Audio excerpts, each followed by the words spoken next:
and business opportunities leading up to the prestigious Vibrant Gujarat Summit 2024. Ladies and gentlemen, I would like to inform you about a slight change in the program.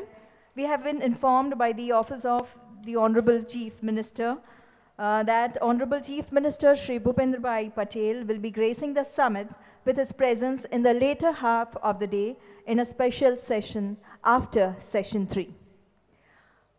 So moving forward, we take this opportunity to welcome all the dignitaries on the dais. Foremost, I request Shri Ashwini Kumar, Principal Secretary, Urban Development and Housing, Gujarat, to welcome the Honorable Minister of State, Ministry of Housing and Urban Affairs, Shri Kaushal Kishore, with bouquet of flowers.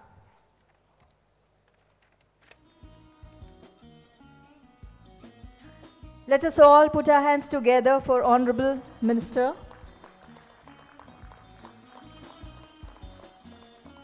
Thank you. I request Shri M. Thenarasan, Municipal Commissioner of Ahmedabad, to present a welcome bouquet to Shri Raj Kumar, Chief Secretary, Gujarat.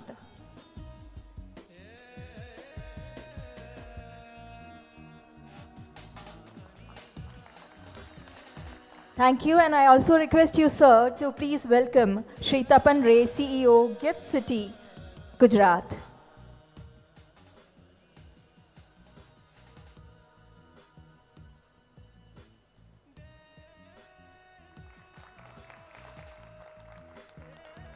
Now I request Shri Mihir Patel, Deputy Municipal Commissioner, Ahmedabad, to welcome our special guest, Mr. Nicholas Bushu, from the Global Solutions Institute, Germany.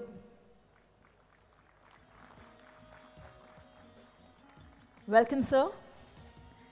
I request Madam Neha Kumari, Deputy Municipal Commissioner, Ahmedabad, to welcome Ms. Yu Hiban from UNICEF.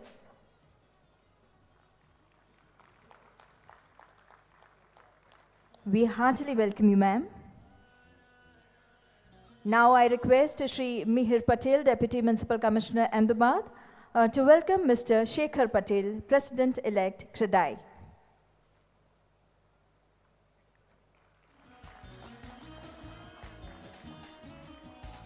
And would also request Neha ma'am to please welcome Shri Ashwini Kumar, Principal Secretary, Urban Development and Housing, Government of Gujarat.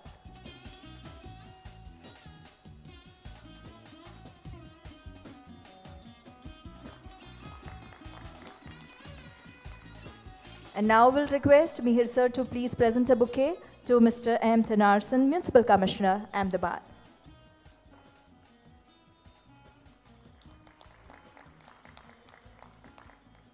Once again, we welcome all the dignitaries on the dais. Ahmedabad is delighted to welcome all the delegates, mayors, senior officials from the government, national and international organizations, invited guests and members of media, to this pre-Vibrant Summit on Liveable Cities of Tomorrow. To commence the proceedings, I request Shri Ashwini Kumar, Principal Secretary of Urban Development and Housing, Gujarat, to deliver the welcome address. Sir.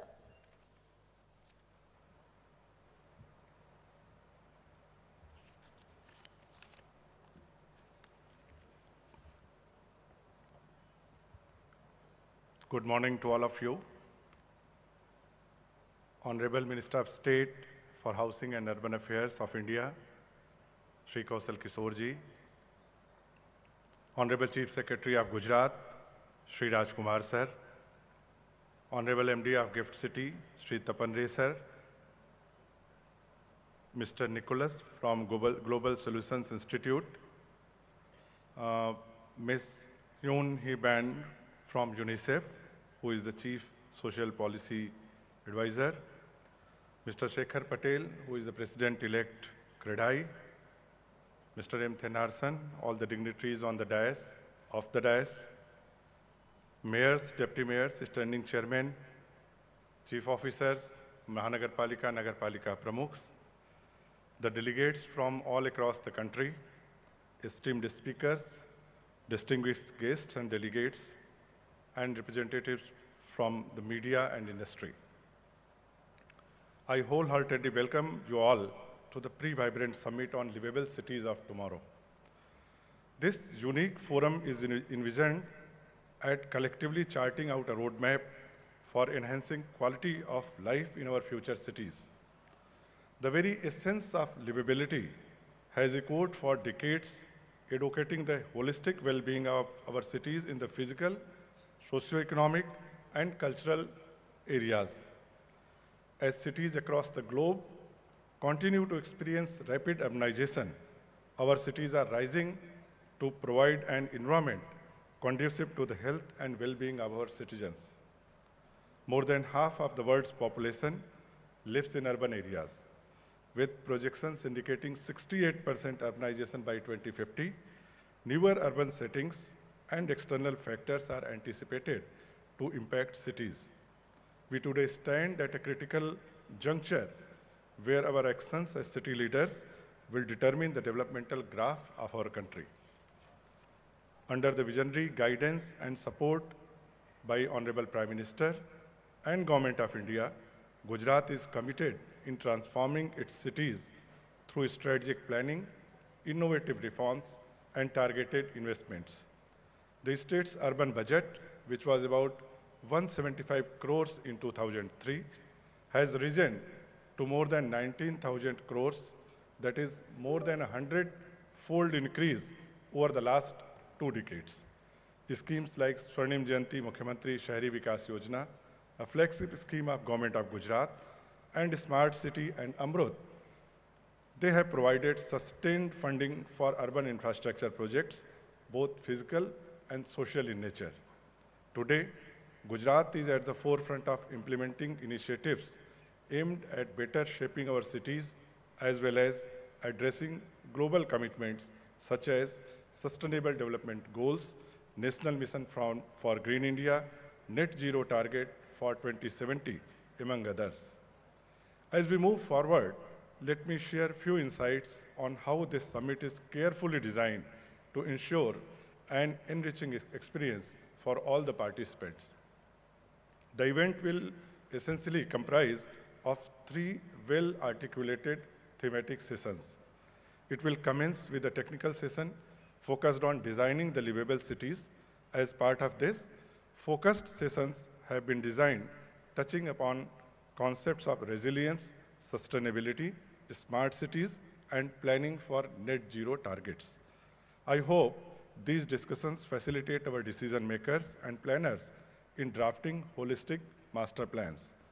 This session will hopefully stir insightful discussion on key urban planning aspects to strategize sustained development in light of looming challenges. A dedicated technical session on implementing livable cities is also planned to guide change makers on the important aspects of capacity building and financial management. It will dwell into use of tools like sustainable financing instruments and monitoring indexes, as well as digital reforms. The summit will culminate with a session highlighting best practices and iconic projects aimed at enhancing livability. It will provide opportunity for cross-learning and forging collaborations and knowledge partnerships. An exhibition showcasing relevant iconic initiatives undertaken by municipal corporations as well as organizations like UNICEF, CREDAI, and CII is also organized today as part of the summit. Today, as we stand at the intersection of urgency and opportunity, I hope this forum ignites bright minds to come up with new ideas on which we can build upon in days to come. In conclusion, I express my heartfelt gratitude to all for being a part of this summit and Ahmedabad Municipal Corporation for being a key partner in organizing this event.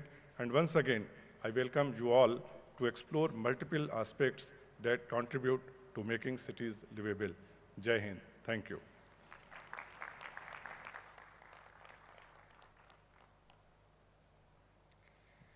Thank you so much, sir, for your warm, welcoming words. Ladies and gentlemen, to mark this auspicious occasion, I would now like to invite all the distinguished dignitaries on the dais to light the inaugural lamp.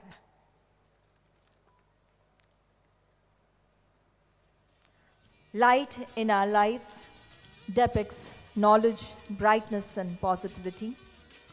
In Indian philosophy and thought, lamp is a symbol of prayer, hope, strength, and knowledge, which, when ignited, dispels all darkness, misery, and ignorance.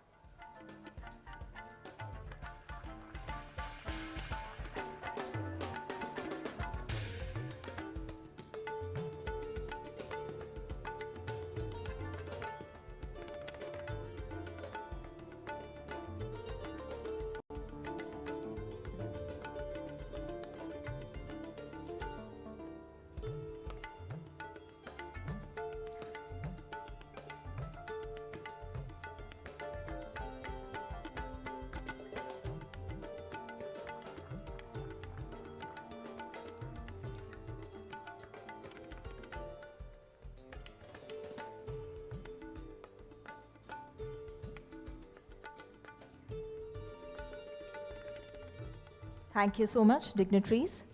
I request all of you to kindly take your seats. The pre-Vibrant Gujarat Summit on the topic of livable cities of tomorrow has been organized by Gujarat Urban Development Mission under Urban Development and Urban Housing Department of Gujarat in collaboration with the Ahmedabad Municipal Corporation and other knowledge partners. It is designed as a platform for consolidating knowledge and experiences around this subject, both from cities in Gujarat as well as experts and city leaders from across the world. Complementing these discussions, an exhibition has also been organized to showcase successful interventions of the state. So moving forward, ladies and gentlemen, I now welcome Mr. Nicholas Bushu, Fellow, Global Solutions Institute, Germany, to address the gathering on the global imperatives of livable cities. Mr. Nicholas Bushu.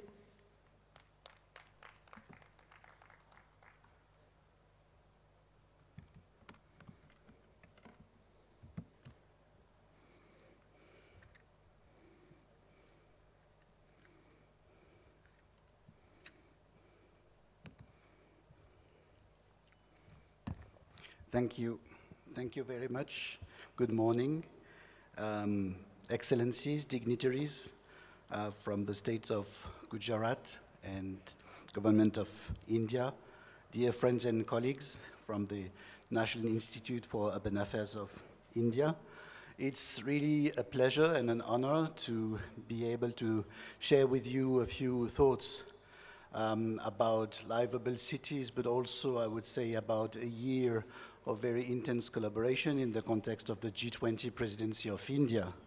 Obviously this morning with the focus on urban affairs that touch a number of topics, including climate finance, including infrastructure investment, including, of course, digital transformation and social inclusion.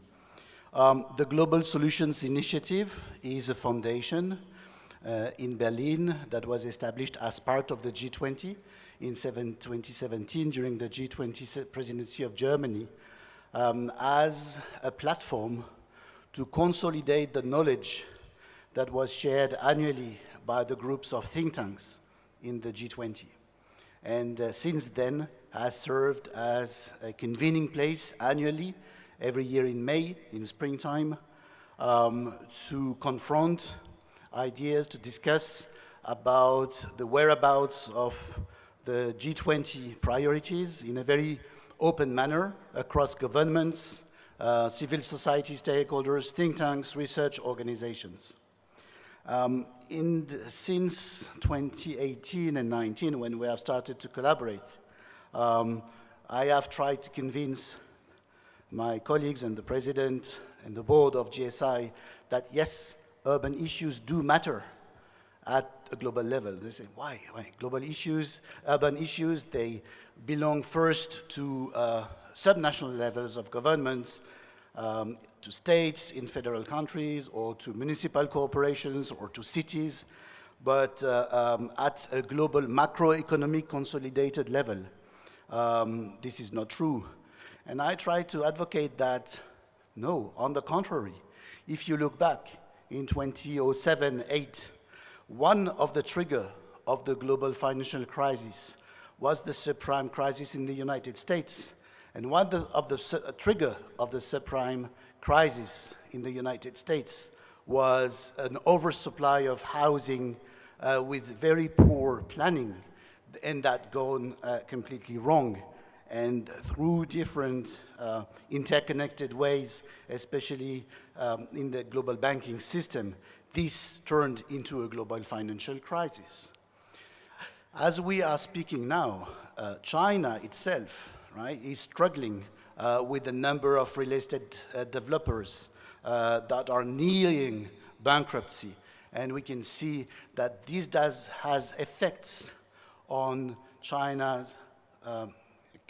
ways to even finance the Belt and Road Initiative, for example.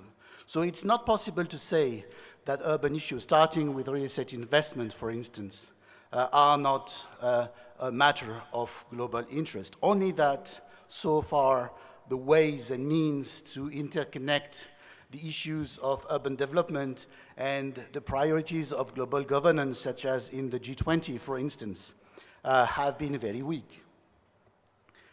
I happen also to collaborate very intensely with the Asian Development Bank Institute in Tokyo. And over the past months, during the G20 India, we have been working very, very closely with a number of organizations across the country, starting in the context of the group of think tanks, but also the Urban 20 here, which had a summit in this very place just a few months ago. And what I would like to highlight at, again, a global stage is how much the G20 presidency of India might be a pivotal moment. I say might be because as a continuity of what was undertaken in Italy in 2021 and last year in Indonesia, the G20 Leaders Declaration does recognize urbanization as a critical issue. And that goes hand in hand with the need to support the 2030 agenda, where by all assessments that have been undertaken and shared, especially at the occasion of the United Nations General Assembly, show the poor level of performance. Urbanization has been put on the forefront of the G20 India presidency, starting from the very beginning. And throughout the months, this has been delivered through the different ministerial working groups in the finance track, through the Sherpa track, and obviously through the engagement groups of the civil society.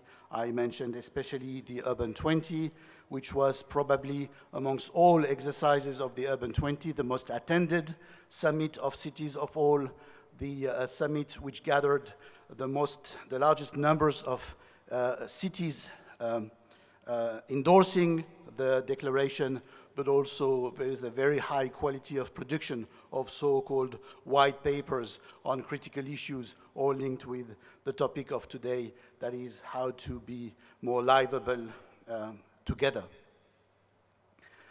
But the promise of the G20 India now needs to be fulfilled.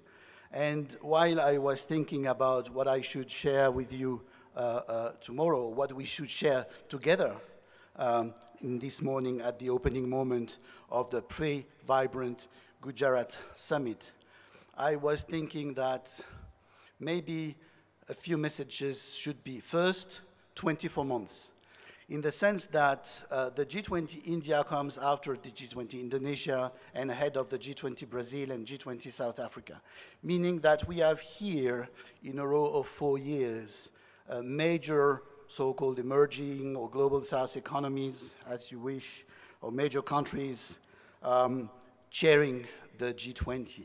And of course, this gives a completely different perspective on a number of critical issues, especially critical financial issues. 24 months is also probably a period of time to incubate and to deliver on a number of financial transformation and innovations that were further incubated or delivered or explored or opened in the past months. I am thinking especially about the acceleration of the reform of the multilateral development banks. And this is a critical aspect because multilateral development banks means also a deep connection with national development banks, and there are a few hundreds globally, and this means channeling public finance with blended finance into leveraging finance for infrastructure transformation, housing, water supply, digital transformations, and other aspects of critical urban development.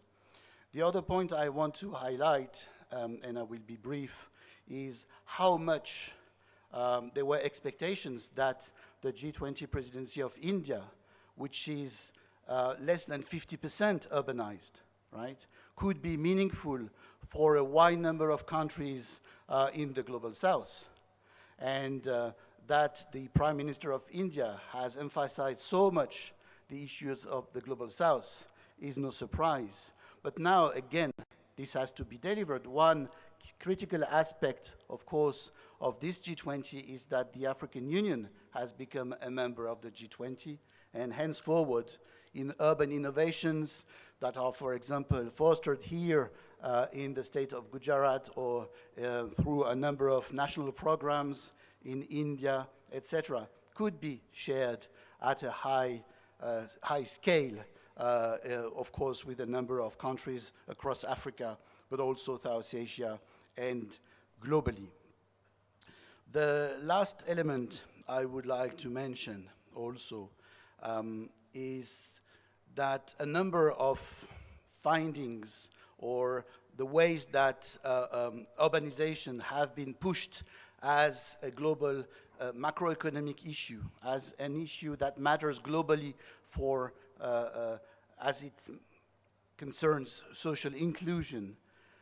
When it will be dealt with in Brazil will be completely different. Brazil being urbanized at more than 90% and so on. However, the background issues or the background scene that is of climate transformations, lowering CO2 emissions, but also putting forward really the issues of inequalities, poverty and inclusion, which have just been so much enlarged globally as an impact of the COVID-19 pandemic. This will be continued by Brazil, but it is very critical that the different institutions, knowledge institutions and others from India continue to take a global part, but also not just continue to take a global part, but continue to enhance their abilities to drive those issues globally. Last but not least, in the next 12 to 24 months, there will be a number of critical rendezvous at a multilateral level. There will be the UN Future Summit in 2024, in September 2024. And again, we can see that urbanization as a meta-issues or as a set of issues that incorporates a number of other issues will be on the agenda. In 2025, there should be a summit to revise the so-called Addis Ababa Action Plan, which is nothing else than the way to finance development globally. And the action plan was adopted initially in 2015, plus the COP30, and the Prime Minister of India indicated that India would like to host or propose to host COP33, if I'm not mistaken, do the math, in 2028 in India. Meaning that, this will be my last point, I see the moment of the G20 presidency of India as a turning point to continue further highlight the importance of urban development issues as not just a matter of cooperations from the global north to the global south, but something much more universal. That's the first point. The second point, as a tremendous opportunity in India, for India, with such a wide number of organizations and institutions that are now able or that have seen their capabilities reinforced to interact with a number of regional and international counterparts. And three, last but not least, to continue to find ways to de-risk investments. And this issue, I will close with this issue of de-risking investments in the Global South, when India or Brazil or South Africa are chairing the G20, are no longer about just de-risking investments in the Global South, but about de-risking investments in critical places and in areas where they are needed the most, which means not just playing with the existing sets of tools, but also revising the very ways that public and private organizations together can contribute to urban transformations and livable cities. With that, I stop here. You are all very much convened in the beginning of May 7 and 8 in Berlin. I will make sure that the information is widely shared. And if anyone in the room wishes to come, wishes to share innovative ideas from Gujarat and from elsewhere, please just further connect. Thank you very much.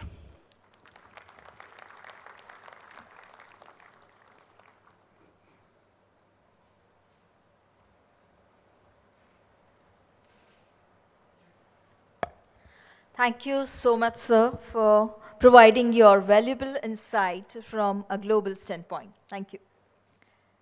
I now invite Shri Raj Kumar, Chief Secretary, Gujarat, to deliver the special address.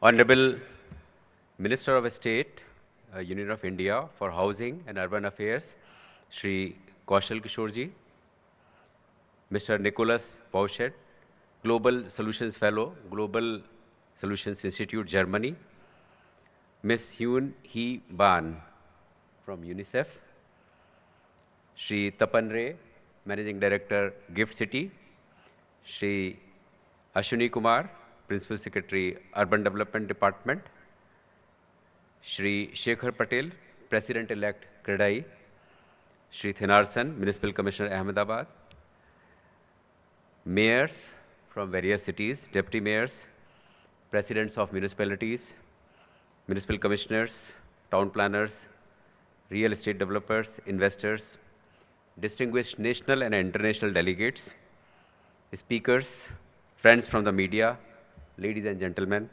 namaskar, a very warm good morning to all of you. It's my privilege to welcome you all to this seminar on livable cities of tomorrow and to our vibrant state of Gujarat. It's a very interesting and relevant topic of the day.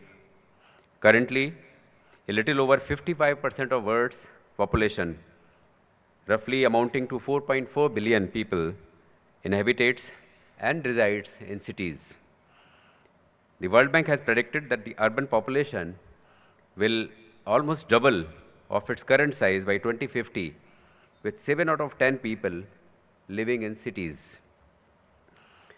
In this context, we as practitioners, decision makers, urban planners, technology providers must start the planning for cities of tomorrow, particularly in Global South. And I am happy to state that work has started in this direction. A gathering of this nature with international and national experts is an indication that we are thinking about tomorrow, that we are collectively working for a better tomorrow. Similar to global trends, the state of Gujarat is also experiencing transition and shift from rural to urban areas. Today, about 48% of the state's population resides in urban areas, and it may increase to 60% by 2035. Why this is happening? Because cities are offering opportunities for employment, education, and least, I should say, the better quality of life. This trend of urbanization is not new in Gujarat. Urbanization has been an integral part of Gujarat's history and growth story. Gujarat was part of famous Indus Valley civilization. And way back, about 2500 BC, 2500 BC, Dholavira, a township as part of Indus Valley civilization, had well-laid walled city, series of reservoirs to cater citizens' needs. Modern Gujarat, post-independence, has Town Planning Act, which provides legal framework for the development of modern cities in the state. Further, to ensure sustained development in our rapidly growing cities, concurrent creation of adequate infrastructure is extremely critical. Massive investments are required for planned development of cities, and it calls for application of unconventional financing mechanisms. Today, I urge all stakeholders to explore innovative finance mechanisms such as municipal bonds with credit rating of urban local bodies, pooled finance mechanisms, tax increment financing, public-private partnerships, among others, to ensure a smooth flow of funding so as to achieve the developmental goals of our cities. I also believe that cities of tomorrow should be resilient. Not just resilient in the general context of mitigating natural and man-made disasters, but resilient to the ever-increasing aspirations of the citizens as well. I am happy to say that one such city is already functional in the state of Gujarat. It's Gujarat International Finance Tech City, or commonly known as GIFT City. It's a resilient city which has integrated global urban planning with growth opportunities. It's very much part of this very region of Gandhinagar, Ahmedabad. We call it a region of tri-cities, Ahmedabad as the heritage city, Gandhinagar as the capital city, and GIFT City is the fintech city.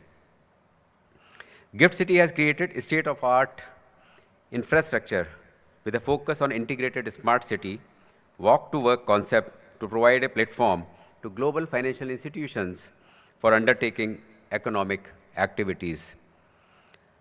Another well-founded city being developed is Diamond Research and Mercantile City, or popularly known as Dream City in Surat, another mega city of the state of Gujarat, spread over 680 hectares.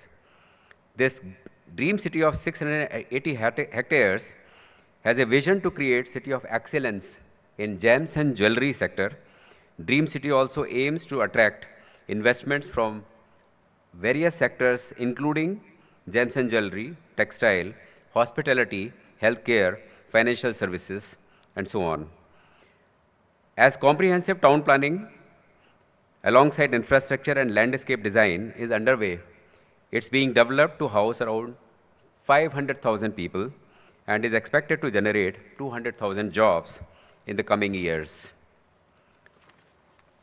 The third special city is called Dholera Special Investment Region, a greenfield industrial city, which is another unique example of Gujarat's visionary and futuristic approach towards resilient economic development. With a self-sustaining integrated ecosystem of urban and industrial economy, a strategic location, connectivity with Delhi-Mumbai freight corridor, Dholera Special Investment Region has positioned itself as a favorable destination for industrial manufacturing and creating economic opportunities well integrated with holistic planning of residential and mixed use. Currently, we are planning to bring in new age technology industries in that region, particularly the semiconductor and electronics manufacturing. Another component that we should consider in making a city of tomorrow is innovation.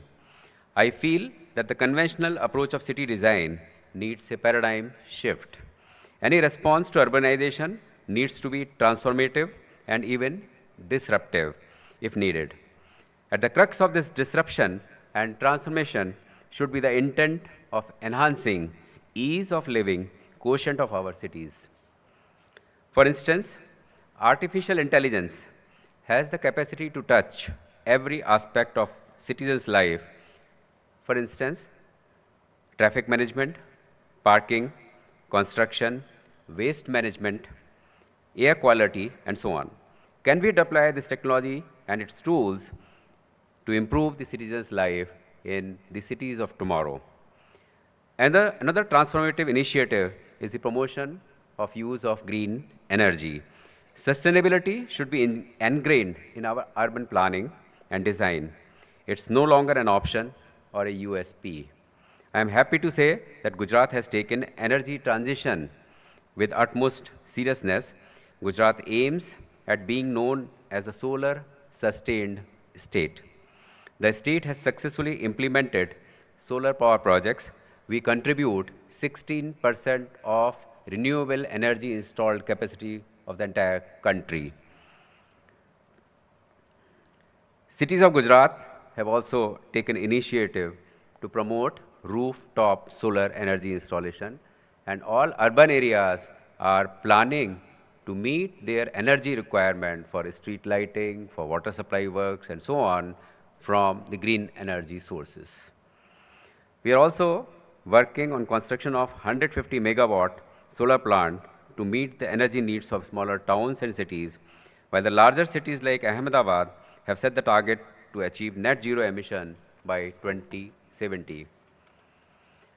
I'll conclude by sharing some excerpts from the vision of our Honorable Prime Minister, Shri Narendra Modi, which states that the new cities built by India should be garbage-free, water-secure, and climate-resilient.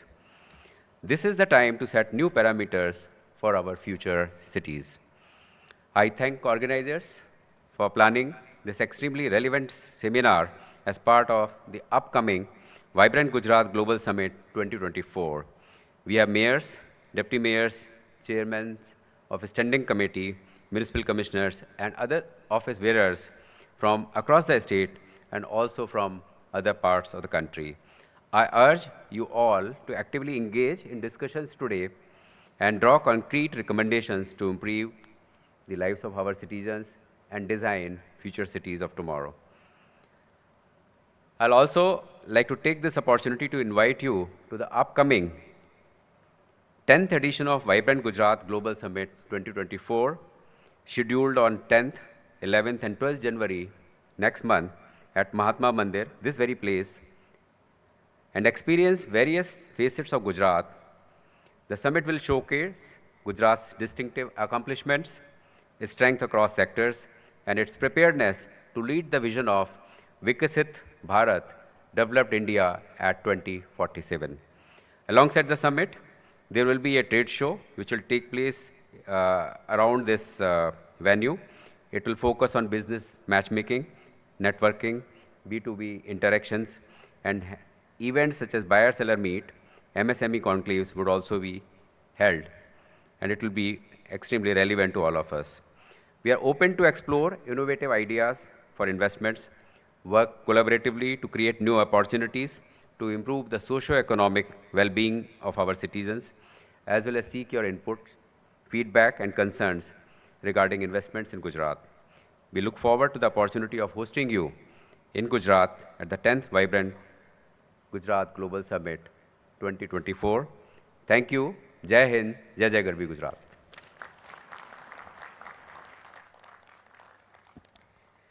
Thank you so much, sir, for your inspiring words and for elaborating on Gujarat's urban initiatives. Thank you. Let us now witness Gujarat's remarkable urban achievements through this wonderful audio-visual presentation. The video showcases the state's commitment to drive its economy and urban development in a sustainable and inclusive manner. Let's watch the video.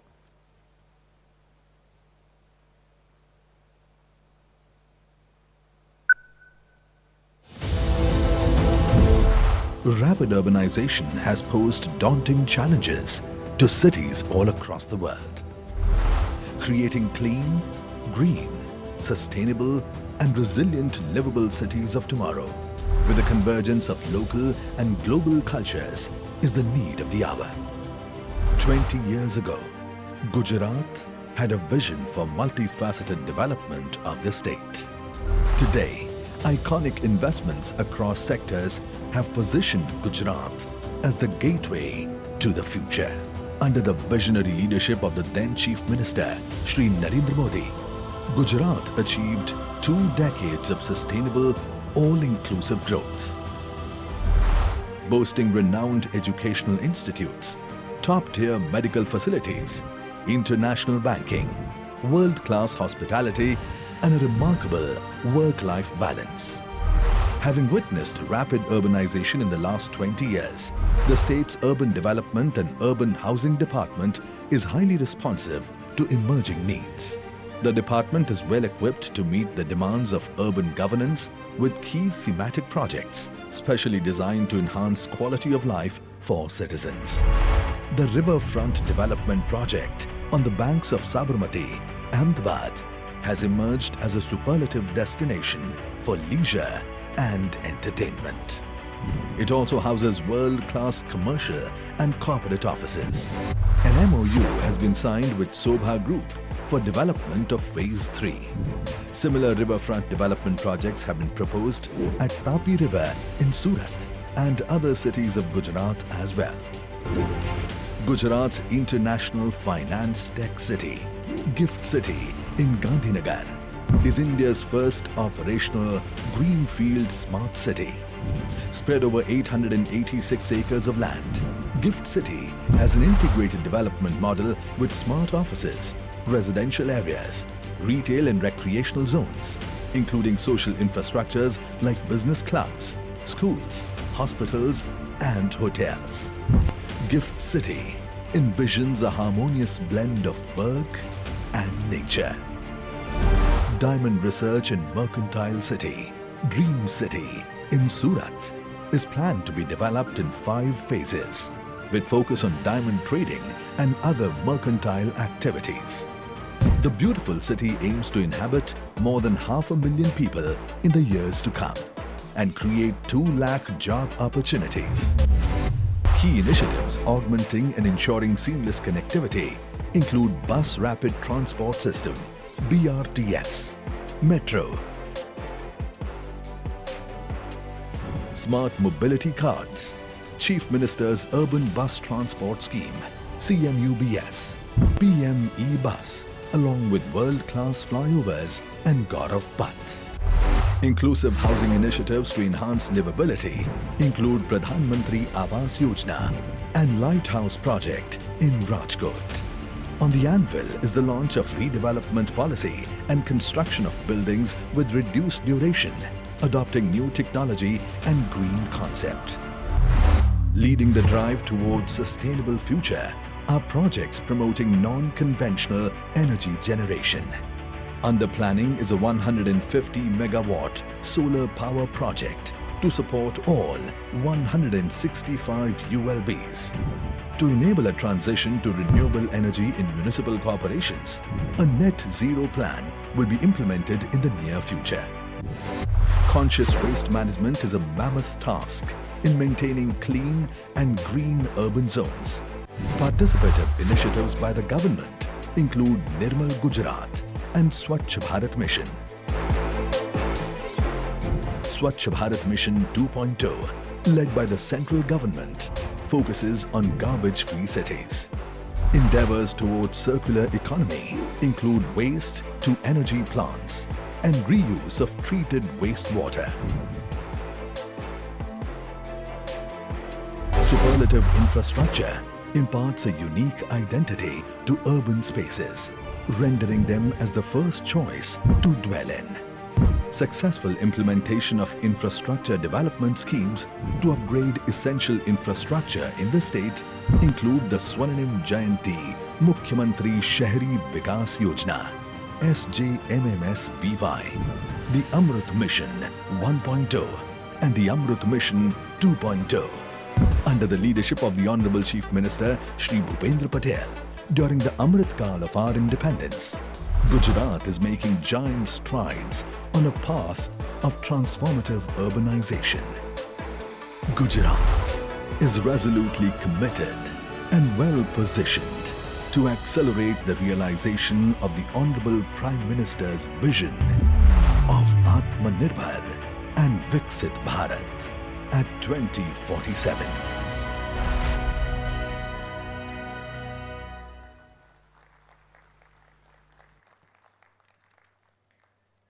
Thank you. Moving forward, it's time to invite our guest of honor, Shri Kaushal Kishore, Minister of State of Housing and Urban Affairs, Government of India.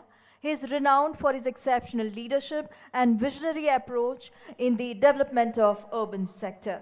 हम अनुनय करते हैं भारत सरकार के आवास एवं शहरी मामलों मंत्रालय के माननीय केंद्रीय राज्य मंत्री श्री कौशल किशोर जी से आपके संबोधन के लिए. You can tune into channel 1 for English translation.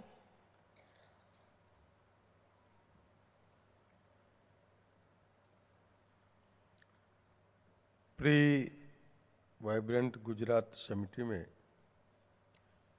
हमारे बीच में गुजरात के मुख्य सचिव श्री राजकुमार जी, श्री पेना रायन जी, श्री तपन रे जी, श्री निकोलस जी, श्री शेखर पटेल जी, मिस युआन हिबान जी, इस प्री वाइब्रेंट गुजरात समिति में उपस्थित हमारे सभी आए हुए डेलीगेट्स, भाइयों बहनों, पत्रकार बंधुओं, गुजरात एक ऐसा राज्य है जिसने पूरे देश के अंदर एक मॉडल के रूप में आदरणीय प्रधानमंत्री नरेंद्र मोदी जी के नेतृत्व में पूरे देश को, हिंदुस्तान को एक नई दिशा देने का काम किया। आदरणीय प्रधानमंत्री जी जब पहली बार 2014 में मोदी जी प्रधानमंत्री बने तो कैसा भारत बने, वो शहर हो या गांव, सबके लिए उन्होंने आवास की योजना की तैयारी की और इसके लिए प्रधानमंत्री आवास योजना शहरी और ग्रामीण एक ही टारगेट था कि हमारा भारत एक ऐसा भारत होना चाहिए जिसमें कोई भी व्यक्ति ऐसा न बचे जिसके पास अपना उनका निजी आवास ना हो। सबके पास निजी आवास हो, उसमें बिजली हो जो 24 घंटे बल्ब उसका जलता हो, उसमें चूल्हा हो जो सुबह शाम जलता हो, यानी रोजगार भी सबको हो, आत्मनिर्भर हो। इसके अलावा नल हो जो पानी देता हो। तो इस तरह सारी सुविधाएं उसमें हों। एक आत्मनिर्भर भारत, आत्मनिर्भर परिवार बनाने के लिए अपना लक्ष्य तय करने का काम किया और उसके लिए 2022 तक समय निश्चित किया, जिसमें आदरणीय प्रधानमंत्री जी ने करीब 4 करोड़ लोगों को आवास दिए भी और अभी भी आवास लोगों को मिल रहा है। कैसे हमारे देश में शहर कैसे बेहतर बने, इसके लिए 2015 में प्रधानमंत्री जी ने स्मार्ट सिटी बनाने की एक नींव रखी और उसमें पूरे देश के 100 शहर स्मार्ट शहर बनाने के लिए निर्णय लिया गया और लगभग वो स्मार्ट शहर बन रहे हैं एक मॉडल के रूप में, जिस तरीके से आने वाले समय में उसमें सारी सुविधाएं हों। शहर में पानी की निकासी हो,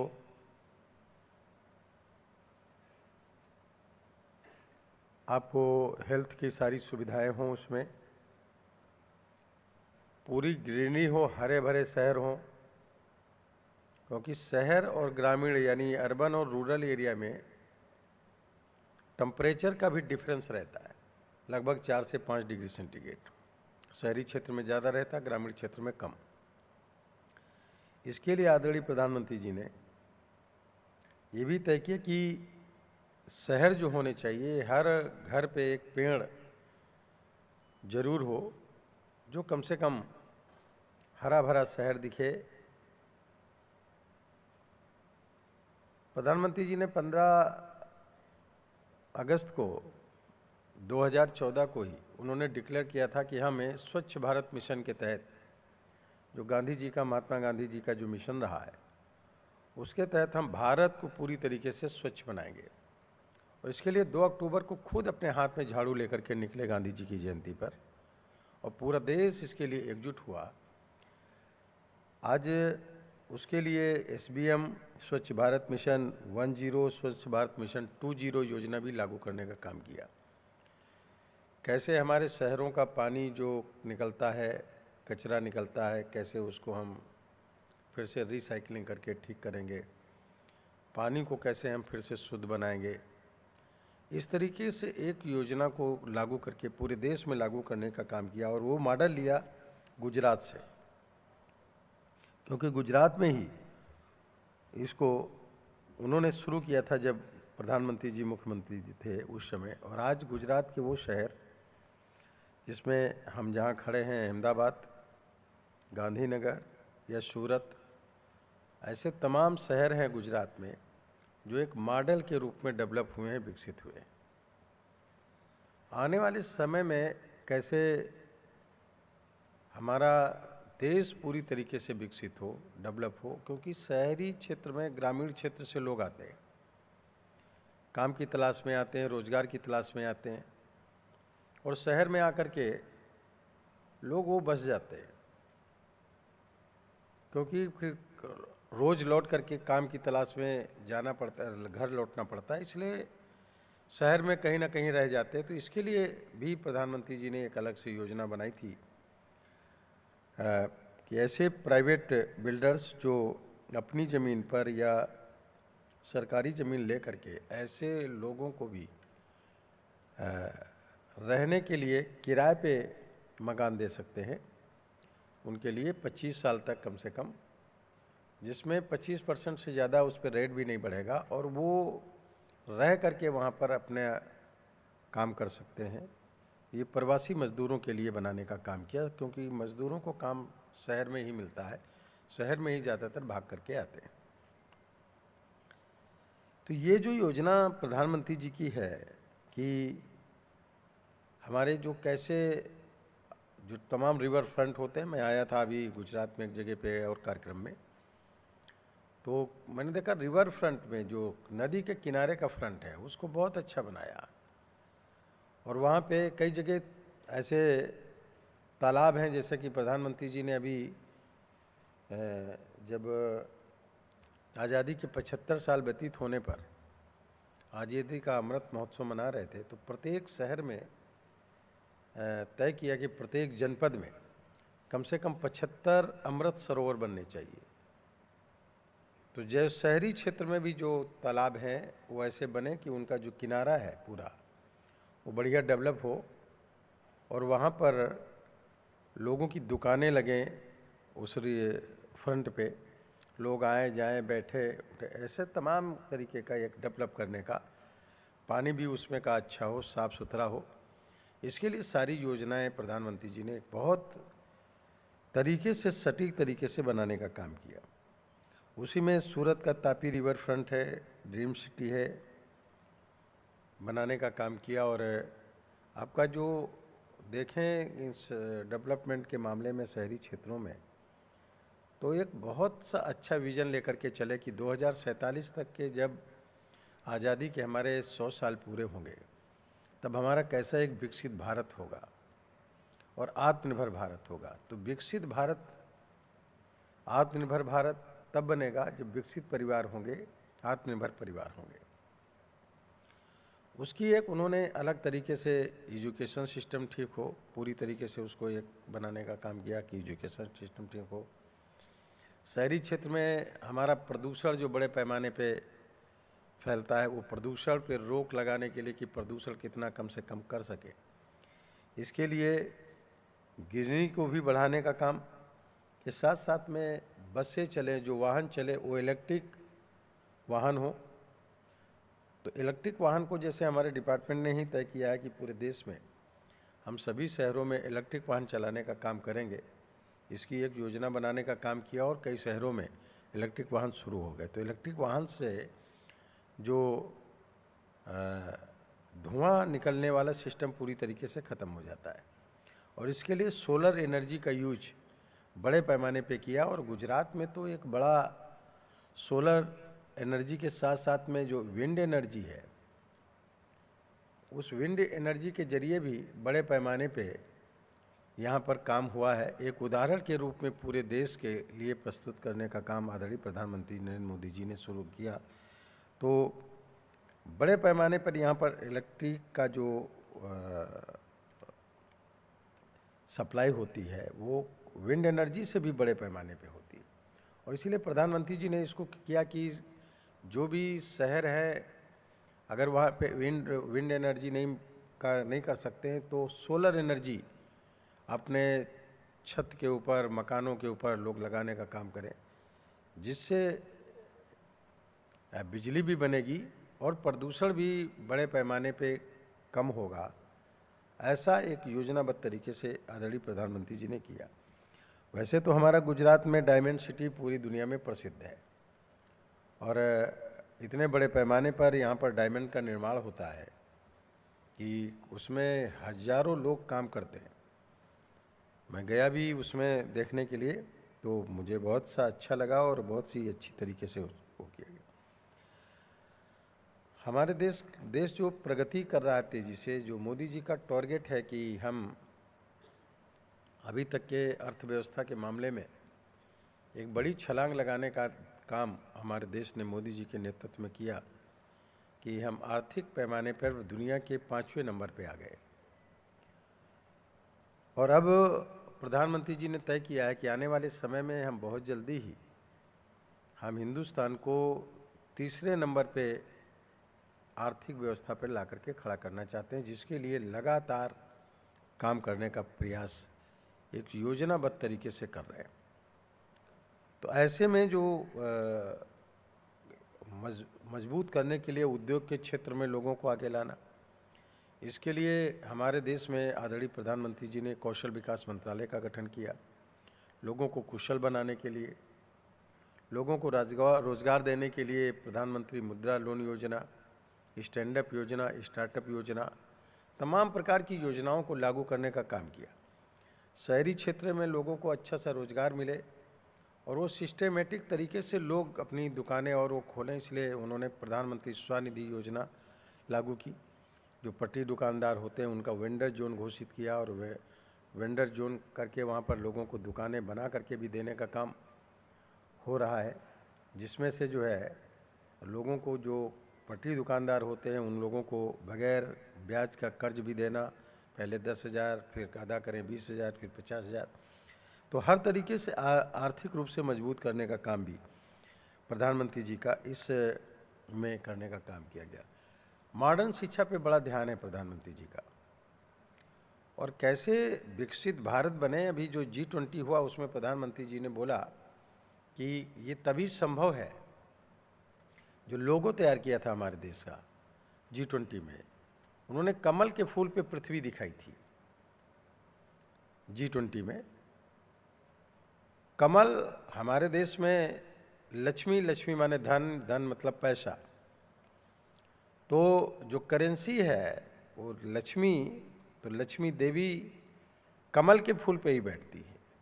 इसलिए पूरी पृथ्वी को लोगों में G20 में कमल के फूल पे बैठाया प्रधानमंत्री जी ने और स्लोगन दिया, एक पृथ्वी, एक परिवार, एक भविष्य। ये नारा देने का काम किया, one earth, one family, one future, पूरी दुनिया का। हम जब इसको लेकर के चलेंगे तो हमारे विवाद खत्म हो जाएंगे। प्रधानमंत्री जी की सोच ये नहीं है कि केवल इतना नहीं, make in India, make in India, make forward, हम भारत को बनाएंगे और दुनिया को भी बनाने का काम करेंगे। ये सोच लेकर के प्रधानमंत्री जी चलने का काम, मोदी जी चलने का काम कर रहे हैं। और इसके लिए प्रधानमंत्री जी ने सब चीज़ों को अच्छी तरीके से एक सोच के आधार पे, मैं तो समझ रहा हूँ करीब 100 साल एडवांस सोच प्रधानमंत्री जी की रहती है, कि जैसे अभी तय किया कि 2047 तक जब आज़ादी के 100 साल पूरे होंगे तो हमारा देश विकसित भारत, आत्मनिर्भर भारत बनेगा।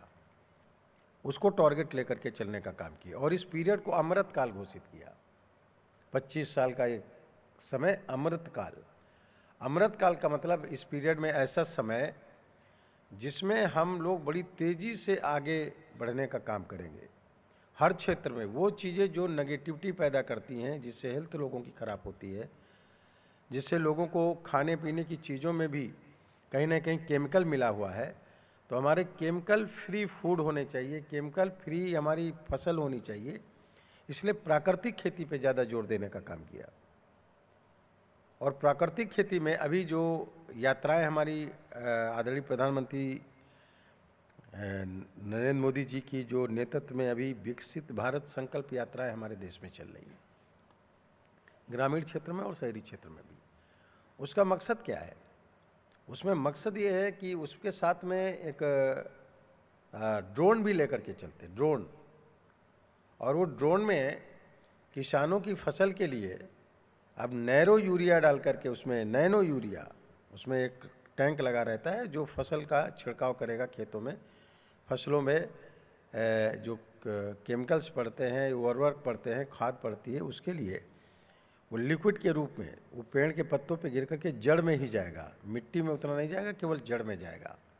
ऐसे पूरे उसमें जाता है, मिट्टी में केवल जड़ में जाएगा, और जो कीटनाशक दवाएं भी उससे छिड़काव होगा। तो धीरे धीरे करके प्राकृतिक खेती की तरफ केमिकल फ्री फसल पैदा हो, ऐसा जो है प्रधानमंत्री जी ने योजना बना करके 2047 तक के किया है।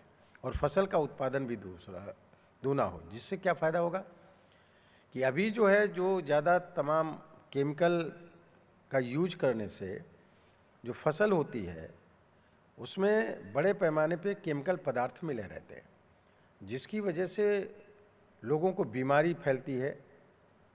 डायबिटिक के पेशेंट होते हैं, किडनी के पेशेंट हो जाते हैं, शुगर के पेशेंट हो जाते हैं, या हार्ट पेशेंट होते हैं, जो एवरेज एज है वो घटती है, या बॉडी जो है अपने आप में फूलने लगती है, एक तरीके से वेट बढ़ने लगता है। ये सारी चीज़ों के लिए प्राकृतिक खेती जरूरी है और फसल बेहतर होनी चाहिए, केमिकल फ्री होनी चाहिए।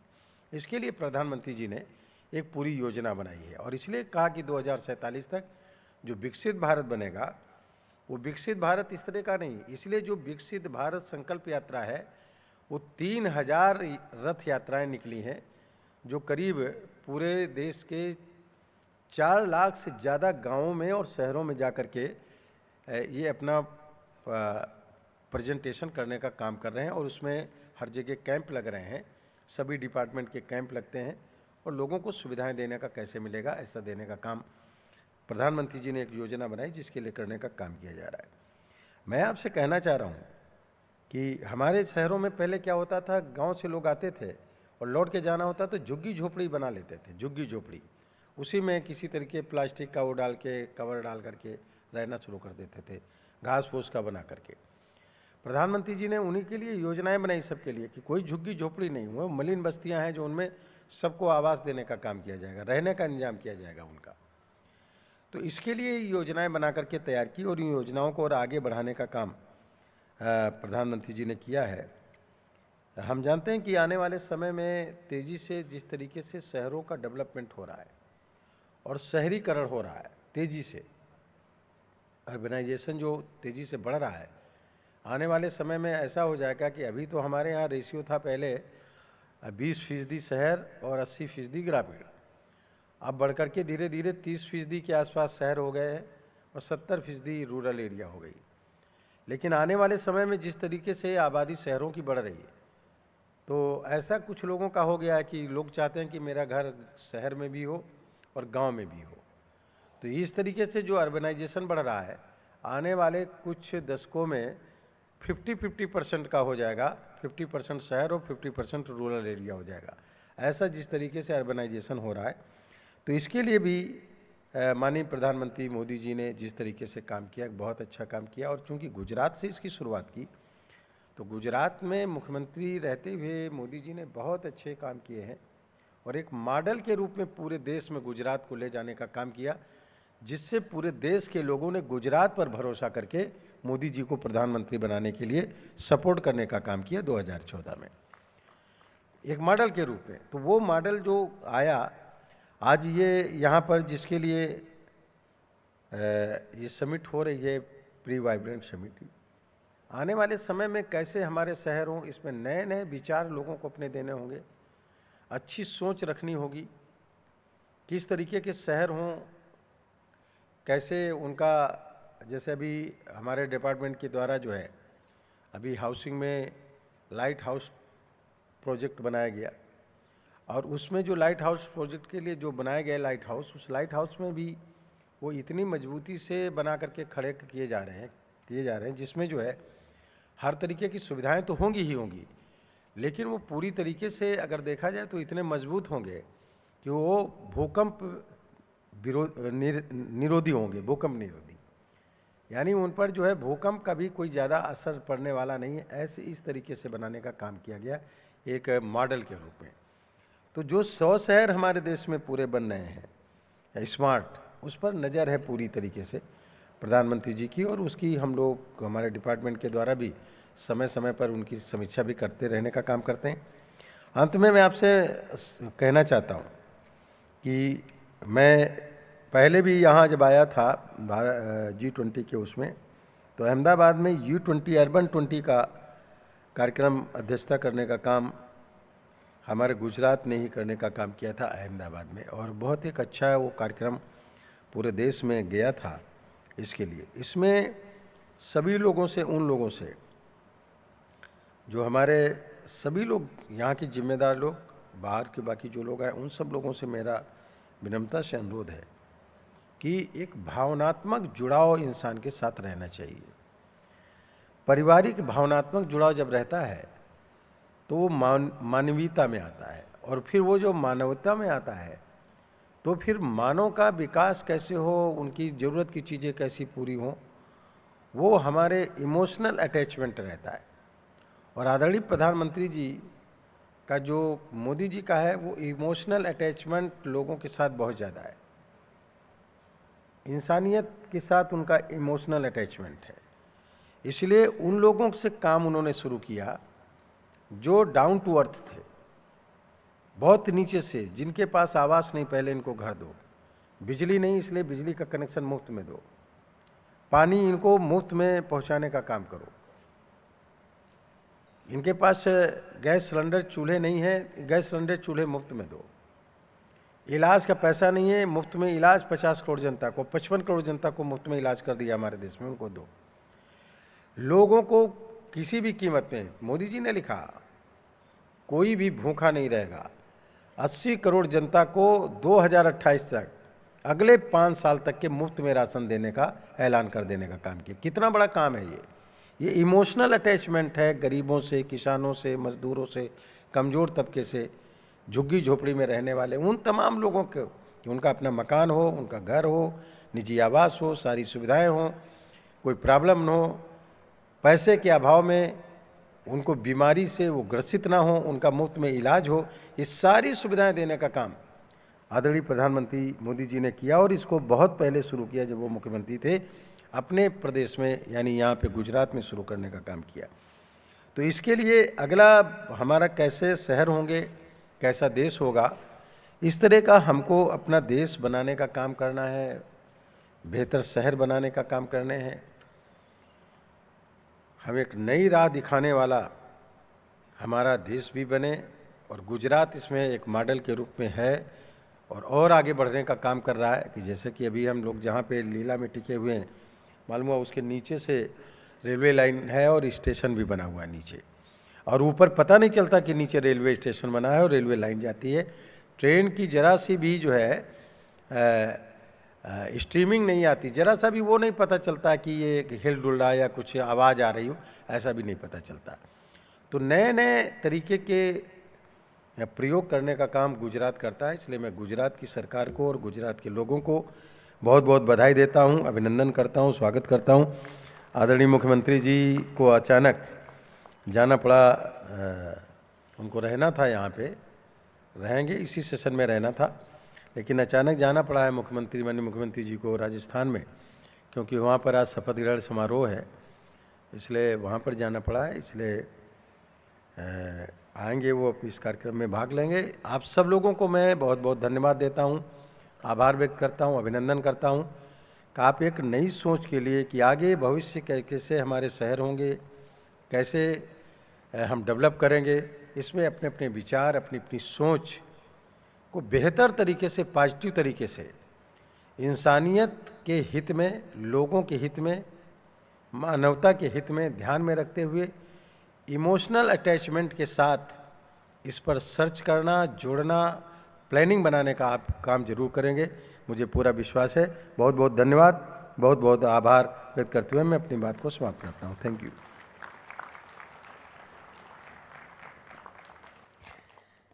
आपके बहुमूल्य विचार एवं मार्गदर्शन के लिए बहुत बहुत धन्यवाद माननीय मंत्री महोदय आपका।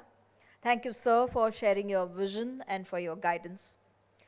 I now request Mr. M. Thanarasan, Municipal Commissioner, Ahmedabad Municipal Corporation, to deliver vote of thanks.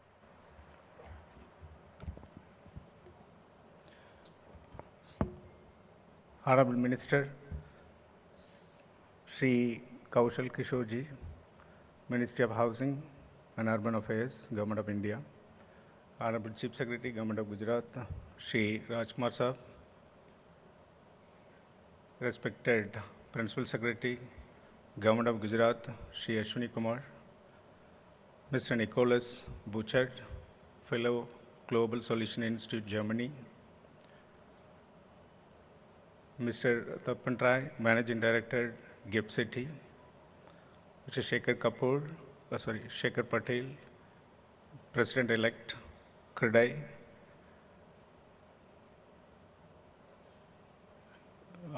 Ms. Hugh Ben, UNICEF, dignitaries on the dais, delegates, mayors, deputy mayors, standing committee chairmen, presidents of Nagarpalikas, officials from municipal corporations and Nagarpalikas, municipal commissioners, and distinguished guests, partner organizations. A good morning to all of you. As Honorable Chief Secretary said and shared the vision of Honorable Prime Minister, cities are the fulcrum of economic development. As we know, the report of Asian Development Bank says, by 2050, 2/3 of population will be there in the city and will contribute about more than 80% of the GDP of the globally. So in this context, today's event on livable cities of tomorrow assumes significant role and quite relevant to transform the cities into climate resilience, inclusive, sustained, and accommodating the global agendas like net zero emissions reduction. So the investment requirement and the financing solutions are also the major part of the discussion which is going to be taking place today.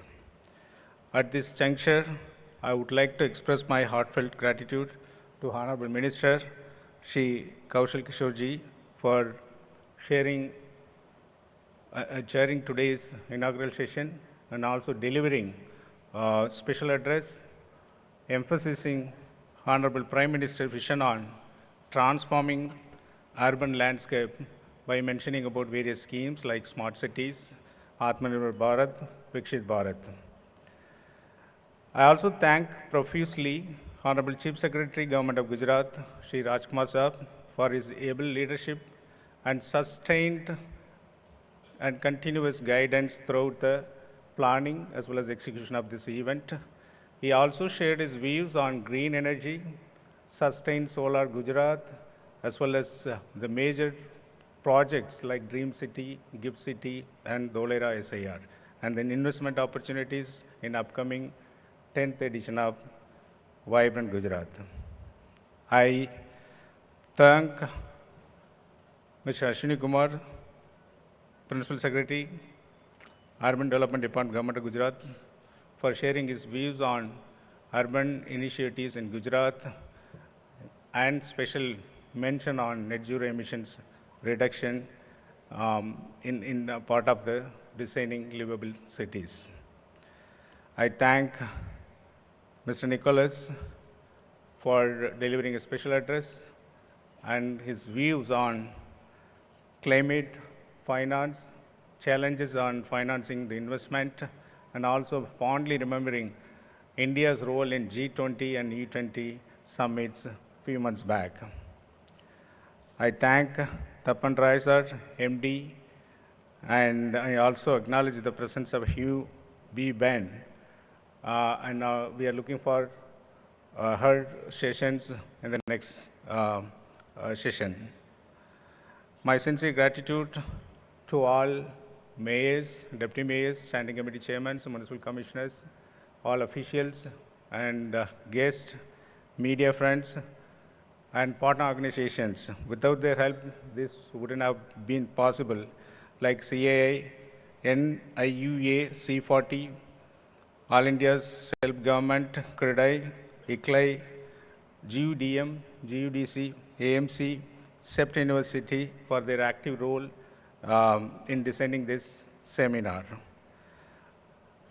Last but not least, a special mention to team AMC and team UDD for their great contribution in designing and arranging all the logistics for this seminar.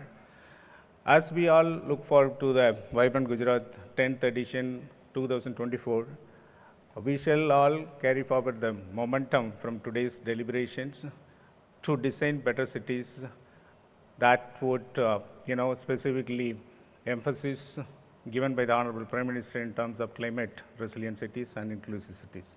Thank you once again. Thank you all.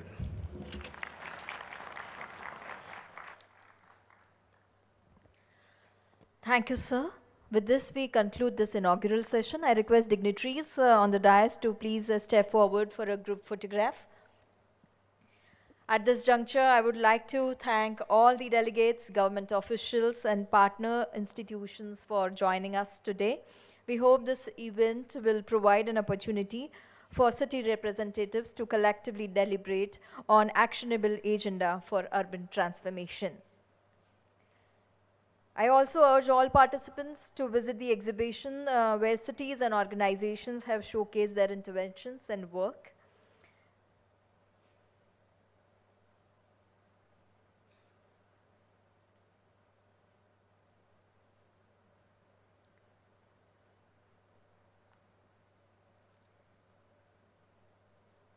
Thank you so much.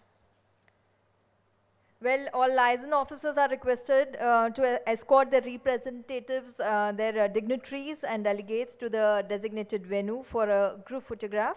And all other participants are requested to proceed for tea and coffee. We shall reassemble in this hall very short while from now for the second session. Designing livable cities. We are going to talk on this topic in the second session. So once again, we welcome you all and kindly request all of you to quickly reassemble in this hall for the second session. Thank you.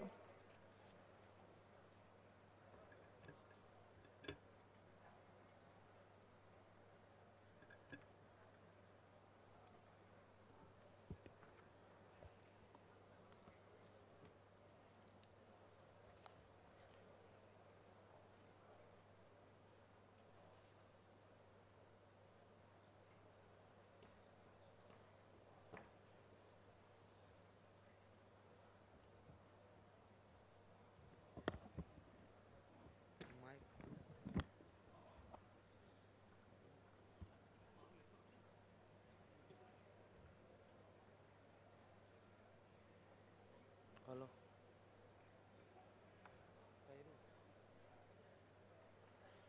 હજી અત્યારે જ કર્યું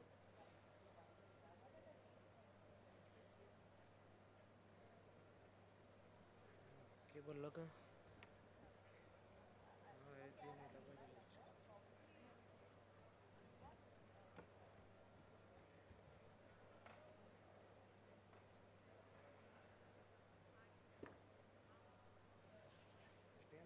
નીચે પાડી દીધું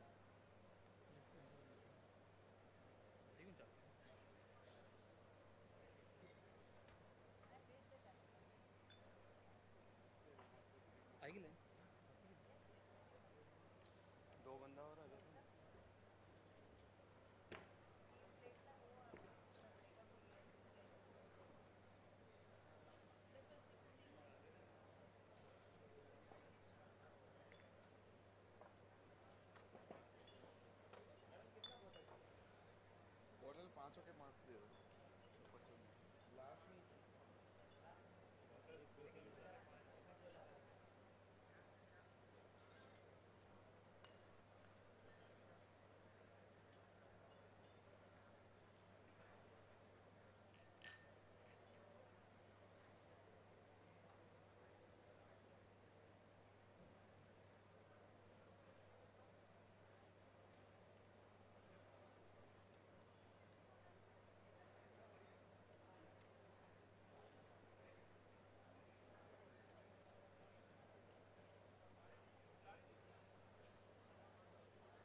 hello hello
જોડાઈ લેજો, માણસો આવે વાંધો નહીં, હજુ 10 મિનિટ છે પણ જોડાઈ લેજો.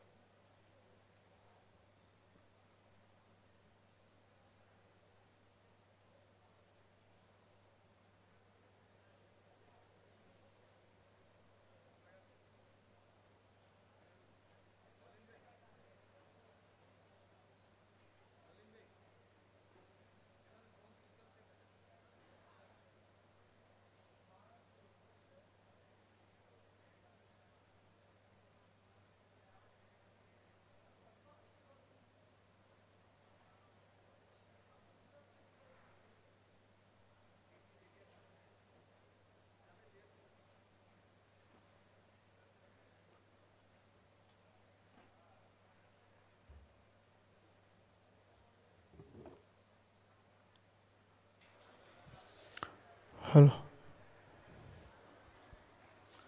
Hello, mic testing.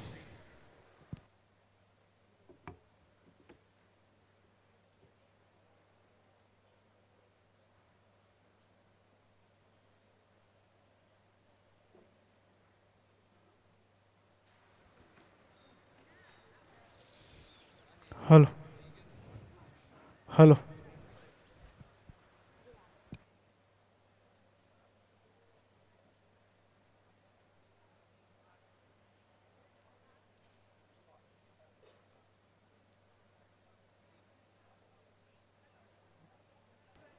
Hello. Hello.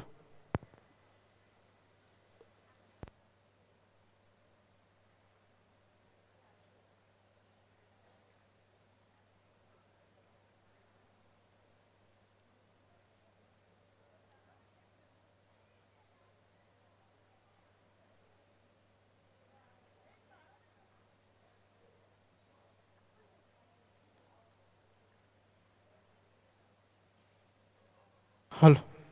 Hello.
Hello.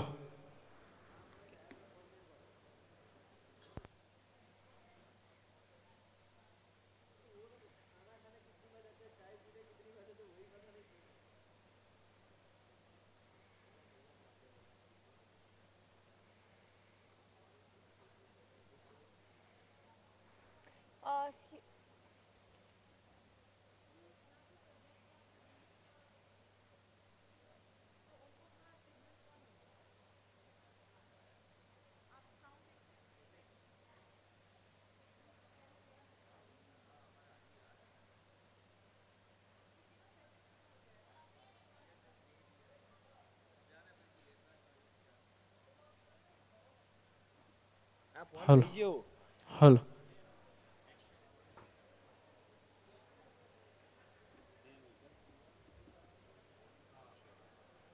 Check, check. 1, 2. Check, check. 1, 2.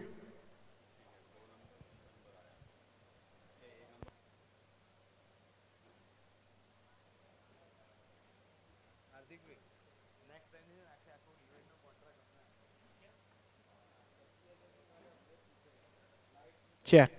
Hello,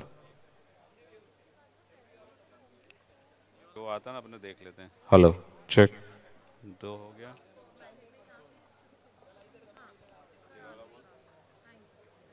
hello, hello, hello. Okay, 1 2 4 आ गया. 3 नंबर का सिंक कर दूं. हाँ, ये वाला सिंक कर दो. 3 नंबर का देखो. આ બુકે બધા ટેબલ ઉપર મૂકી દે અત્યારે આ પાછળ પડ્યા લાઈન સર આ પાછળ પડ્યા જો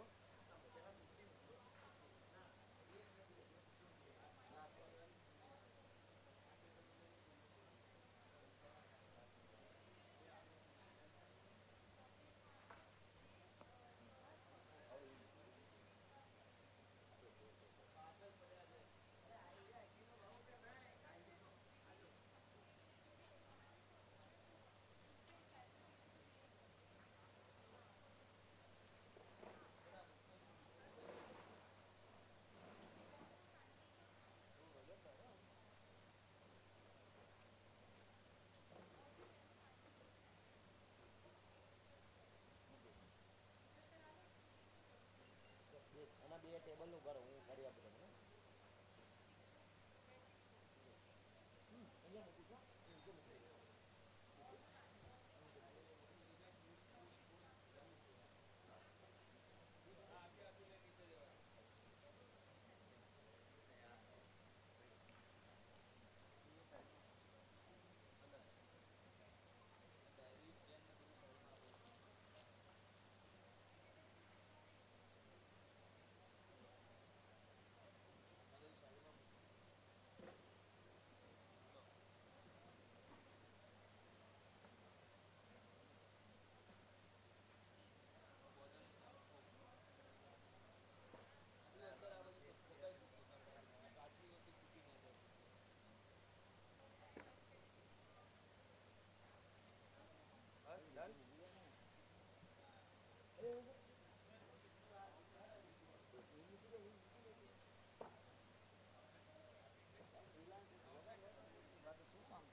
Hello, hello, hello, hello, hello.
Shreya, can I have a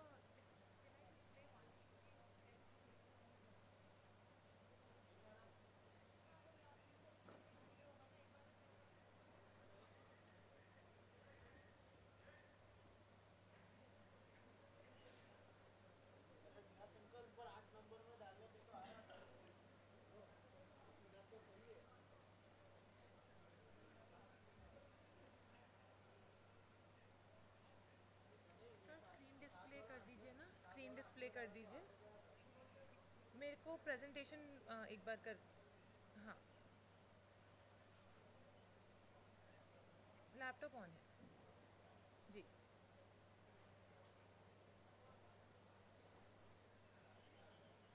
भेज दीजिए किसी को जल्दी से।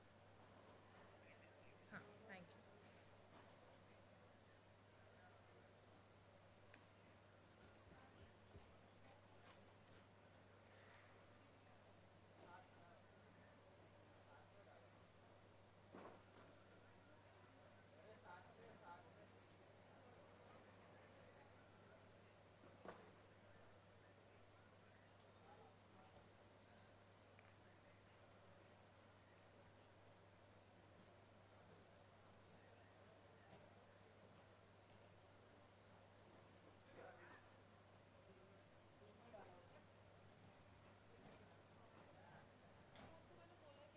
Hello hello hello hello okay done है ना। ये करिए ना ताकि वहाँ प्रेजेंट हो।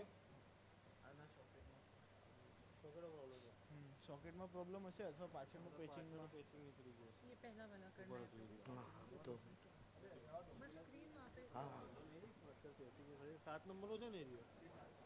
नितिन धर्मेशભાઈને ફોન આપને કે આ પ્લાઝમામાં ત્યાં નથી લઈને જો આવતું કેબલ। ત્યાં નીચે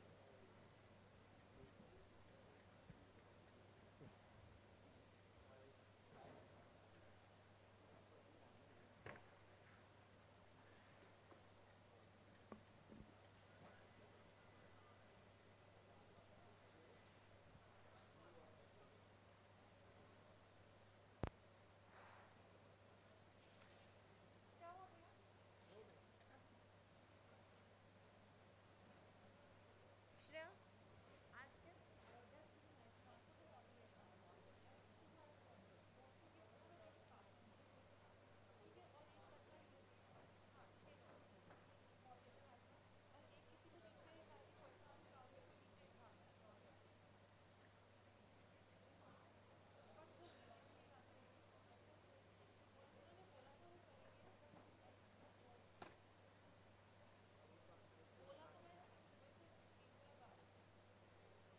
भैया प्रेजेंटेशन कर दो, शुरू होने वाला है।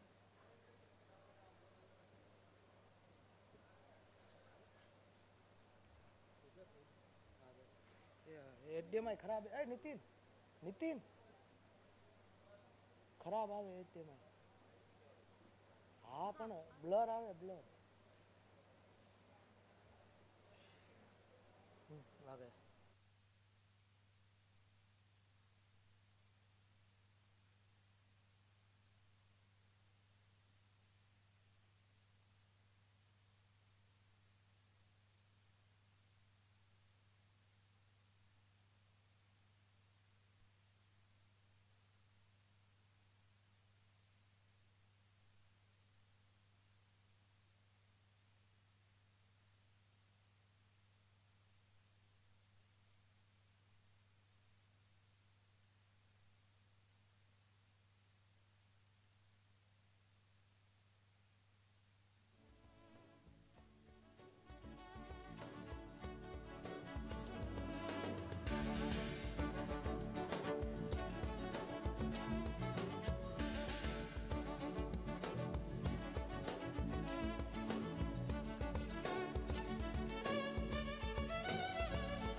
Good afternoon, ladies and gentlemen.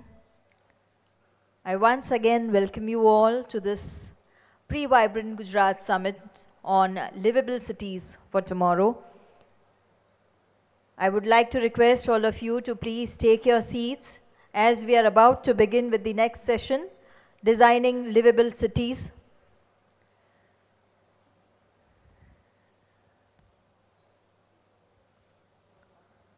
I humbly request all the delegates to please take their seats in the auditorium. So we can begin with this second session. We are going to have interactive and informative sessions during the entire day. And so let's not waste time and begin with the wonderful discussions, the panel discussions. So I humbly request all of you to quickly take your seats.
So I hope now you all are fresh and re-energized to participate in our next session, which is on designing livable cities.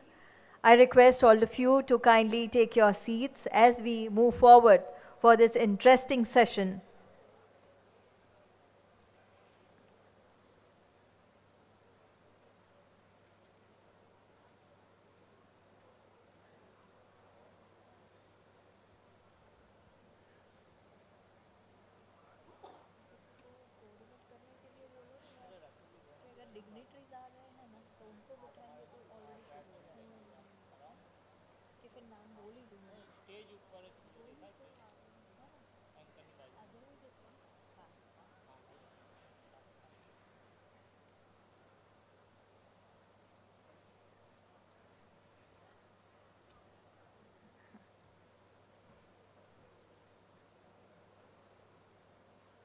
Designing livable cities. For this session, we have our panelists today, Ms. Yu Ban, Chief Social Policy, UNICEF India. I would like to invite all our panelists and moderator on the dais and kindly request them to please take their seats. We have with us in this session Mr. Mes Kohn, Associate Gale, Making Cities for People, Copenhagen. We welcome you, sir. Ms. Nisreen Daoud, Manager, Sustainable Development, Greater Amman Municipality. Mr. Gert Jen Scholte, Founder, City Blom, Amsterdam. Dr. Dominic Blackham, CEO, Alluvium Group, Australia.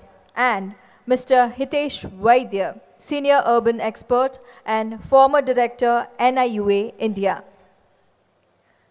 Ladies and gentlemen, this session aims to discuss livable cities of tomorrow that are sustainable, green, well-managed, and ensure a high quality of life for both current and future generations.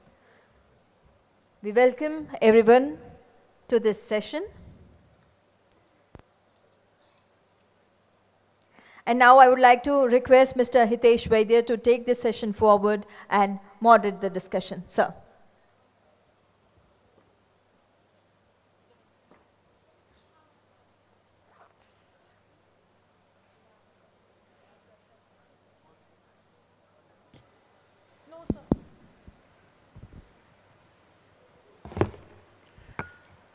Good morning, everyone. Am I audible? Okay, great. Thank you. I know it's difficult to, after a powerful inauguration session, a technical session, it will take some time for people to gather, but I think some of the panelists have to go, and we will start it anyway and see how, so that we can manage time well. I just hope that organizers, even though we have spill over the time, that we still have the time which has been allocated for this session. But before I start, first of all, thank you, the AMC organizers of Vibrant Gujarat, for having me here. And it's an honor to really moderate this powerful panel. I don't know how to start. We have from the policy to project and practice, everyone here. So I will be very brief and let the actual experience talk. But while we were talking about livable cities, it was, I'll take you 2 years back. It was the COVID time when we started coming on our two passport-size photographs on the street and started talking about why we need a livable cities. We talked about challenges. We talked about need for public spaces. We talked about integrated health with planning system. We talked about empowering cities. We talked about financing requirement for the cities. But, this was very short-lived. Again, after COVID has gone, we are same business as usual approach. Again, another opportunity which came to us to make these choices was the same Ahmedabad city where U20 deliberations happened.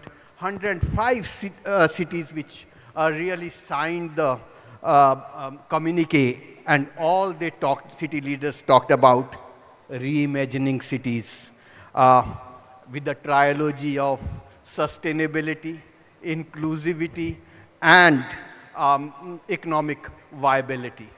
So like in Indian mythologies, Brahma, Vishnu, Mahesh, that's what they said. Cities should be looked at a trilogy of that. The leaders talked about looking at and leveraging the planning instruments for better quality of life.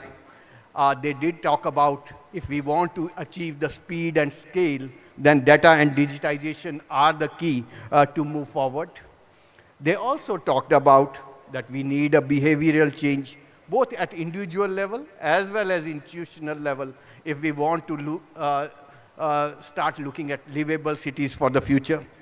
They did mention of how to use culture of a city as a USP for bringing economic development. And lastly, they did talk about overhauling the development finance to make livable cities work. While these were the strategies, these were the vision of these leaders, it's the challenge is how do you convert intentions to actions on the ground? And I think that is the biggest challenge. And I think we need to really start thinking about it. So today's panel, when we have, I will request the panel to talk about pathways to livable cities. And what should be the roadmap? If we are talking about livable city, we are talking about promised land, then what are those tools for this promised land? Second thing which I want, the global examples, how they have achieved and developed these pathways for livable cities. Third, what metrics we want to use to really measure the success of these livable cities. Next, what skills and reskilling we require if we really want to take this pathway.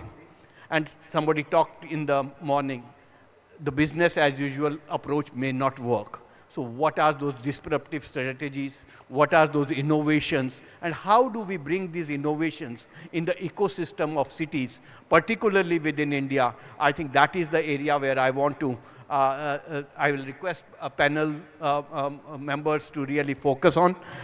So without much ado, I'll request Madam Huniban to really talk about, because she comes from UNICEF, and children are the first citizens of the city. And if we can make cities for the children, we will make cities for everyone. So I'll request, based on her experiences, how do they see, what are the key ingredients where we can really see, put the kettle to boil the water. So over to you.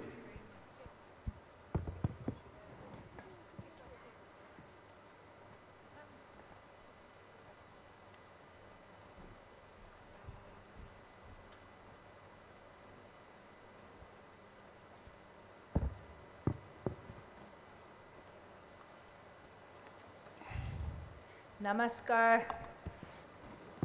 मेरा नाम हनीबान, मैं UNICEF में काम करती हूँ। Pre vibrant Gujarat बहुत अच्छा है, बहुत बहुत धन्यवाद। मैं साउथ कोरिया से हूँ, and it's such a pleasure to be back in Gujarat. I would really like to acknowledge the Honorable Minister of State, Ministry of Housing and Urban Affairs, for gracing this occasion and setting the tone.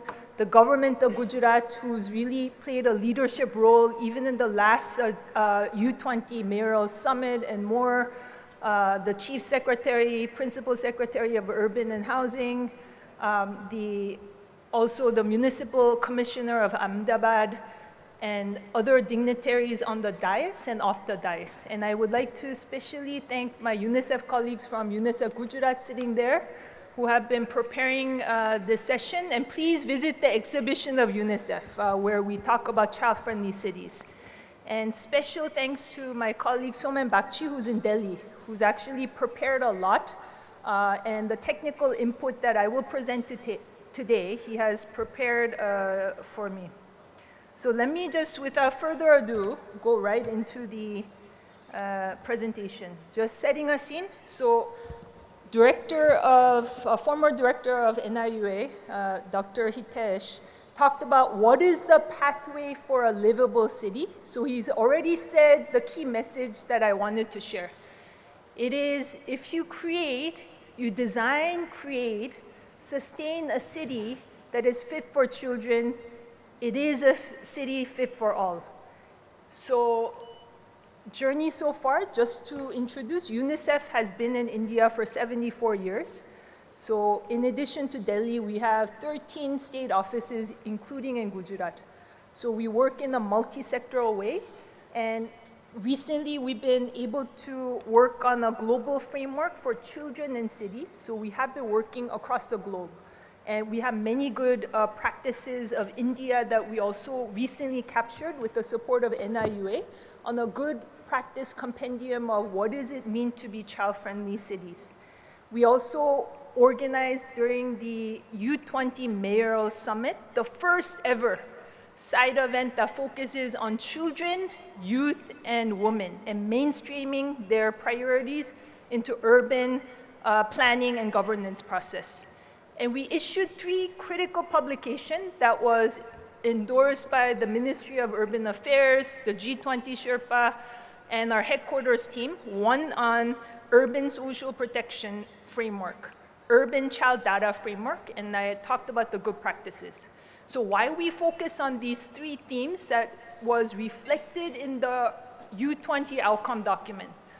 We need to first identify the most vulnerable segments of population with the child-centric urban data framework.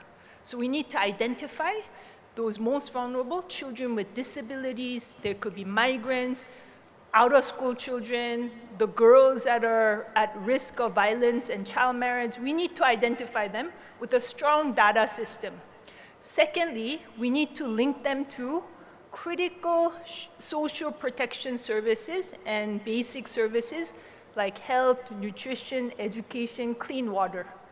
And then lastly, we need to learn about when you involve and listen to the voices of children, because I think the crux of a child-friendly cities is ensuring that children and young people participate in the planning and budgeting process.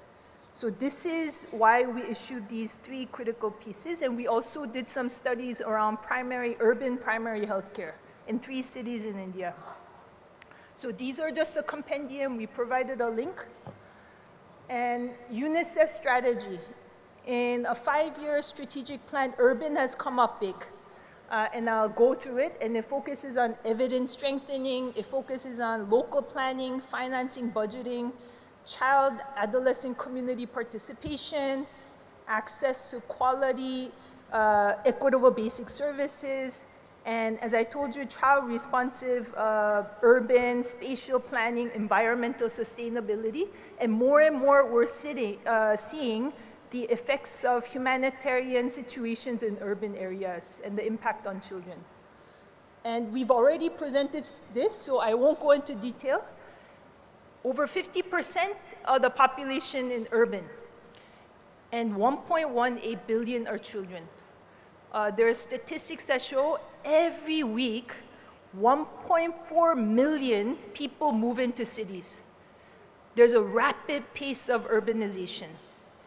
And 1 billion people live in slums and informal settlements, and majority are in South Asia and Africa. And we estimate, I mean, there's some figures that estimate that upwards of 500 million children are living in these situations. And then lastly, the key to sustainable development goals. So 48 indicators of the SDGs are actually related to children. And we focus on the top 5 SDG goals of no poverty, no hunger, quality, good health, quality education, and gender equality, because this is the unfinished business of the MDGs. If you remember the Millennium Development Goals. And I won't go through this, but there's a lot of trends happening. And then I just wanted to, a lot of speakers talked about climate change. So COP28 happened. Our Deputy Executive Director in Dubai actually talked about climate crisis is a child rights crisis. close to 1 billion children globally are at extreme risk of climate change impacts. 90% of the diseases that are caused by climate change impacts are borne by children under the age of 5. And we had COVID, now ongoing climate crisis. Around 40 million children got their education disrupted due to the climate change impacts of flooding, the earthquakes, the cyclones, the heat waves, drought. So this is a major call for action. We need to, when we design a livable city, we need to ensure child-centric climate policies and programs. And then I just talked about this, so I won't go into detail, but extreme weather events are frequently happening. There are issues of water scarcity and food security, insecurity, increasing pollutants in the air, vector-borne and infectious disease. And this is actually causing mental health issues among population, especially. It's changing the body and the mind of children that are very, very vulnerable, especially at the early years. So this is a critical issue and a crisis for child rights. And then I won't go into detail, but we know that it causes things like childhood asthma, respiratory diseases. And just one figure I wanted to cite here. Climate change, environmental degradation, and municipal waste. It's an important issue when we plan a livable city. WHO estimates that by reducing environmental degradation and eliminating persistent pollutants, it can actually prevent 25% of infant and under 5 child death. And then 26% of diseases can be prevented. So this is something that we really we have to look at carefully. I know that there's business sectors, there are municipal commissioners, mayors there. We need to ensure that children are protected in this kind of situation. And municipal waste, I won't go into all of the stats, but industrial waste, municipal solid waste, construction and biomedical waste, electronic waste. When we do design, construct, we need to consider this impact on children. And just one figure is 200,000 annual under 5 deaths due to unintentional environmental related injuries, such as poisoning, falls, and drowning. So this is something that we can easily prevent. And then I want to highlight, in 2022, the UN General Assembly recognized the human right to a clean, healthy, and sustainable environment. So this is also based on human rights. And then in August 2023, on the Convention on the Rights of the Child, which is, I would say, it was adopted by the most number of countries in terms of international treaties. And India was an early adopter in 1992. And it actually talked about the right of a child for a clean and safe environment, and then focusing on climate change impacts. And the 4 principles of the Convention on the Rights of the Child, when we look at the urban climate policies, we need to consider non-discrimination, best interests of the child, child's right to life, survival, development, and the last point on participation. It's very, very critical. So we talked about the human rights, case for focusing on the children when we design a city. Now let me turn to the economic case. Actually, there's a lot of science and evidence that shows investing in early childhood development, 0 to 6, 90% of the brain is formed between 0 to 5. In the first few years of life, there's about 1,000 neuron connections every second. So actually, we say that if we invest in the health, nutrition, education, early education of a child under the age of 5, you actually generate $1 invested, you generate upwards of $17.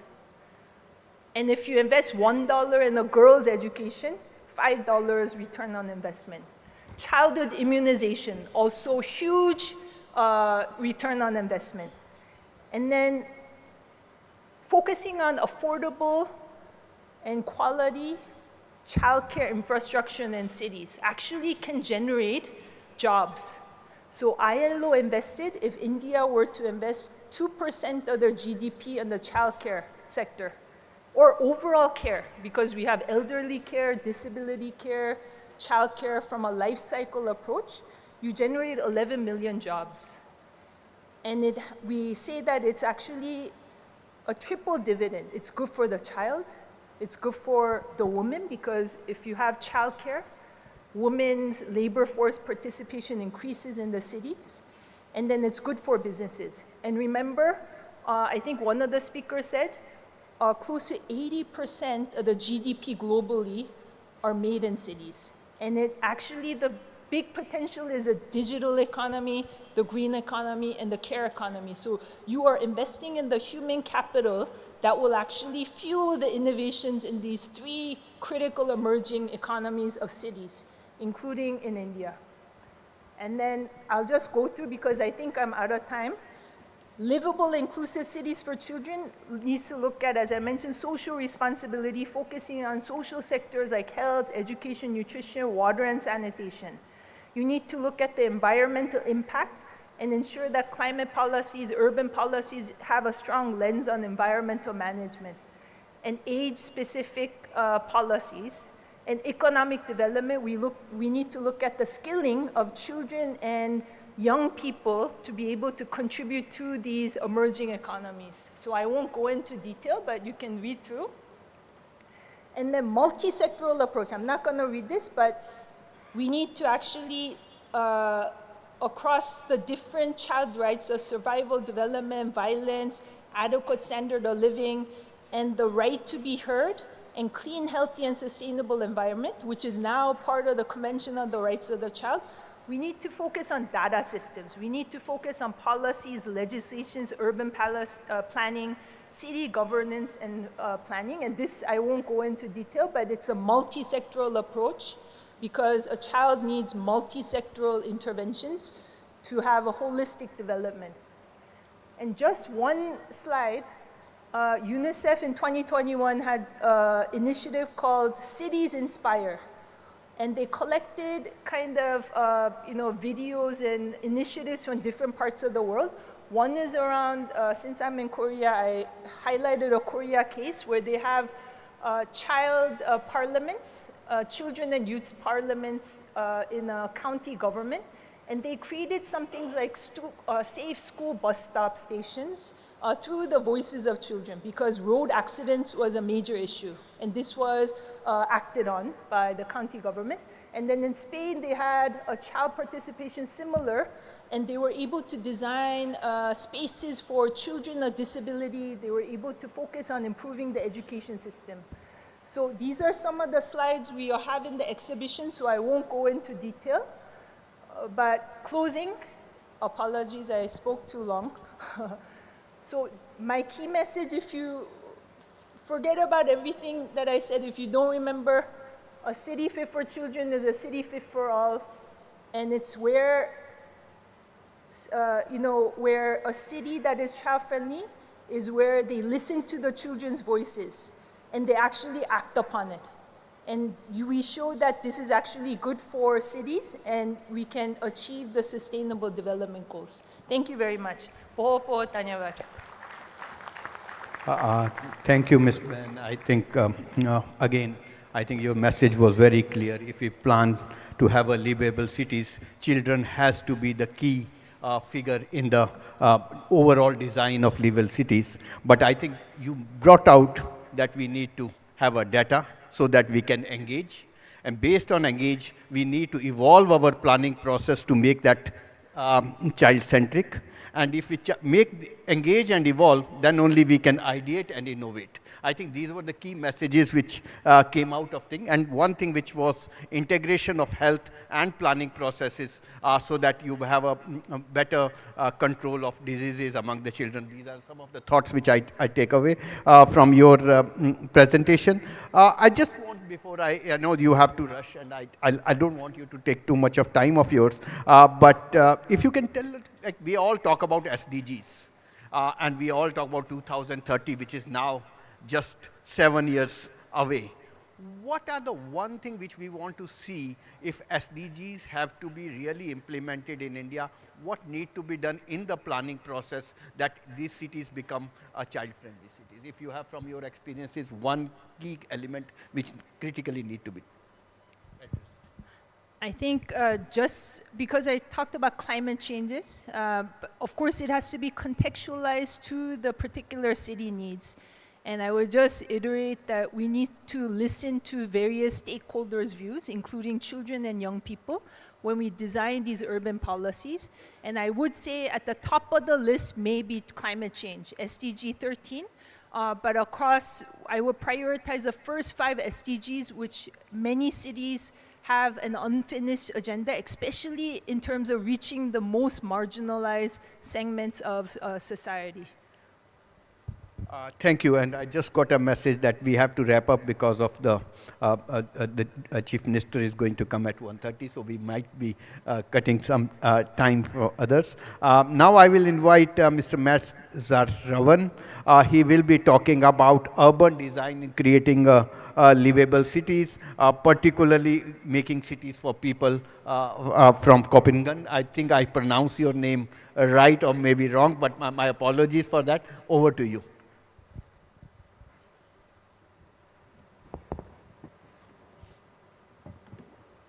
Thank you.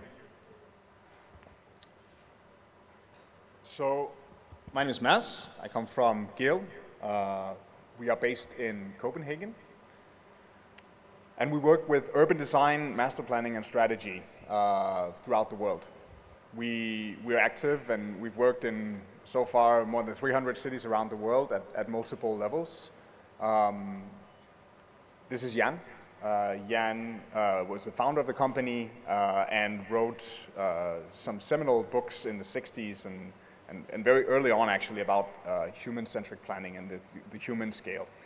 And Jan's inquiry into what it means to design cities for people actually started when he was trying to date his now wife, Ingrid, who was a psychologist at the time. And in the 60s in Denmark, there was this rapid urban expansion with lots of housing problems that needed to be solved. And Ingrid, as a psychologist who studied human needs, curiously asked, Jan, why aren't architects interested in people? Because what she was seeing, all the new construction with the concrete blocks that were popping up at a rapid pace, as a psychologist, she didn't really recognize any of these fundamental human needs being met in the spaces and in the provisioning of spaces that was going on. So Jan started to look into this, and he actually discovered there was very little research on people and our relationship with our natural habitat, which is today, as we know, the city. And we have a lot of knowledge about how chimpanzees behave in their natural habitat or how lions behave, but it turns out that studying the human experience of public space and the human experience of urban spaces was a field that was lacking. So today, more than 40 years later, we, as an office, we really base our practice and our designs on how humans experience our environment at eye level using all our senses. And of course, cultures and climates are different. A space like this on the left in Japan is very different from what a bench in Copenhagen looks like now at the moment. So these public spaces are different and cultures are of course different, but there are some universal traits that are shared between everyone. And we are, as Homo sapiens, we're a social animal. Our behavior is very much around being social, being active, meeting others in public space. And so how we design cities has a lot to do with this, right? And our physiology is the same. We haven't changed in hundreds and thousands of years at a fundamental level, but our cities have become denser, but also more spread out. And the urban expansion of rapidly urbanizing countries, this is an interesting forum to sort of talk about how do we design public spaces, how do we design cities? Because we don't necessarily need any more to be in public space. Urban life is all about inviting and creating high quality spaces to bring people out and to create these meeting points where people can meet across many different places. And of course, by 2050, 70% of the world's population will live in cities. So this is at the forefront of what we can really work with. So how do we do this?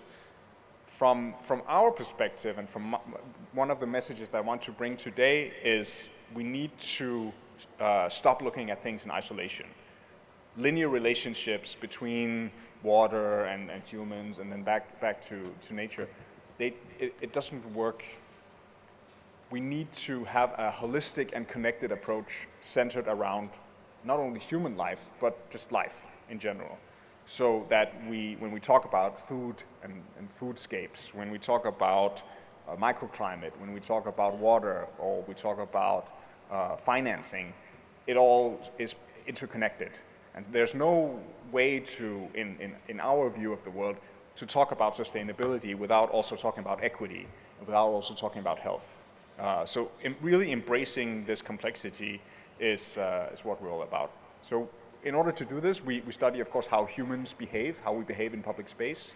We make tools to work with data. So, for example, understanding air quality and how it relates to public spaces. The ecology that we're part of, so water and biodiversity. This is an example of what the harbor in Copenhagen looked like not too many years ago. On the left, an industrial, poisonous, not very active part of the city. Today, the water has been cleaned, and we are beginning to design spaces around the water, much like the river is beginning to develop here, where instead of it being an industrial backside of the city, it's actually becoming the center of public life and of the public realm, and a recreational space instead of an industrial space. We work with green at all scales, so from all the way from street trees to pocket parks to connecting with regional bioreserves. We work with how we shop and how we access food, how we see the world. This is an example, I think, coming right off, like, what does it mean to be a child? This is an example where we strapped a GoPro camera to a 3-year-old and had them take a walk with their parents throughout the city. And then we began to see what does the world really look like at 95 centimeters. It looks very different from how an adult experiences the city. And how can we use that knowledge to design better cities for all? Of course, how the design of public spaces can influence comfort. I don't need to stand here and talk about the massive impact that urban heat island effect can have. In the city, of course, that has one of the most ambitious heat mitigation plans. We've worked recently, increasingly in India, and I want to again point back to this idea of combining some global universal knowledge with very unique and local vernacular strategies on how, for example, to deal with microclimate. So in this example from Jaisalmer, it's beautiful to see how different characteristics of the traditional vernacular actually creates spaces where you don't experience the harshness of the sun in the same way as you do in some of the more modern developments. And another point for me would be to not forget that streets are the primary public spaces of cities for meetings, for exchange, for social life. So instead of thinking about we need to design a public space, it needs to be a square or a park or a plaza, actually looking at the street and at the neighborhood scale to begin to interrogate these things. So we work with master planning, with public space and data. We work with strategy and mobility and leadership and organizational change. But we always combine this local knowledge about climate and culture and building heritage with the Jan Gehl's, the universal kind of toolbox of knowing how people experience space and how they experience and behave in public spaces in cities. As a short example, I could show this master plan. This is in Chile, in Riobamba, which is a city between sort of the Andes, and this is what it looks like today.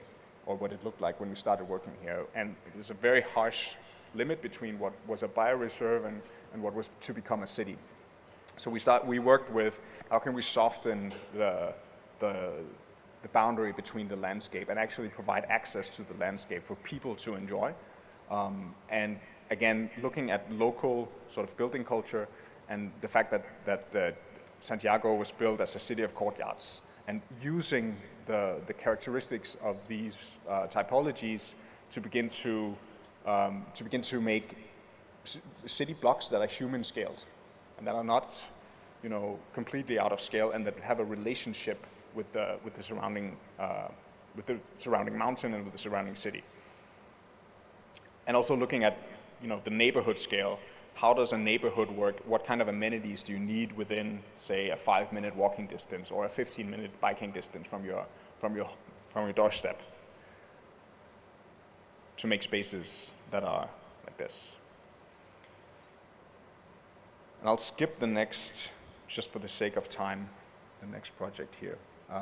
But I'd say delivering high density with the human scale is really what I think it's all about. So all of these Lego blocks, they're the same number of blocks, but you can make vastly different urban fabrics with them. And there's a way, I would say, to create the conditions for compact living, where we live compactly together. We don't use as much land, we don't consume as much space, but without sacrificing the high quality of life and the kind of the raise in life quality that we want. So sharing more enables us to consume less, while at the same time getting access to more amenities. And that's what I think cities are all about, right? So the role of urban design in creating livable cities. Putting life at the center of decision making, I think is a recommendation, and looking at public life as one of the goals that can create livability in cities. Looking at the human scale, so how we experience the city with our body as the starting point, mixing uses and creating real pieces of city. This is an example of, in the ground floor of the building, there's an active cafe. Above, there's some parking, there's offices, there's residential, and all of these uses mix and combine into a place that's very active. Public space at the heart of urban daily life, and creating new urban common ground for people to meet. Thank you. Thank you, Matt, and nice presentation. My apologies that I have to rush you to close this, but because of the time constraint, we have to close it. But I take two messages from your presentation. One is interconnectedness, another is integration, and third is how do you relate a relationship with the nature and relationship with the human. I think these are the three things which, while you are looking at urban design principles in urban planning, there. Just quickly, while you talked about Jaisalmer and you did talk about Copenhagen, just quickly, can you give me two innovative approaches which were disruptive in the urban design process which you applied during the whole process? I think disruptive, innovative approaches is of course something, I mean, we all want to claim that we can be disruptive and innovative, but I think actually looking back and going back to the foundational kind of principles of good city making is the next innovation, you could say. I think there's a lot we can learn from just looking at existing cities, what works, what doesn't. And of course, we can add technological improvements. Of course, we can add smart city technologies and all of these things to it. But at the very basic level, I would say that we strive to advocate for getting the basics right before yeah. Thank you. Now we move to Ms. Nisreen Daud, Manager Sustainable Development, Greater Amman Municipality, and she will be talking about impressive achievements in sustainable urban planning and climate action in Amman. So over to you, Ms. Nisreen Daud. Thank you. Good evening, everybody, and thank you. And I'll request you, because we are running just beyond 10 minutes. I'll make it short. Thank you for inviting me and having me here, and thank you for C40 for arranging my participation. I'll start with a brief about the city of Amman. Amman is the capital of Jordan. 4.5 million people lives in Amman in an area of 800 square kilometers. It is the biggest city in the country, where more than 42% of the population of Jordan lives in Amman. It is one of the most ancient cities, but also it's a modern city. And more than 40% of the population are under 19, so we are young generations lives in the city. As a Greater Amman municipality, we work on a vision for Amman to be more organized, resilient, and smart, while keeping its identity and heritage. As the municipality, we work on in 6 sectors: public works, environment, health and agriculture, community development, and urban planning and economic development, and also on the finance and administrative services of the municipality. I will shortly talk about the challenges that we are facing as a city. On the city level, we have several challenges, including the lack of natural resources, especially water. We are one of the poorest countries in water in the world. We have faced the challenge of urbanization. I think it's due to the sudden increases of population. Amman was 2 million people 10 years ago. Now it's 4.5, which put a lot of pressure on the city resources and infrastructure. Most of this sudden increase of population is due to refugees. 1/3 of our population are refugees, and mostly from the neighboring country due to regional instabilities in the surrounding countries. We also face a lot of challenges due to climate change incidents, flooding, heat waves, drought, and a lot of others. On the organizational level, we also have a lot of challenges, including difficult business and investment environment, a poor relationship between the private and the public sector. We face a lot of challenges on the coordination level between service providers, and also we have difficult data, especially high quality data on the city level. What we did to address these challenges, we work in 3 major strategies. Amman Resilience Strategy was released in 2017, followed and part of it, Amman Climate Action Plan in 2019. And then in order to facilitate the implementation of these actions, we worked on the Green City Action Plan in 2021, along with the Smart City Roadmap.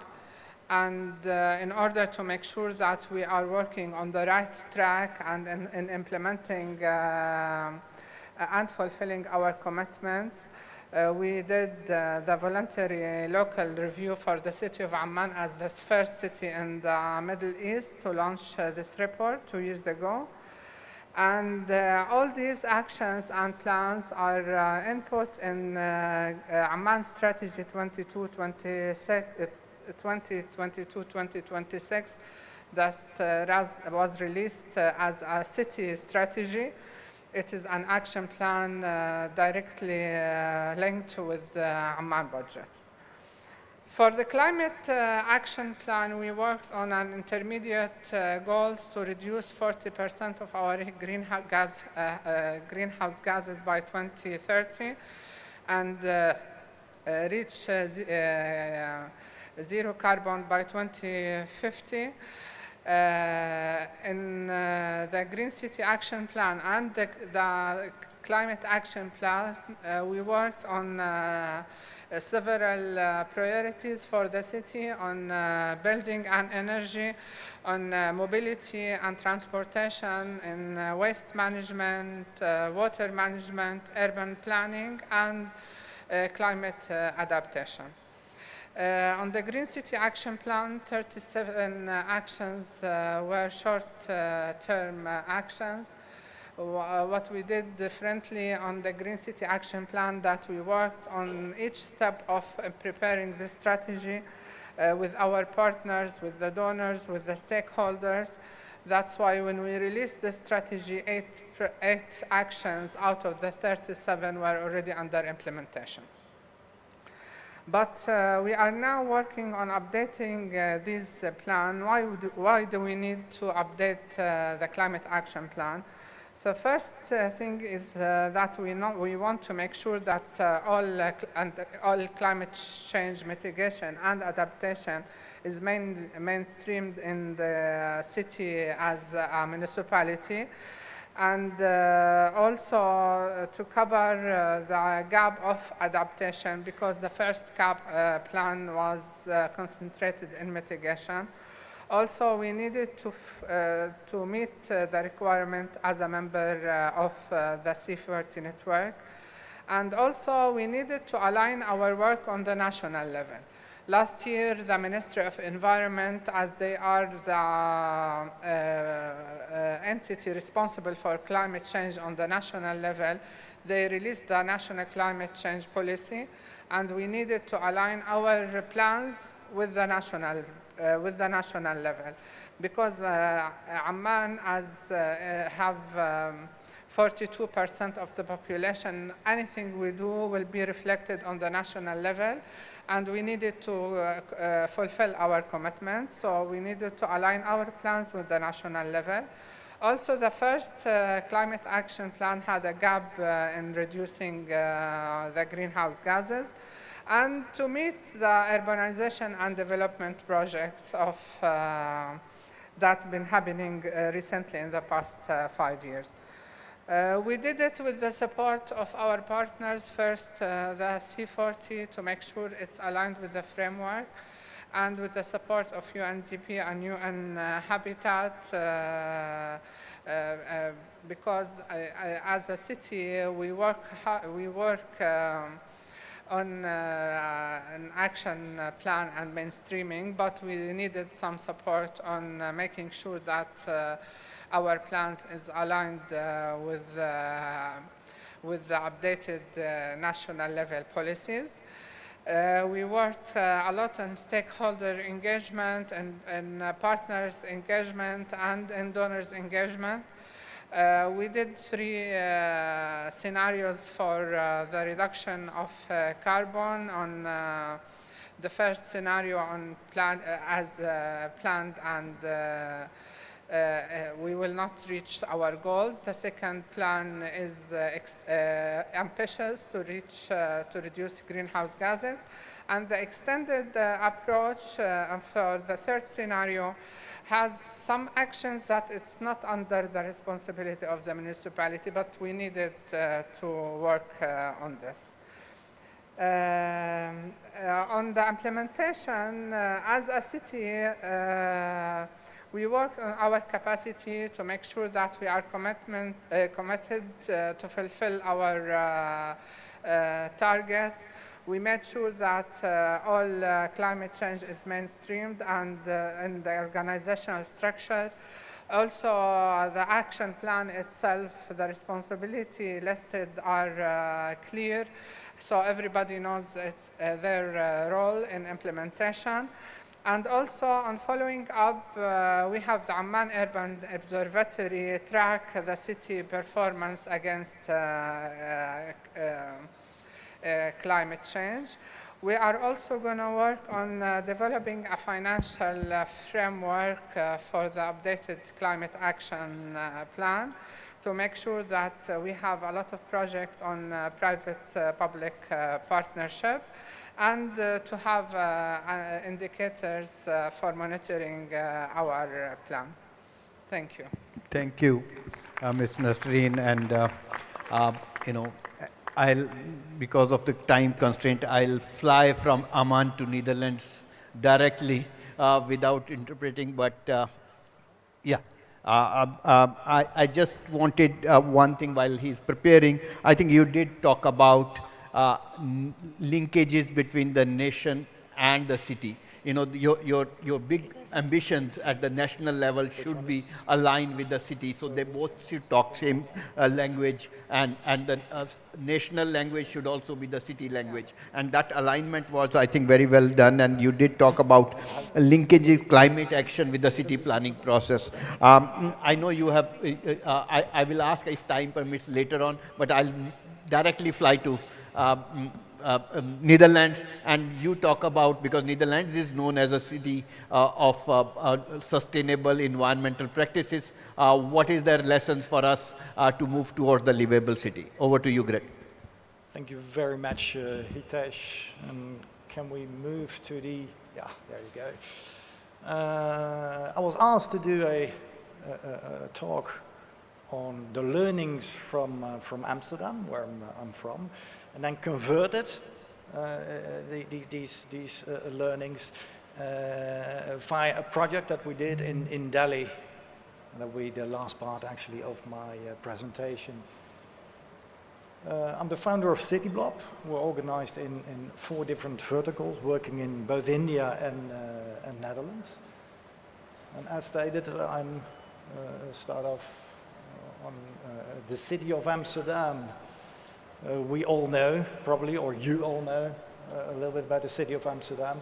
We're famous for our grachten, for our canals.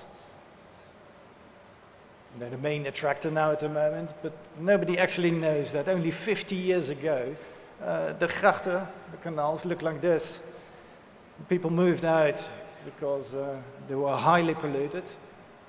A lot of diseases were spreading around. And nobody wanted to live in Amsterdam anymore. Everybody moved out. Then the city of Amsterdam had to do something. And the water supply company that was normally providing clean water, they got a new role. And they were focused now on the Amsterdam water cycle. What that really meant was that the household sewage water would move into a sewage treatment plant, and then to the grachten, the canals, the lakes and the ditches. From there, the same water will be used for drinking water. So it's a full cycle of water use. And the waternet changed into a public drinking water company, into a public water cycle company, having a lot of different roles, all focused on water. We'll skip the key figures. It's a very simple but efficient system, but it had an exchange or extremely radical change for the city of Amsterdam. So over the years, the water in the grachten, in the canals, has been cleaner than ever. They're organizing city swims on a yearly basis. So instead of the reason why you would move out of Amsterdam, it is the reason to move to Amsterdam. And the water has become actually the main public place in the city for all sorts of events. It became that popular that everybody actually wanted to live next to the water. And over the last 15 years, the harbor, 5 different harbors that were in close proximity of the old center, were developed in a very highly densely way, similar to Mumbai. And that was possible because there was that much space, and the water was the public space that people could live in.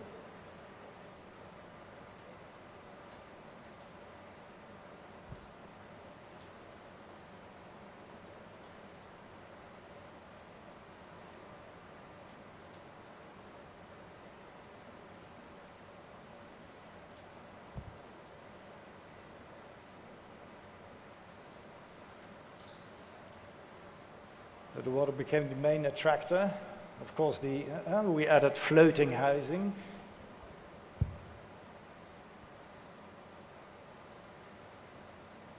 And added a lot of public buildings next to the water for the whole public to experience the new waterfronts, museums,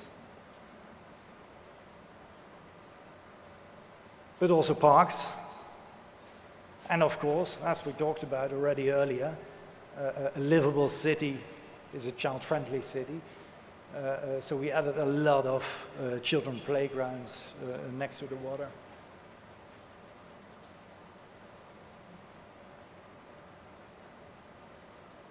Another, it's almost 0 degrees now in Amsterdam, and there's still a swimmer. This was a couple of days ago. So while redeveloping the old harbor areas, we could solve another challenge that we had in Amsterdam. We could add an enormous amount of cycling lanes to the development. Cycling is, of course, the best way to experience the water.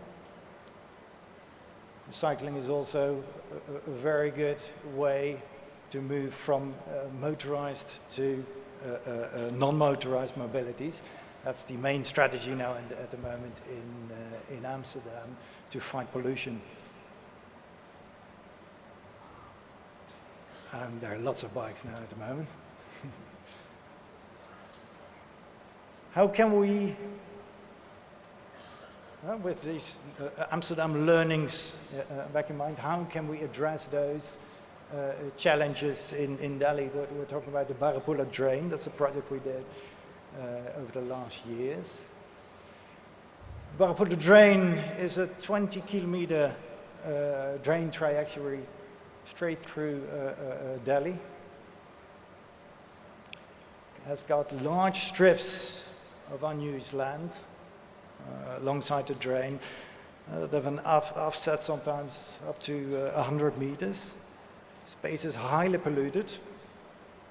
There's a lacking of a relevant public program currently. Given the enormous amounts of tract of land, there's a wonderful opportunity to develop this space into a livable backbone for the city of Delhi. So the Barapula drain becomes Barapula Springs, the new vibrant backbone for Delhi. And actually, these steps are similar to the steps we've been taken in Amsterdam. And that's the sewage structure that is now put underground, separated from the stormwater into a closed system. It's the water collection. The drains used to be a river. Oh, something went wrong.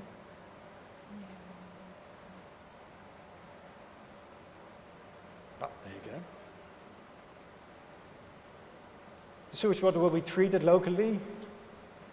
Parks will be added. Playgrounds will be added. And public activation. And it all can be financed on the back of the real estate development because there's too much land available. You will end up with a livable backbone for the city of Delhi, a healthy quality of life for impacted neighborhoods.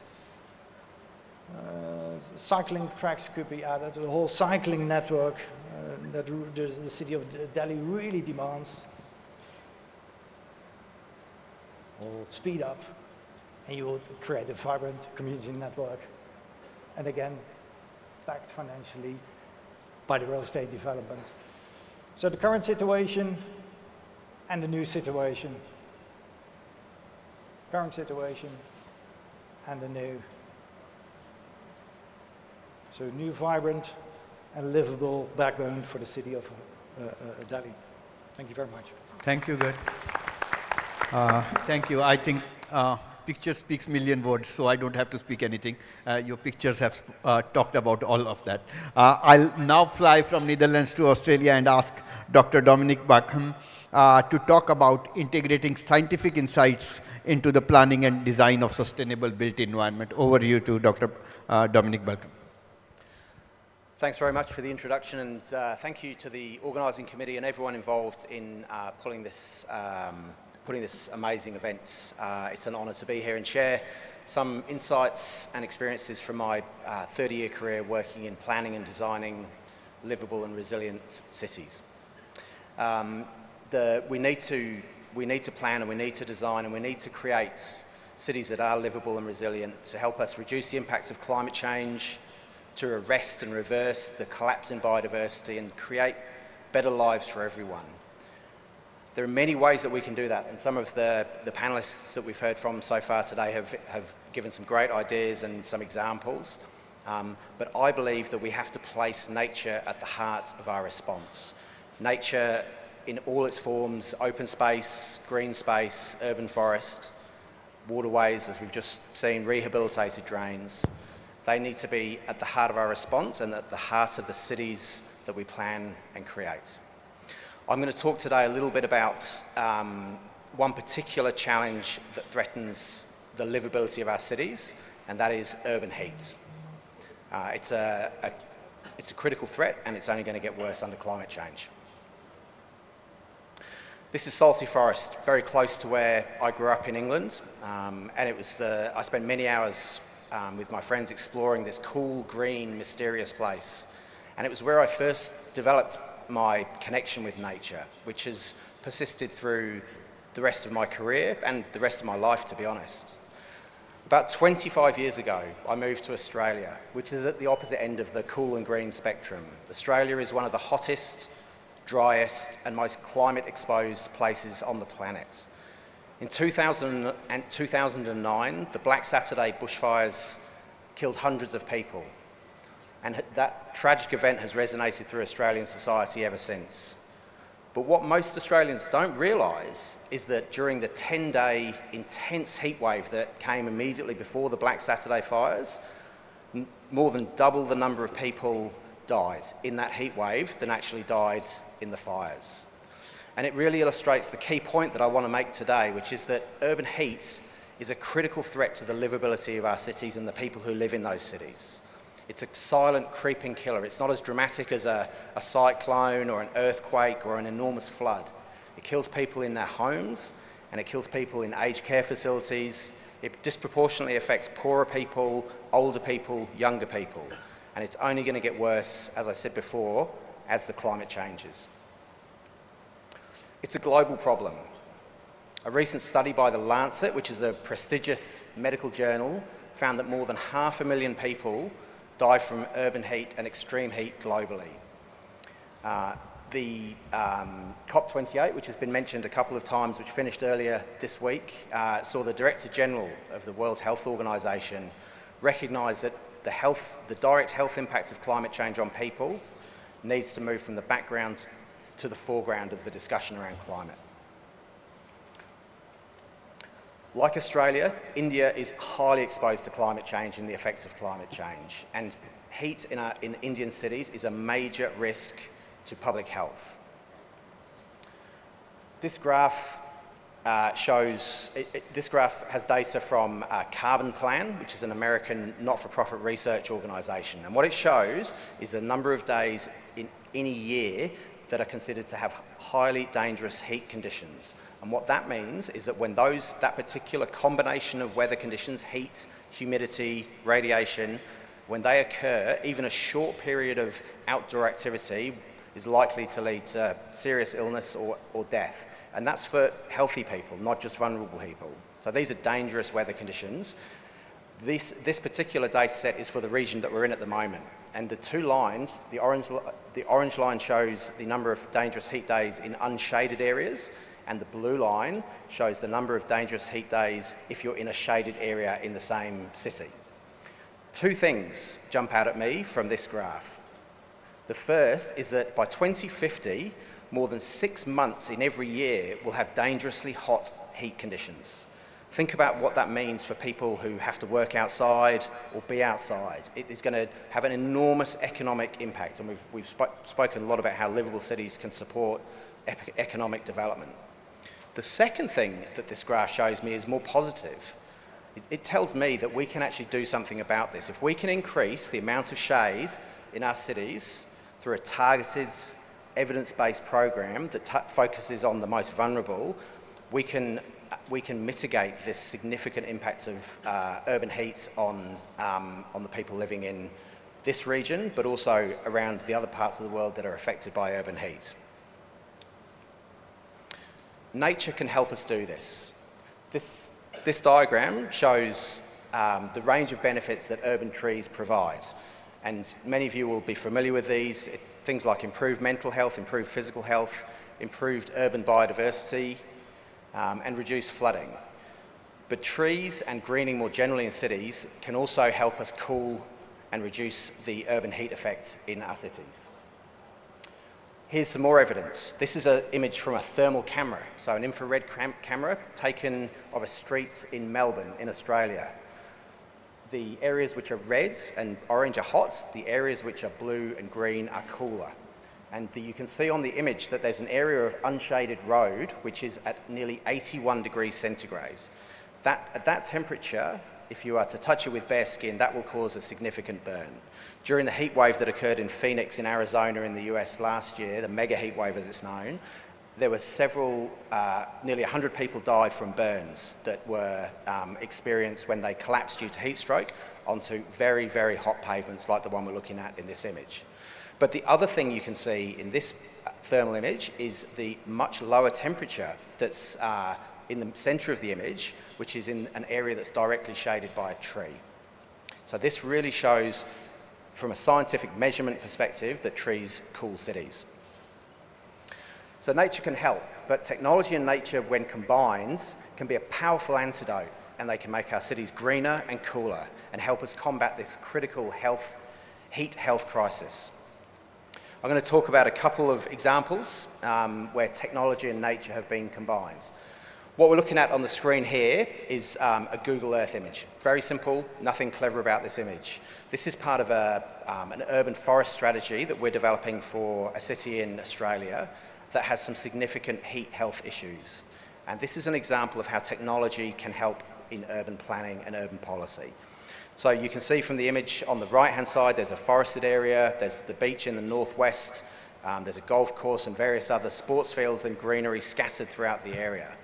This is not enough, though, to tell us where we should plant trees and where we should focus our investment. We need to have better data on where trees are and where trees are not.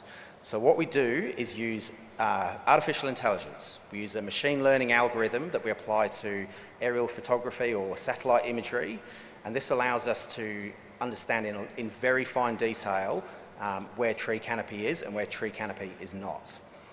Here's the result. So this is the output from the machine learning algorithm for the same area that we were looking at in the Google Earth image just before. The area of green is where we have tree canopy. The grey area, there's no tree canopy. People who are in those areas are fully exposed to the radiation from the sun and at higher risk of health issues. If we zoom in further, we can see the individual canopy of each tree. And this is transformative data. Urban forest, urban greening strategies, which are inputs to master plans for cities in Australia, have traditionally been either developed with very limited data or very expensively collected field data. This approach has transformed the way that we can use evidence to plan for greener, cooler cities. The second example where technology can really help us focus our efforts on making livable, cool cities is understanding the social data. Not everyone experiences or is as vulnerable to heat as other people. If you're older or very young, or you have a disability, or you are of lower income, you typically are more vulnerable and more likely to become ill or die from urban heat. So what we do is create this spatially explicit heat vulnerability index, HVI, which is a composite index created from 3 indicators. The first is exposure, and you can see these in the 3 boxes at the top here. The first is exposure on the left, which is a combination of temperature and canopy cover, which came from the analysis that I was just talking about before. The second is vulnerability of the community, so how many people, how many old, how many very young people, how many people with existing illnesses or disabilities, and the third is adaptive capacity, which is around education and income levels. We combine these indicators to create and map HVI at the city scale. And what we get is a map. And the map allows us to understand patterns of vulnerability across cities. This is Melbourne again, the whole city on the left-hand side, and you can see areas of red and orange which are high areas of vulnerability, high HVI, and areas of green which are lower. And if we zoom in, the image on the right-hand side is a central part of the city. Very clearly we can see the areas where we need to plant trees and implement other cooling actions to reduce the temperatures and protect those vulnerable communities. I'm just going to finish with a couple of slides of the end point of this process. If we don't move beyond the data, we don't move beyond this complex mapping, we're not helping people. So this is an example of a site which has a concrete drainage channel, which is radiating heat. There's no cover from canopy along the drainage corridor. It's been used as a footpath when this image was taken, as you can see. But this is radiating heat into the local community and increasing their heat health risk. So we worked with the state government to develop a program based on the types of technologies that I showed before to identify the highest priority areas that were like this across the whole city, and we developed and implemented rehabilitation programs to turn them into places like this. The trees are growing, they'll get higher, they'll provide more shade. The water is also providing a cooling effect. It's a nice place for people to come and experience nature, which is one of the other benefits of urban greening. And most importantly, the temperature in this particular location where this project has been implemented is 7 degrees cooler than comparable areas which are still in that concrete trapezoidal form that I showed you before. So in closing, I would like to bring us back to the graph that we were looking at before. We need to focus our efforts collectively at bringing nature into the city so that we can close the gap that we see on the right-hand side. The difference between 190 days and 66 days of dangerous heat is thousands and thousands of lives between now and 2050. We have the technology to help us work out where we should plant trees and bring nature into the city. Now we need to move forwards and get on with investing in doing that. Thank you very much.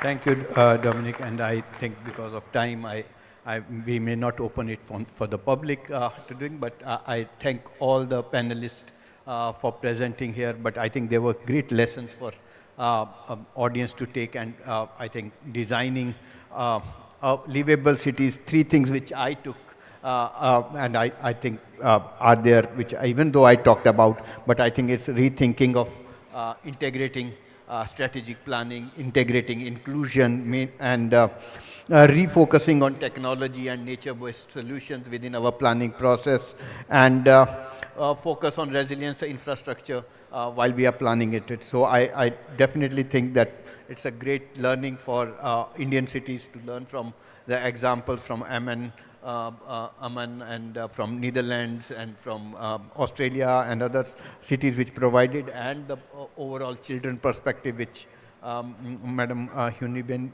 presented. So thank you everyone, and I hand over to the organizers for further deliberations. Thank you.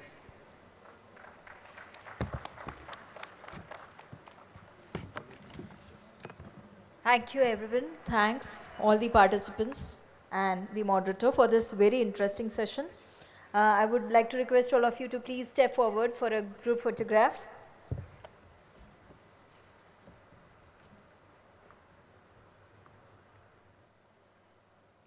So that was a very informative session.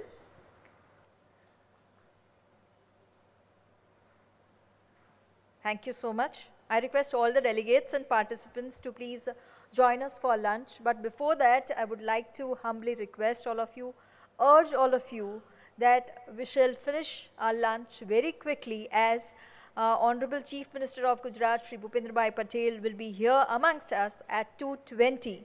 So we all shall reassemble in this auditorium by 2:10. So I humbly request you again and urge all of you to please be here quickly after the lunch. Thank you so much.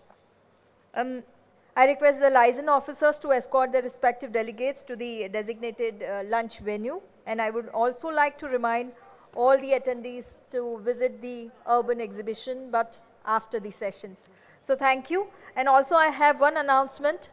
There are few cars which are on the route of Honorable CM Sir's transition. So please, I request, please remove these cars from that path.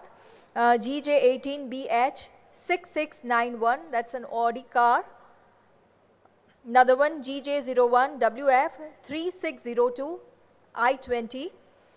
GJ18BQ0255, it's an Ertiga.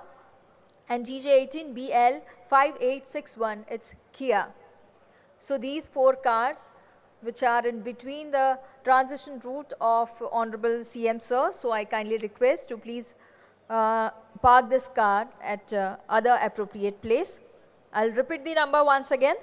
GJ18BH 6691 Audi car, GJ01WF 3602, it's an I-20. GJ18BQ0255, it's Ertiga, and GJ18BL 5861, a Kia. So thank you all once again. Again a reminder, we shall quickly reassemble here after the lunch at 2:10. Thank you.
Hello, mic testing.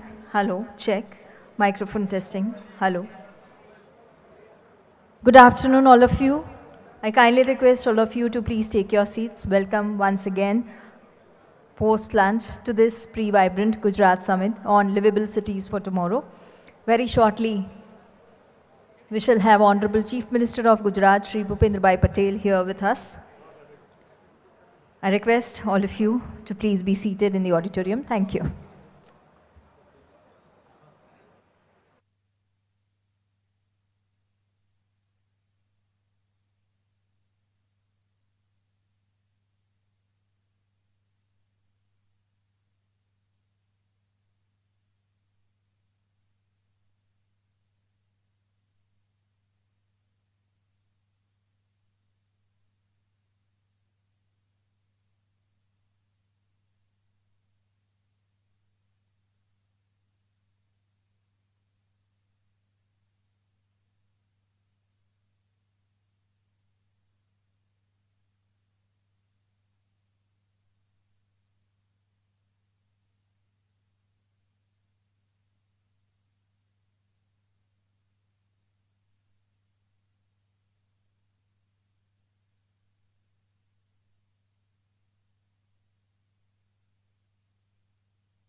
Hello.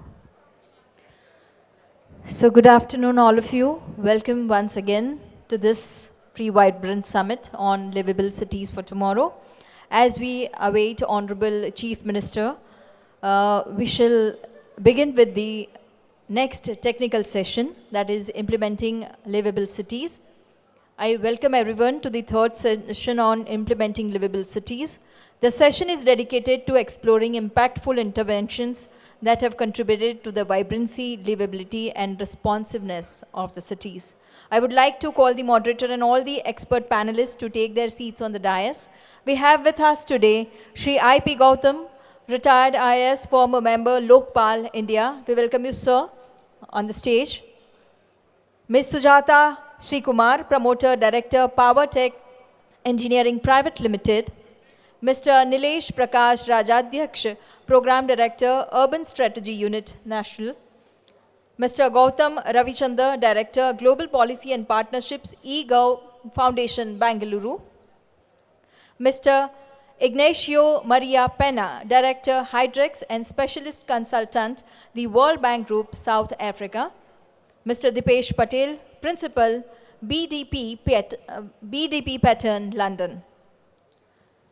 We welcome all the panelists and the moderator for this next session. As I said, this session is dedicated to exploring impactful interventions that have contributed to the vibrancy, livability, and responsiveness of the cities. Tools and strategies aimed at enhancing the quality of life in urban areas, whether through strategic planning or innovative mechanisms to improve the financial health of local urban bodies. All this will be discussed in this session. So, welcome once again, and now over to our moderator, Shri I.P. Gautam.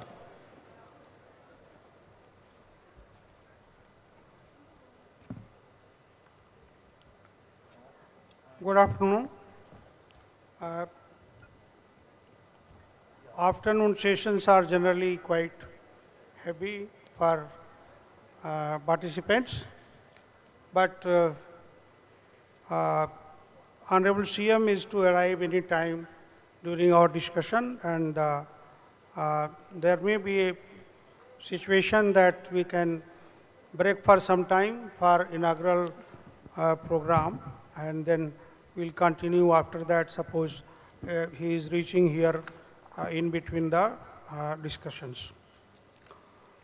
Friends, livable city is a necessity for every human being, and in India almost 40% people are living in cities, and projection is that in coming 10 years there will be 45–46% people are going to stay in the cities.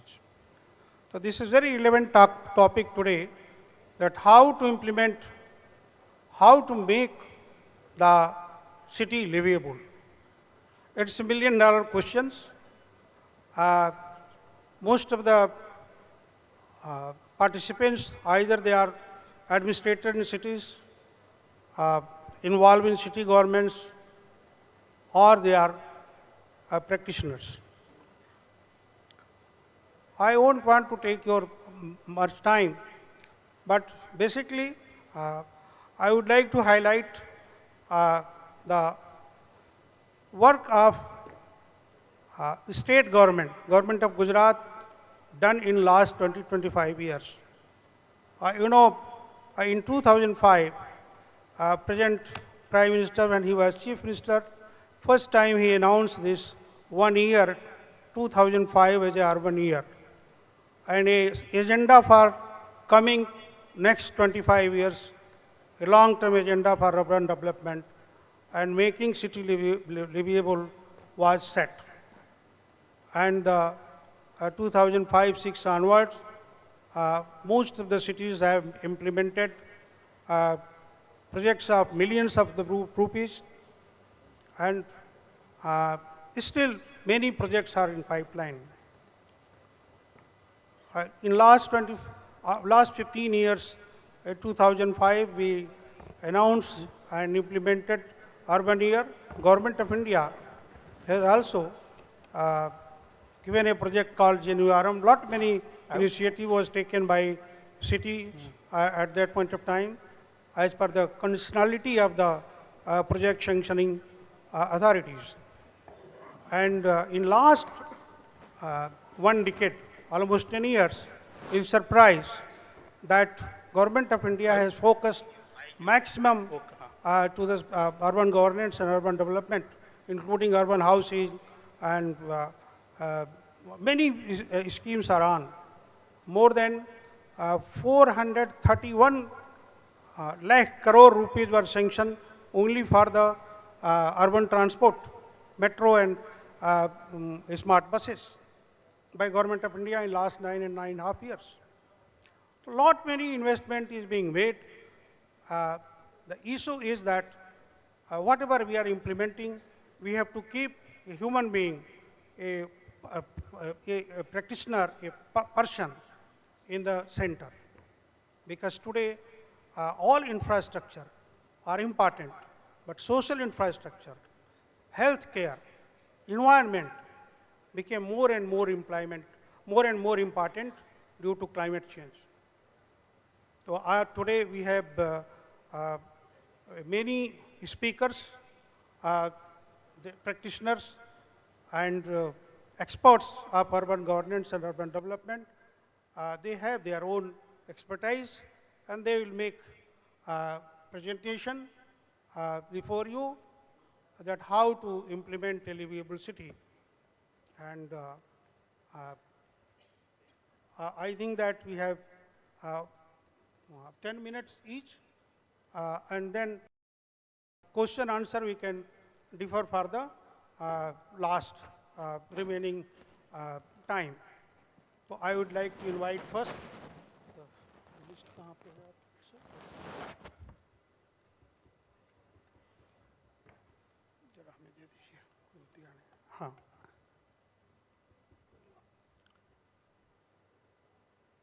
Sujata Sri Kumar. She was earlier, we had, she worked when I was Director of Finance in Narvada project. She was with CRISIL and she was also looking after urban rating of the urban local bodies when I was in Municipal Commissioner Ahmedabad. She is known and she is expert in her own field.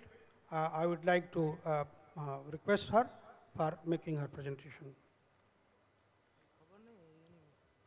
Power complete.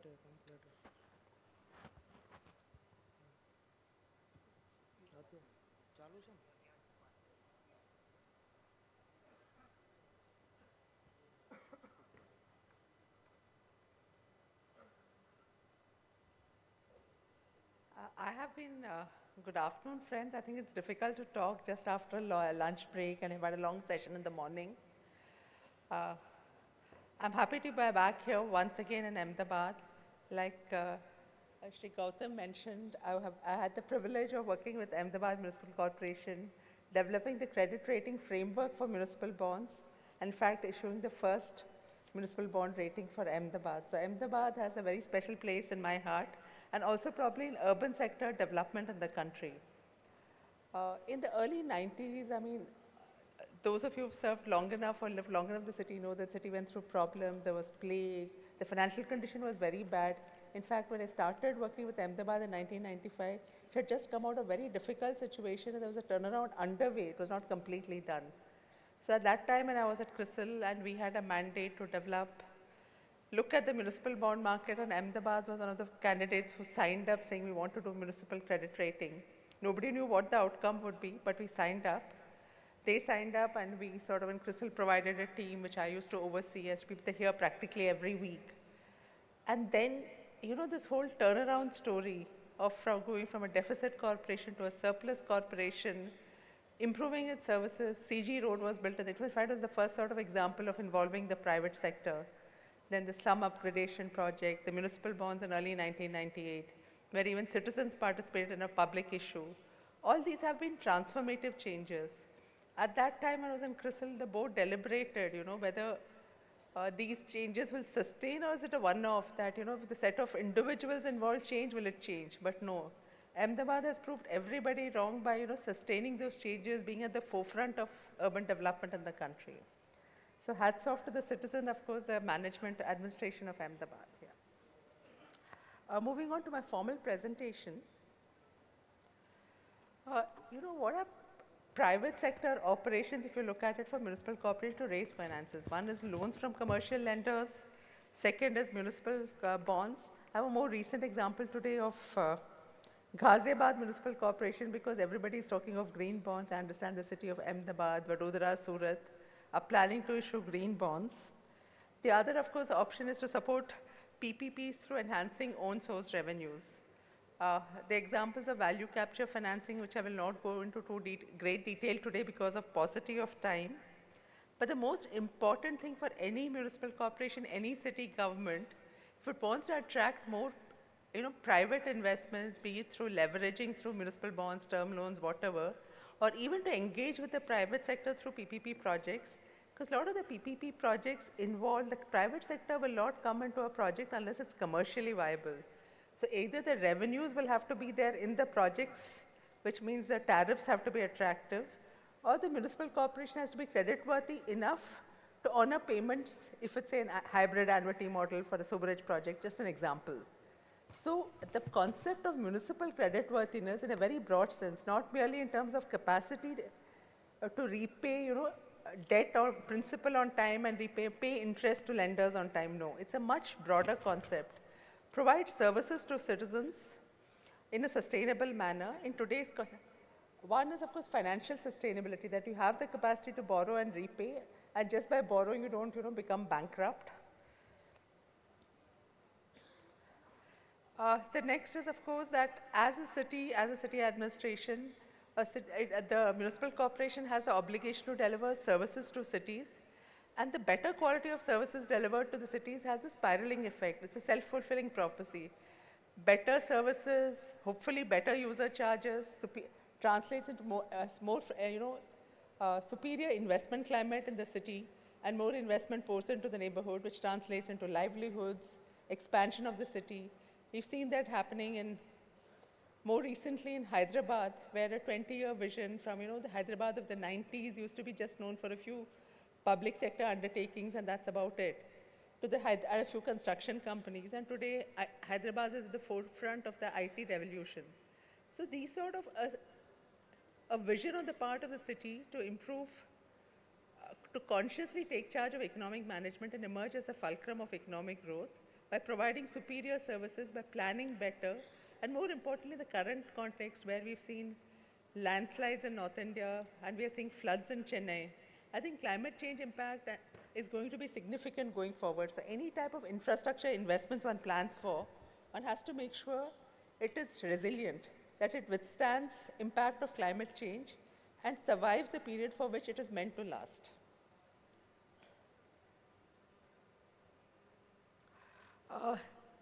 Issues in municipal finances are well known to this audience. I'm not going to get into it in too detail given paucity of time. Sorry, yeah. Important questions municipal corporations need to ask themselves: that have they internally exhausted all funding sources? Are their revenues, being utilized or recovered to the extent possible? What is your recovery on property taxes? Can you raise your property tax levels a little more? What is your recovery on user charges? Can you improve it a little more? Can you optimize expenditure? Are there other, can you use technology to provide better quality services? There's a world-class hospital today in Ahmedabad. So these are the sort of improvements one can bring about in internal operations. Only when you feel that you have adequate internal funding sources and this is not adequate for the proposed investment, should you look at borrowing or PPPs. PPPs are not free. PPPs are not a way that, okay, I can't do it on my budgets or my balance sheet, so I will outsource to the private sector.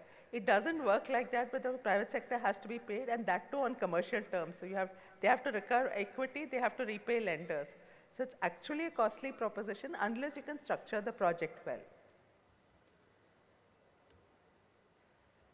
So the point I've been highlighting earlier, that stronger creditworthiness improves the city's ability to attract different types of financing, be it commercial lenders, be it investors, be it partnerships with real estate developers, partnerships with other organizations.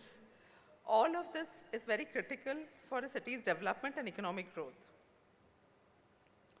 The topic which I'll talk in a little more detail given the case study of Ghaziabad which I have is leveraging through municipal bonds. The point is Ahmedabad was one of the first to borrow without a state government guarantee as early as 1998, and it has sustained its credit performance over the past almost, I think, 25 years now. The advantages of leveraging through municipal bonds in the Indian context is not so much the quantum of money raised, because 200 crores raised by Ahmedabad or Vadodara or Surat in the context of the capital flows coming from various Government of India schemes and the city's own ability to contribute is not much. But the idea of accessing the capital markets has a very important side benefit. It sort of exposes the city to financial sector investors. It teaches the city government how to respond to queries from financial sectors. It teaches governance. It teaches, because there are disclosure requirements of SEBI which have become stricter over a period of time. There's credit rating agencies which review every year. And now if you're going to go in for green bonds, you will have verification agencies on top of that. This whole ecosystem of market intermediaries and commercial, financial market intermediaries who are reviewing the municipal corporation, periodically interacting, pointing out deficiencies, pointing out where a city has done well.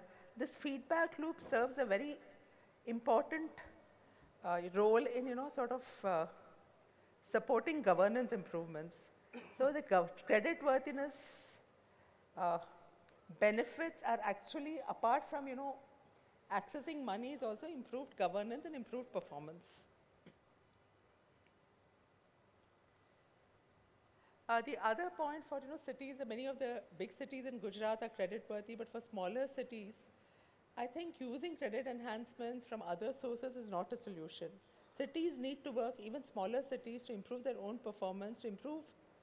They may or may not get a AA rating like Ahmedabad, Vadodara, Surat, but they have to get the best possible financial performance for that category of revenue base.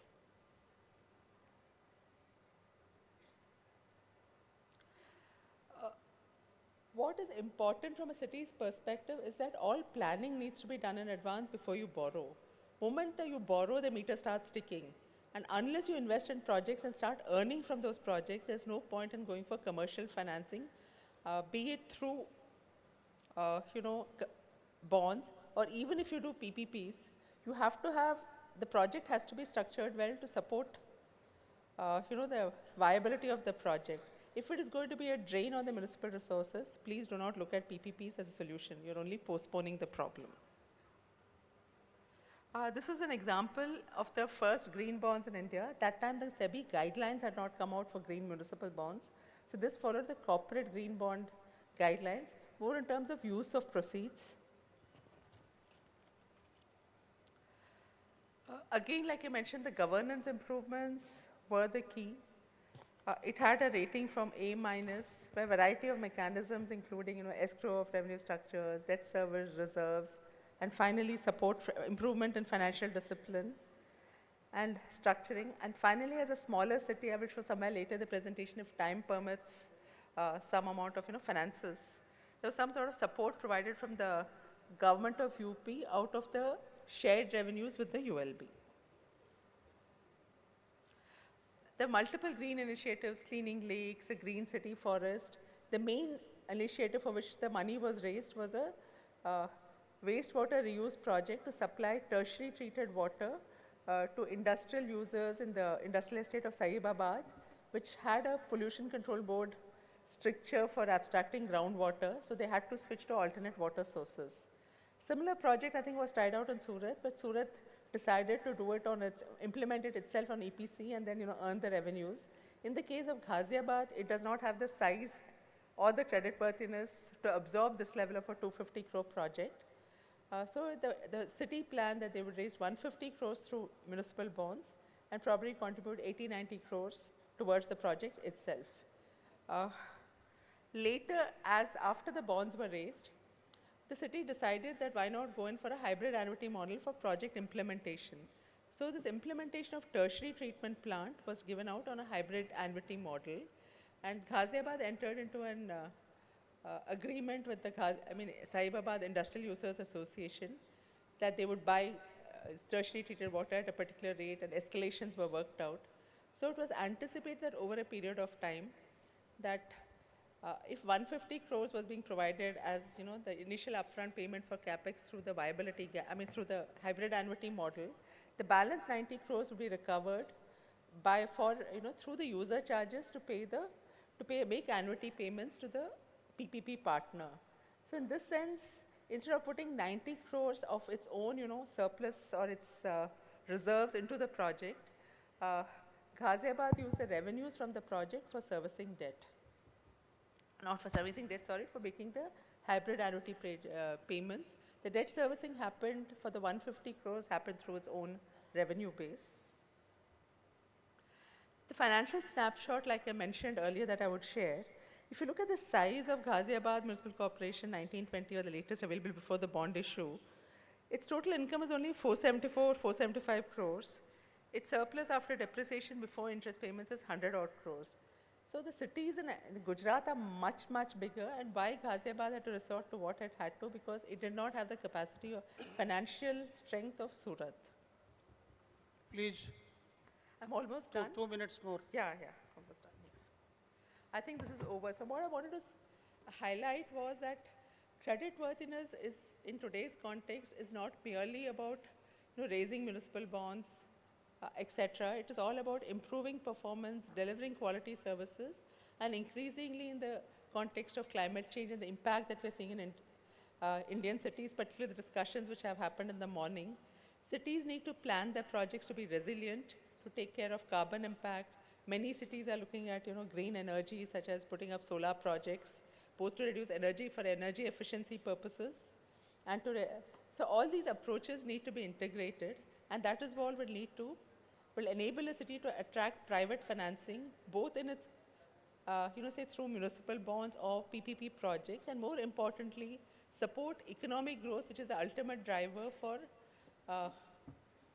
providing quality services to them. You provide quality services, economic growth happens, that economic growth hopefully translates into better revenues. So it has to be beneficial to all players in the ecosystem. Thank you. Thank you. Now I invite Mr. Nilesh Radha Yashka.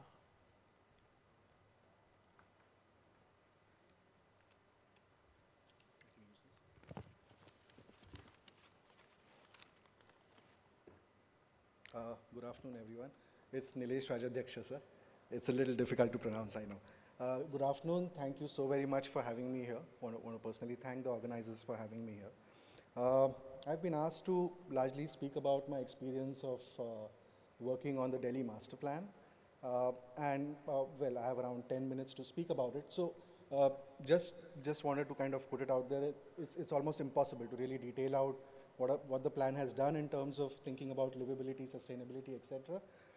What I'll really try and do is capture in maybe large 4 or 5 nudges that the plan really structured itself around, and which gives it a distinct edge over previous planning regimes that have existed for Delhi.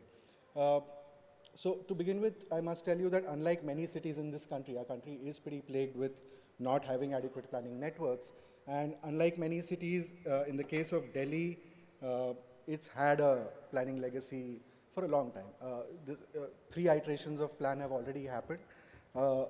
Most of these plans have largely been land use oriented plans, the classic traditional master planning approach that cities tend to adopt, which largely focuses on land, its growth, and its uses. It's a question of regulating how the city would grow and what the uses on various lands would be. Well, the framework has been fairly inspiring. A lot of cities, for example, in North India have tried to emulate the Delhi Master Plan in the past. And yet, if you look at the story of the past 2 decades of Delhi, which has had a robust plan throughout for close to 70, 80 years, while The city itself and the region around it grew in terms of population by maybe twice.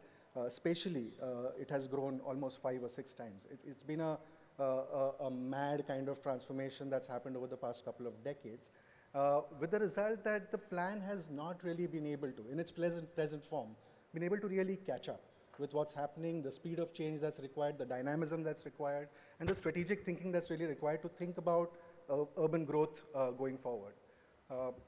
We know, for example, that Delhi is considered one of the most polluted cities. That beautiful image on top of people playing in the snow actually is polluted foam on the surface of the Yamuna. It's not a pleasant picture at all. Unauthorized colonies, which is the lower image, it happens to be one of the largest cities in the world, and yet 40 to 45% estimated residents of the city live in unplanned, unauthorized colonies. There's also fairly heavy dependence on public agencies for development as we speak. Extremely resource heavy city, one of the lowest segregations of waste anywhere, some of the highest peak power demands anywhere in the country, fairly water scarce. Also, despite being water scarce, only about 12% of the water effectively gets reused. Almost 60 to 70% of the built stock actually is vulnerable to disasters. Lots of pluses, for example, has the densest metro in the world, and yet the ridership remains very, very low. So there's been a 40% increase in personal vehicles. Bus trips, cycling trips have begun to fall. So the only thing I'm trying to drive at is that despite having a planning framework, the traditional planning framework, something's not been working for the city. So when we started thinking about the Delhi master plan, we were absolutely clear that we will need to redefine how we don't think just about spatial growth, but about the overall directions the city must take in terms of sustainability, inclusivity, etc. We must definitely rethink the traditional planning approach, which is fairly regulatory in nature, and think about how we can move towards a more enabling strategic approach when we think about planning.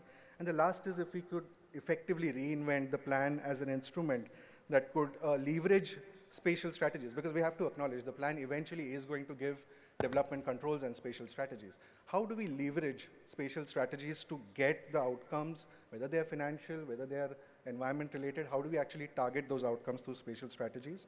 And more importantly, how do we make it enabling enough to get multiple stakeholders involved within the plan making and plan implementation process became critical for us. 3 big moves that the plan attempted to do. One was very clearly move from the norm-based approach. It is very, very norm-based approach, largely across the country. So, I'm sorry, why can't I see this? Yeah,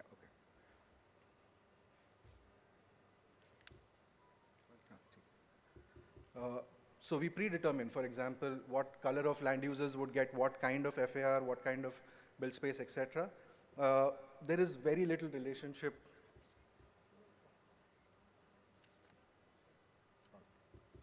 There's very little relationship really to ground realities in terms of do we need the same FAR everywhere across the city? Does ground cover have to remain the same across the city? So on and so forth. The second big issue that we found with the plan is that it's very, very exclusive in its making process. For example, it's classically driven by planners and their technical estimates. People statutorily get involved only after the plan's been prepared. And questions around gender, disability, equal opportunity are not, while they may be embedded somewhere, are not adequately upfront as a part of the priority of the plan making process. And the last big hurdle for us that we felt was that plans are typically extremely regulatory, rule-driven rather than incentive-driven. And the idea was to be able to make 3 clear moves. Move towards an outcome-oriented framework, move from being an exclusive to an inclusive approach, and create an enabling framework that Delhi can take forward. Very quickly running you through many of the slides now. A lot of work happened in terms of citizen participation. We were able to bring people in to the plan making process even when the plan was being prepared. This was a first for Delhi, and it was very critical because even if you were to think about livability, there is no one idea of livability. Livability can mean very different things for a youth in the city versus an elderly person in the city. So how do you begin to unpack that, and how does the master plan respond to those numerous needs? Can only happen if the citizens are brought in during the plan making process. All right. There seems to be some mismatch between. No, this one's showing the previous slide. It's okay, just go back.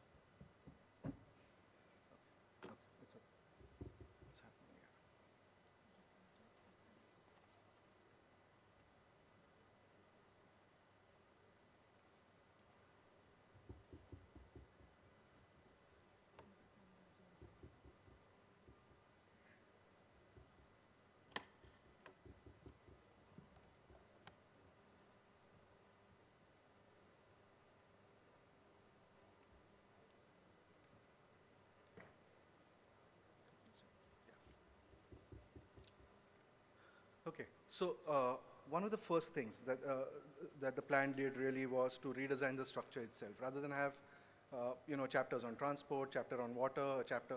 The entire plan got restructured around what are the 6 big transformative changes that we want to bring to Delhi, and everything else just started kind of getting strategized around achieving those results. So there were 6 that I was saying. One is very clearly prioritizing environmental sensibility. Second was around facilitating economic development. Third, around enhancing culture and public life and heritage. Fourth, for improving housing and social infrastructure. Fifth, around low carbon mobility. And the sixth, around resilient physical infrastructure. And as some of those blurbs outside can tell you, the entire plan began structuring itself around these 6 key agenda points, as we call them. Just to give you an example, and then it started flowing through the entire set of chapters. For example, if green-blue infrastructure and moving towards a more resilient or green city became the agenda, then that logic started playing across multiple chapters. For example, not only were we thinking then about protecting the natural assets of the city, but we were also actively looking at converting many redundant assets in the city into large city-scale green spaces. We also started plugging in green and sustainability initiatives into the building norms itself. And lastly, any of the infrastructural solutions that the city was going to adopt started moving towards a more nature-based solution or a gray to green kind of approach. We also kind of started looking at the city differently. So traditionally, the city gets looked at in the form of this land use map. We started looking at the city in terms of its characters, its contexts, its specific needs in different areas. So therefore, an area that needs to completely be kept green or as a buffer presented very, very different challenges and opportunities versus, say, an area that was very close to transit and could be developed as a TOD node, or an area that was that's 100 years old and requires regeneration. So how does one begin to unpack many of these into a very, very differentiated kind of spatial strategy is something that the plan has attempted to do. So it ranges from something like TOD strategies for the city to, if you just look at the table and the number of variants that the plan has attempted to address, each of these variants, there's a separate regeneration strategy in the Delhi master plan, for example. Recognizing that an unauthorized colony, although it looks similar to an urban village, has slightly different contexts and conditions and aspirations, and how does one begin to tackle issues around that. Then when it came to greenfield development, the focus shifted to ensuring that the private sector is able to pool lands together and come up with viable townships, which not only meet the housing needs or the infrastructure needs, etc., but which also meet larger goals of future green growth and smart cities. A third variant, if you just was to present an example, is, for example, the green development area, which needed to have a buffer for the city. And there, rather than prescribing the standard land uses, etc., we've looked at grading a number of uses which a developer can use without actively building too much. These became economic activities which don't really require very high FAR. The plan also pushed local area planning substantially, which meant that smaller local area plans would have to be developed to look at how do we densify areas, how do we create new open spaces and green spaces, how do we create shortcuts within the city, are there streets where particular kinds of frontages would have to be required. So an entire packaging of form-based codes was brought into the plan. We looked at street design norms, building norms that catered to the entire question of livability. And we also started using incentive frameworks. For example, if you just look at... Please conclude within 2 minutes. 2 minutes, sir? All right. Also the incentive frameworks. For example, a normal redevelopment in the city would get a 1.2 times FAR for redevelopment versus the same kind of redevelopment which is willing to give out more public open space, which is able to achieve a higher green rating, then they would get higher FAR. That's how some of these public outcomes that were expected began to get incentivized through the plan. Won't get into this. One last big thing that the plan did was move to an outcome-based framework, which is that the previous plans have always looked at how many sewage treatment plants would get developed, how many roads would get developed, whereas the new plan has started pegging itself and monitoring itself against larger KPIs. For example, we are more interested in how clean is the river Yamuna, or how much time does it take on an average for people to move from one point to another using public transport. Those are the kind of indicators the plan starts monitoring itself on. So it sets itself a larger 20-year agenda, but it leaves the kind of course fairly dynamic and flexible. So far this is the last slide. So far I've touched upon how the form of the plan was changed. But I want to kind of leave you all with 3 other ideas which I think are very critical if we have to get livability and other initiatives kind of really grounded. The first is around agency. Should the planning agency or the government be the only stakeholder that's taking the onus of implementing livability in the city? The answer is not. Many a times, even climate adaptation is happening through local initiatives on the ground. How do you kind of bring all of these agencies into a larger planning framework and tie them up within a structure is a critical element we must think about. The second is planners across the board, governments must be able to jump scales consistently. I showed you the map of Delhi. Delhi's environmental problems, for example, cannot be addressed within Delhi. We will have to jump scales between the regional to the city and to the local. So how does one effectively do that becomes the second question. And the third is this question of time. While we make 20-year plans, like the Delhi Master Plan is, we must ensure that it remains agile, which means that the long-term strategies should be broken down into shorter plans and strategies, etc. But importantly, we'll also need to create data frameworks and protocols that allow cities to really adapt in real time. Thank you. I'm going to close on that.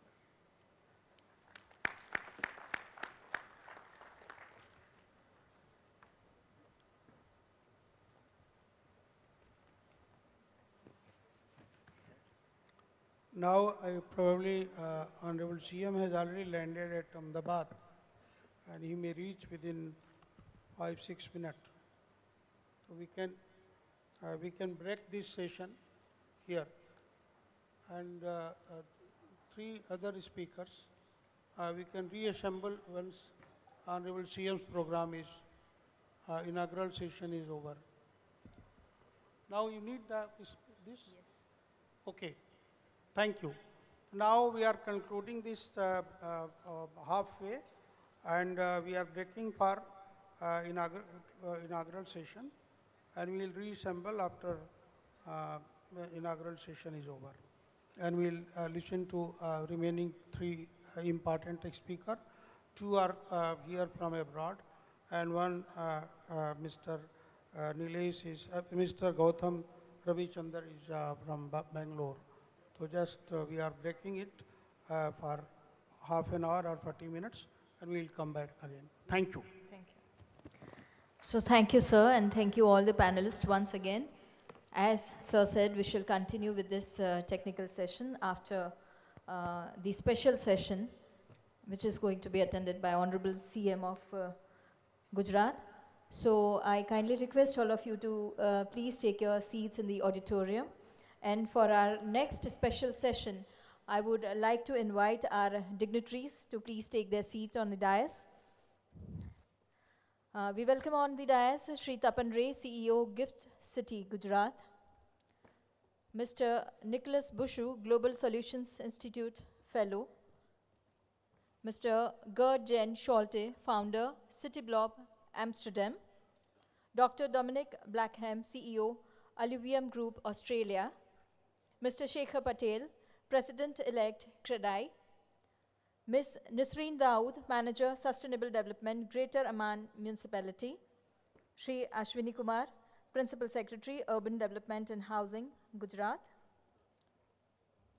Shri M. Thanarson, Municipal Commissioner, Ahmedabad. And Shri I.P. Gautam, retired IAS, former member, Lokpal, India.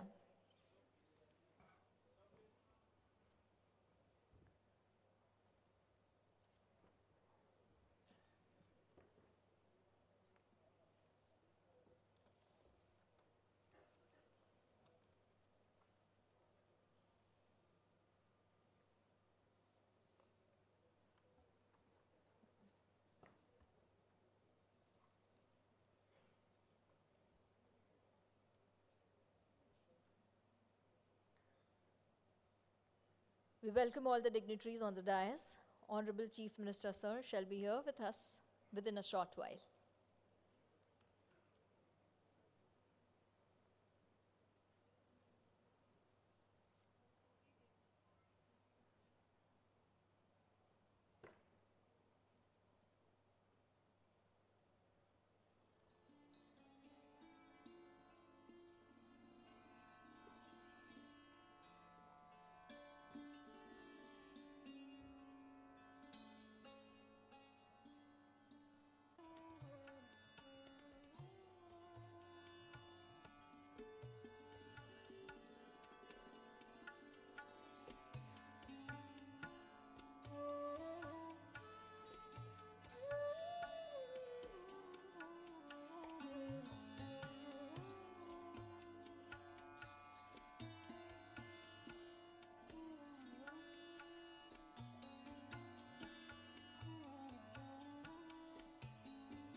Rapid urbanization has posed daunting challenges to cities all across the world.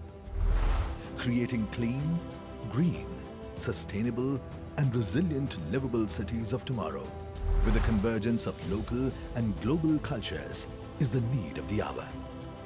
20 years ago, Gujarat had a vision for multifaceted development of the state. Today, iconic investments across sectors have positioned Gujarat as the gateway to the future. Under the visionary leadership of the then Chief Minister, Shri Narendra Modi, Gujarat achieved 2 decades of sustainable, all-inclusive growth. Boasting renowned educational institutes, top-tier medical facilities, international banking, world-class hospitality, and a remarkable work-life balance. Having witnessed rapid urbanization in the last 20 years, the state's Urban Development and Urban Housing Department is highly responsive to emerging needs. The department is well equipped to meet the demands of urban governance with key thematic projects, specially designed to enhance quality of life for citizens. The Riverfront Development Project on the banks of Sabarmati, Ahmedabad, has emerged as a superlative destination for leisure and entertainment. It also houses world-class commercial and corporate offices. An MOU has been signed with Sobha Group for development of Phase 3. Similar riverfront development projects have been proposed at Tapi River in Surat and other cities of Gujarat as well. Gujarat International Finance Tech City, Gift City in Gandhinagar, is India's first operational greenfield smart city. Spread over 886 acres of land, Gift City has an integrated development model with smart offices, residential areas, retail and recreational zones, including social infrastructures like business clubs, schools, hospitals and hotels. Gift City envisions a harmonious blend of work and nature. Diamond Research and Mercantile City, Dream City in Surat, is planned to be developed in 5 phases, with focus on diamond trading and other mercantile activities. The beautiful city aims to inhabit more than 500,000 people in the years to come and create 2 lakh job opportunities. Key initiatives augmenting and ensuring seamless connectivity include Bus Rapid Transport System, BRTS, Metro, Smart Mobility Cards, Chief Minister's Urban Bus Transport Scheme, CMUBS, PM E-Bus, along with world-class flyovers and Gaurav Path. Inclusive housing initiatives to enhance livability include Pradhan Mantri Awas Yojana and Lighthouse Project in Rajkot. On the anvil is the launch of redevelopment policy and construction of buildings with reduced duration, adopting new technology and green concept. Leading the drive towards sustainable future are projects promoting non-conventional energy generation. Under planning is a 150 megawatt solar power project to support all 165 ULBs. To enable a transition to renewable energy in municipal corporations, a net zero plan will be implemented in the near future. Conscious waste management is a mammoth task in maintaining clean and green urban zones. Participative initiatives by the government include Nirmal Gujarat and Swachh Bharat Mission. Swachh Bharat Mission 2.0, led by the central government, focuses on garbage-free cities. Endeavors towards circular economy include waste to energy plants and reuse of treated wastewater. Superlative infrastructure imparts a unique identity to urban spaces, rendering them as the first choice to dwell in. Successful implementation of infrastructure development schemes to upgrade essential infrastructure in the state include the Swarnim Jayanti Mukhyamantri Shahri Vikas Yojana, SJMMS-BY, the Amrut Mission 1.0 and the Amrut Mission 2.0 under the leadership of the Honorable Chief Minister Shri Bhupendra Patel. During the Amrit Kal of our independence, Gujarat is making giant strides on a path of transformative urbanization. Gujarat is resolutely committed and well positioned to accelerate the realization of the Honorable Prime Minister's vision of Atmanirbhar and Viksit Bharat at 2047.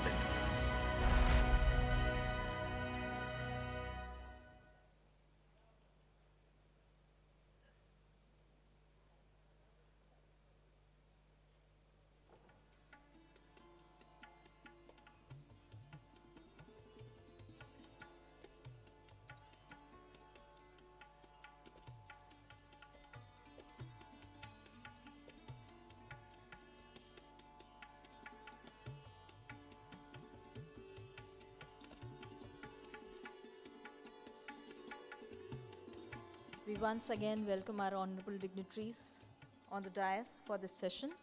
Shri Tapan Ray, CEO, Gift City, Gujarat.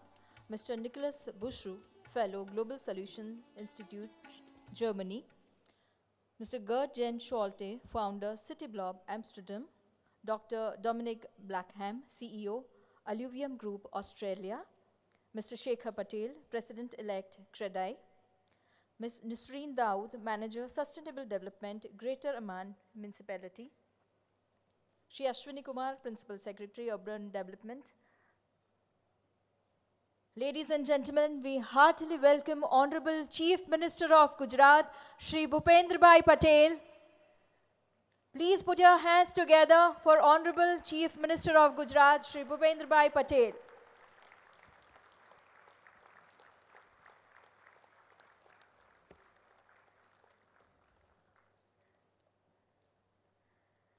A very warm welcome to Honorable Chief Minister and all the dignitaries on the dais to this pre-Vibrant Gujarat Summit on Liveable Cities for Tomorrow. Thank you. I request all of you to please take your seats. Well, the translation of the summit is available in English, Hindi and Gujarati. Audience can use the headsets. And you can tune into channels 1 for English, 2 for Hindi, and 3 for Gujarati. So very warm welcome to all of you. So commencing this special session, I would like to request Shri Ashwini Kumar, Principal Secretary of Urban Development and Housing, to present a floral bouquet to Honorable Chief Minister of Gujarat, Shri Bhupendra Bhai Patel.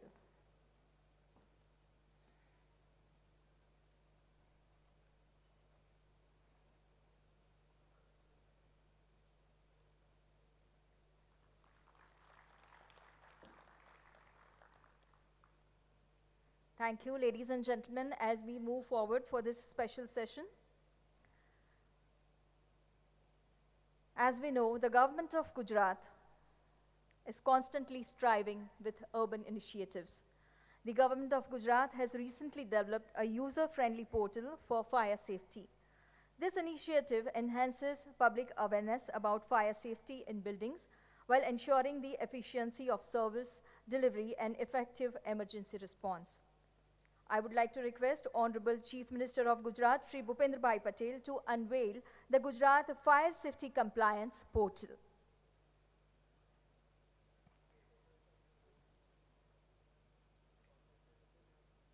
I request Honorable Chief Minister of Gujarat to unveil this portal by pressing the remote button.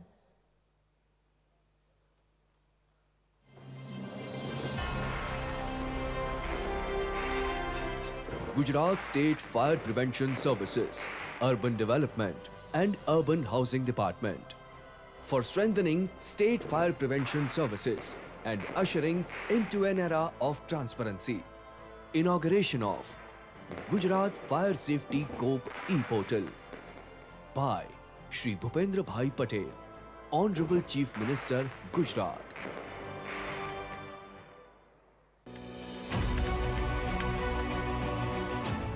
Just imagine if you could get all your work in a single click, or you have your computer or mobile phone and your vital documents are available right there. under the guidance of Prime Minister Narendra Modi and with Chief Minister Bhupendra Patel's leadership, as we sow the seeds of digital governance, Gujarat adds one more feather to its hat while easing citizens' lives by introducing Fire Safety Cup, a new step towards a digitized world. Whether it is hospital, school, office or place of residence, mall or multiplex, the one question that first strikes our mind is whether or not the property has followed all the fire safety norms. This process has become easier through the Gujarat Fire Safety Corp website and mobile application.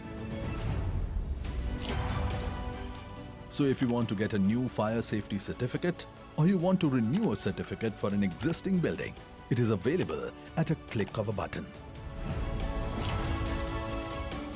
After you have logged in through the website or mobile application, you have to simply select your requirements from the available drop-down menu. As per 9 different steps, you have to fill in your vital information and submit all the related documents too. Then fill up the fees online and submit your application. The best part is that you can use real-time tracking of your submitted application online. So once the application is approved, you will also receive your certificate online. There are thousands of buildings that require renewal of their fire certificates, and their details are available on the portal. Owing to this, you can save time and money on your application process. This will also generate more job opportunities. Wondering why? Well, in this entire process, educated and government-enrolled fire safety officers will play a key role.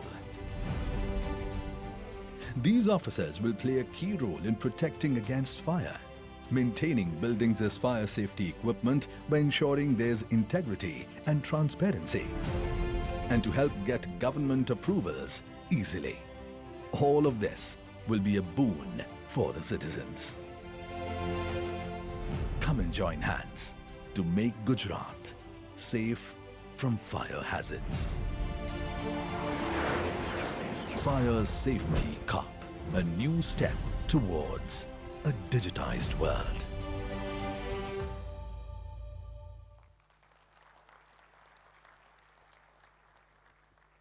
So excelling in e-governance, now we have this fire safety portal ensuring more safety.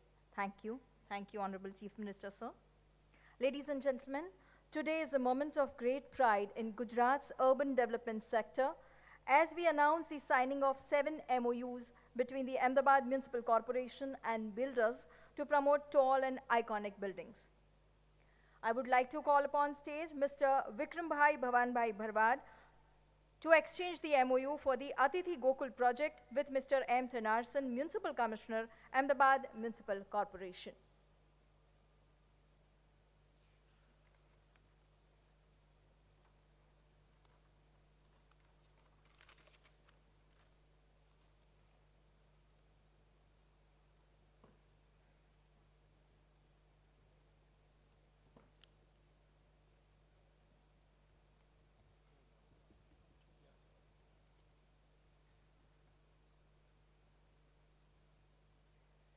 These MOUs are being exchanged for the future iconic buildings in the city.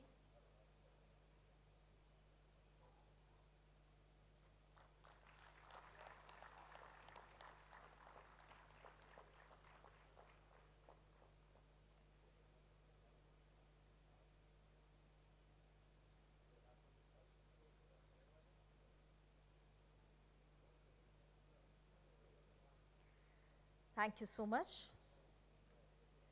We now invite the representative of Anjani Developers to the dais to exchange the MOU for the Maruti 360 project with Municipal Commissioner, Ahmedabad.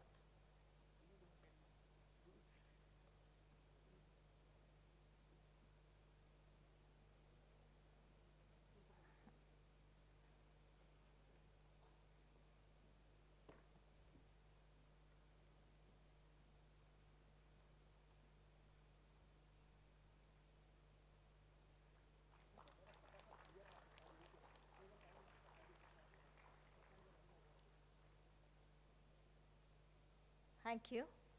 We welcome Shri Margesh Bhai Ramesh Bhai Patel to the dais to exchange the MOU for the Brilia project with Ahmedabad Municipal Corporation.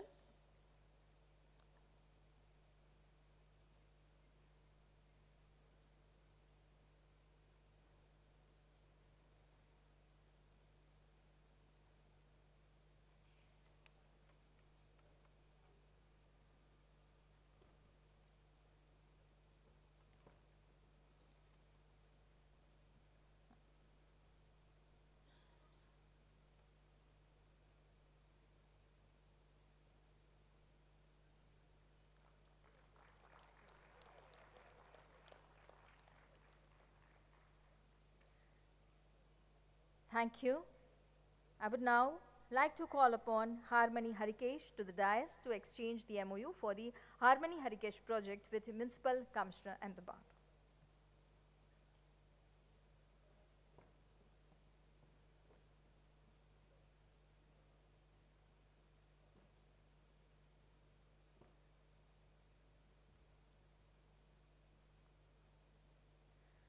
With the fruitfulness of these projects, Ahmedabad will envisage lovely, wonderful developmental projects in the years to come. Now we request the representative from Ashima Limited to please come to the dais and exchange the MOU for the Sovereign project with Municipal Commissioner Shri M. Thinarasan.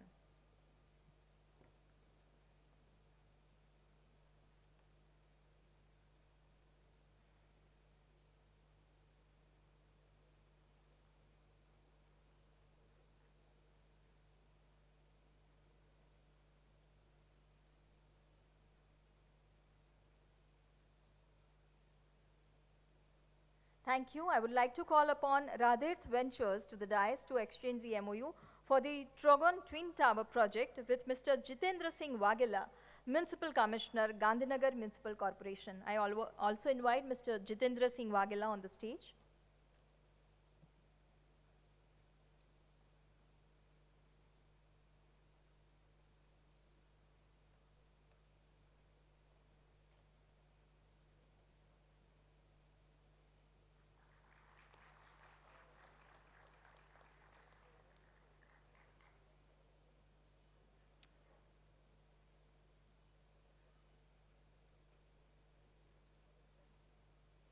Thank you so much.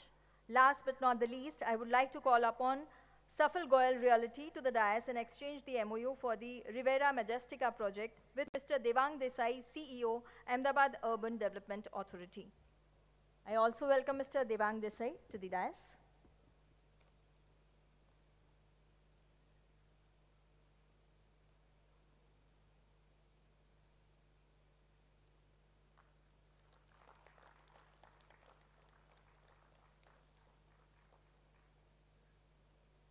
Thank you, everyone. And moving forward, now,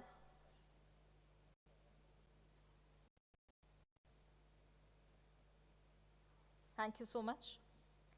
I would now request Honorable Chief Minister of Gujarat, Shri Bhupendra Bhai Patel, and the dignitaries on the dais to unveil the draft development plan for gift extended zone for citizen consultation. अनुरोध है माननीय मुख्यमंत्री महोदय एवं महानुभावगण से कि कृपया अपने कर कमलों से गिफ्ट एक्सटेंडेड जोन के ड्राफ्ट डेवलपमेंट प्लान का विमोचन करें.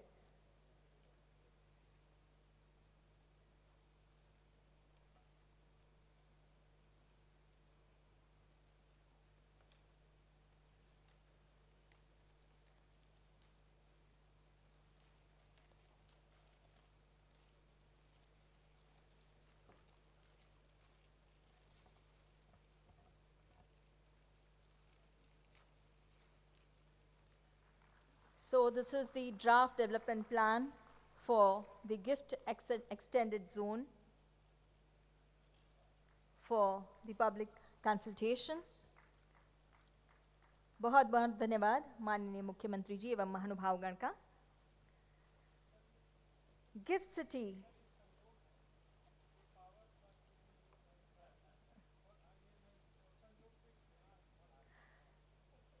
Ladies and gentlemen, Gift City in Gujarat is one of India's pioneering smart city, recognized for its economic vitality and sustainable planning.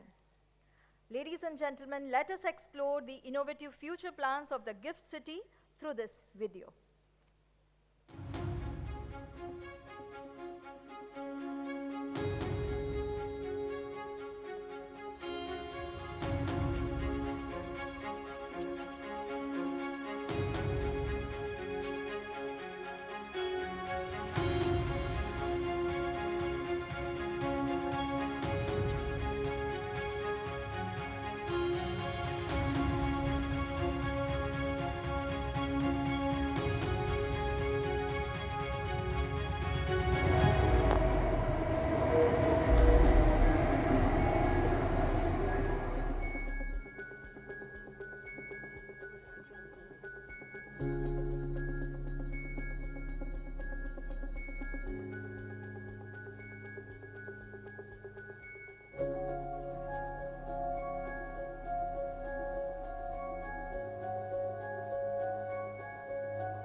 So that was the futuristic view of Gift City.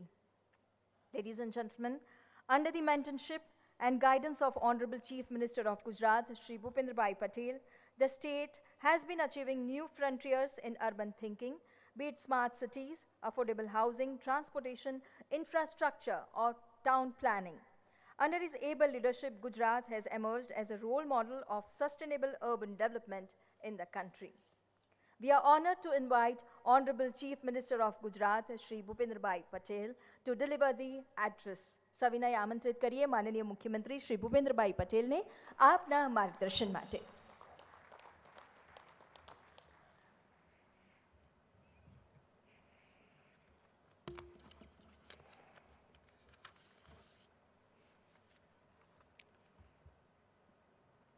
Vibrant Gujarat global summit 2024 અંતર્ગત રાજ્ય સરકારના શહેરી વિકાસ વિભાગ દ્વારા આયોજિત liveable cities of tomorrow કોન્ફરન્સના pre ઇવેન્ટમાં મારી સાથે મંચ ઉપર ઉપસ્થિત અગ્ર સચિવ શ્રી અશ્વિની કુમાર, ગિફ્ટ સિટીના CEO Shri Tapan Ray, Ahmedabad municipal commissioner Shri Thennarasinh, પૂર્વ વરિષ્ઠ અધિકારી Shri IP Gautam, global solution જર્મનીના અગ્રણી Shri Nicholson, founder city global Shri greater Amman મ્યુનિસિપાલિટીના અગ્રણી શ્રી નરેશન, ક્રેડાઈના અધ્યક્ષ શ્રી શેખરભાઈ, રાજ્યના સૌ મહાનગરપાલિકાના ચૂંટાયેલા જનપ્રતિનિધિ, ઉપસ્થિત અધિકારીગણ, આમંત્રિત સૌ મહાનુભાવો, પ્રેસ મીડિયાના મિત્રો, સૌને મારા નમસ્કાર. આજે દેશના પૂર્વ નાયબ વડાપ્રધાન લોખંડી પુરુષ શ્રી સરદાર વલ્લભભાઈ પટેલની પુણ્યતિથિએ તેઓની દિવ્ય ચેતનાને નમન કરું છું.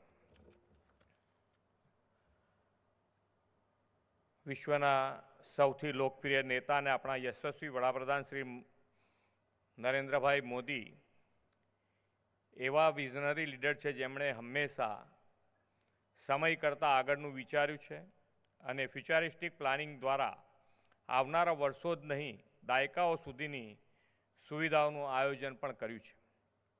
વડાપ્રધાનશ્રીના આવા જ ફ્યુચરિસ્ટિક વિઝનનું ઉત્તમ ઉદાહરણ છે વાઇબ્રન્ટ ગુજરાત ગ્લોબલ સમિટ.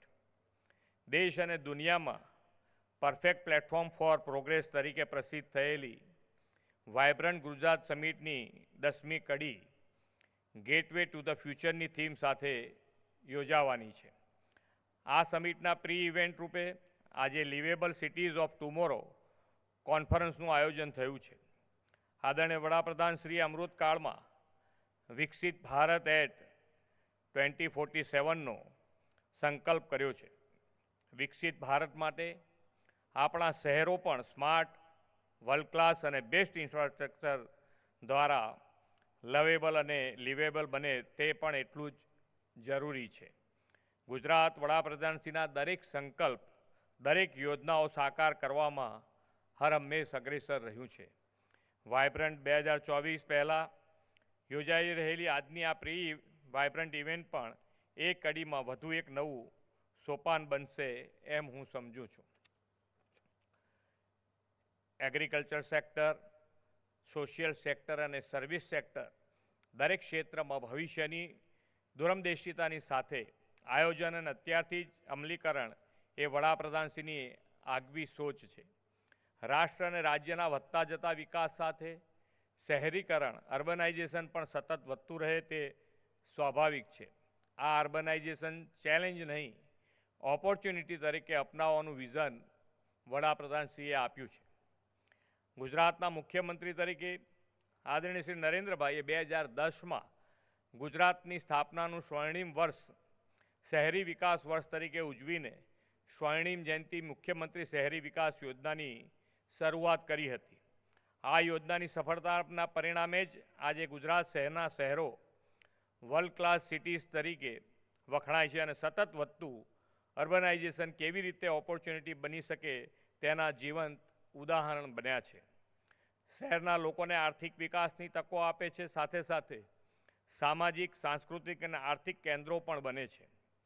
એવું અનુમાન છે કે 2050 સુધી વિશ્વના ત્રીજા ભાગના લોકો શહેરમાં વસતા હશે અને ભારત 2036 સુધીમાં 40% વસ્તી શહેરોમાં વસવાટ કરનારી હશે. અત્યારે ભારતની જીડીપીમાં શહેરોનું યોગદાન 60%થી પણ વધારે છે. ગુજરાતમાં અત્યારે જ 48% જેટલા નાગરિકો શહેરોમાં વસે છે. શહેરી વિસ્તારમાં વધતી વસ્તી સાથે ક્લાઇમેટ ચેન્જ અને સંસાધનોની અછત જેવી પ્રાકૃતિક બાબતો તથા સામાજિક આર્થિક સ્થિતિ, વૈશ્વિક ઘટનાઓની અસર વગેરે જેવા અનેકવિધ પડકારોને લીધે અત્યારથી સસ્ટેનેબલ એન્ડ લિવેબલ ફ્યુચરના નિર્માણની જરૂરિયાતને સ્વીકારીને તે માટે આયોજન કરવું અત્યંત મહત્ત્વનું છે. એવા જ ફ્યુચરિસ્ટિક વિઝન સાથે વડાપ્રધાનશ્રીએ દેશમાં વર્લ્ડ ક્લાસ સુવિધા સાથે સસ્ટેનેબલ સિટીઝના નિર્માણની શરૂઆત કરી છે. તેને કારણે દેશભરમાં શહેરોના ઇઝ ઓફ લિવિંગમાં વધારો થયો છે.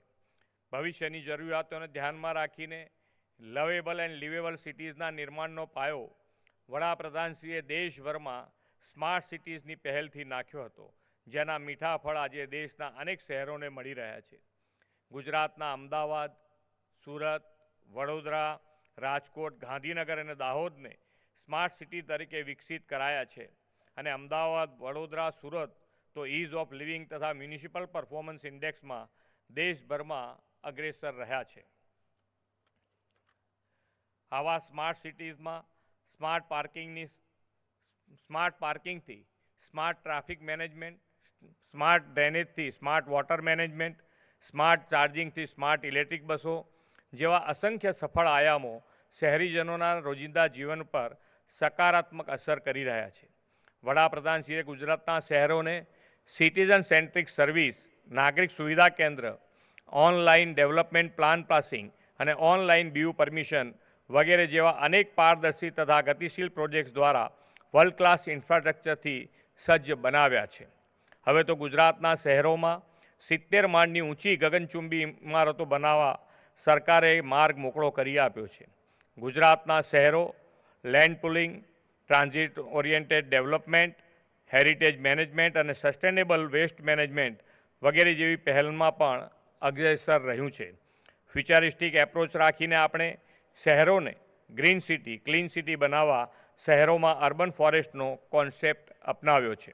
આદરણીય વડાપ્રધાનશ્રીના નેતૃત્વમાં ભારતે આ વર્ષે G20 સમિટનું સફળતાપૂર્વક આયોજન કર્યું અને તેમાં પણ અર્બન 20નું વડપણ કરવાનું ગૌરવ હેરિટેજ સિટી અમદાવાદને મળ્યું હતું. U20માં સસ્ટેનેબલ અને ફ્યુચરિસ્ટિક ડેવલપમેન્ટ સાથેના શહેરી વિકાસ પર ભાર મૂકવામાં આવેલો. લોથલ હોય કે ધોળાવીરા, વૈશ્વિક કક્ષાના શહેરોનું નિર્માણ, ટાઉન પ્લાનિંગ, શહેરી સુવિધાઓ તો ગુજરાતના ઇતિહાસ સાથે જોડાયેલા છે. વડાપ્રધાનશ્રીએ અર્બન ડેવલપમેન્ટના ગુજરાતના આ ભવ્ય ઇતિહાસને આધુનિકતા સાથે જોડીને ભવિષ્ય માટે જરૂરી સસ્ટેનેબલ અર્બન ડેવલપમેન્ટ માટે પણ ગુજરાતને ફ્યુચર રેડી બનાવ્યું છે. સસ્ટેનેબલ ડેવલપમેન્ટના આ એપ્રોચ સાથે પ્રગતિ અને પર્યાવરણ બંનેને સાથે રાખીને ચાલી શકે એવો સુઆયોજન શહેરી વિકાસ આજના સમયની તાતી જરૂરિયાત છે. આ જરૂરિયાતને ધ્યાનમાં રાખીને જ આદરણીય વડાપ્રધાનશ્રીએ ગ્રીન ગ્રોથ, સસ્ટેનેબલ ડેવલપમેન્ટના એપ્રોચ સાથે 2047 સુધીમાં વિકસિત ભારત, ઉન્નત ભારત માટે આહ્વાન કર્યું છે. વિકસિત ભારતના નિર્માણ માટે સસ્ટેનેબલ, લિવેબલ શહેરોની ભૂમિકા ખૂબ અગત્યની બનવાની છે. લિવેબલ સિટીઝ ઓફ ટુમોરોની થીમ સાથેની આ પ્રી વાઇબ્રન્ટ કોન્ફરન્સની ચર્ચાઓનો નિચોડ શહેરોને લિવેબલ જ નહીં, લવેબલ પણ બનાવશે એવા વિશ્વાસ સાથે વિરમું છું. ભારત માતા કી જય. વંદે માતરમ. જય જય ગરવી Gujarat.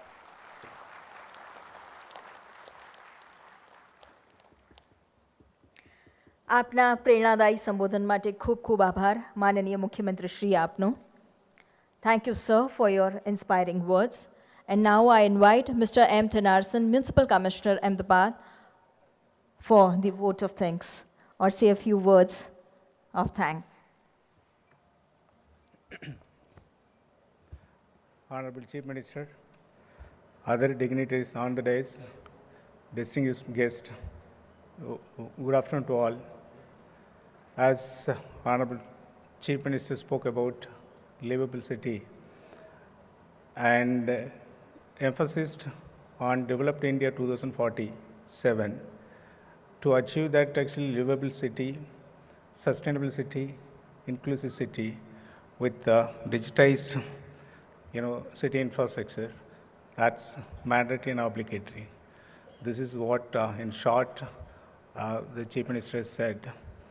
With artificial information, digital tools for achieving this in livable city index, and social impact projects in urban field.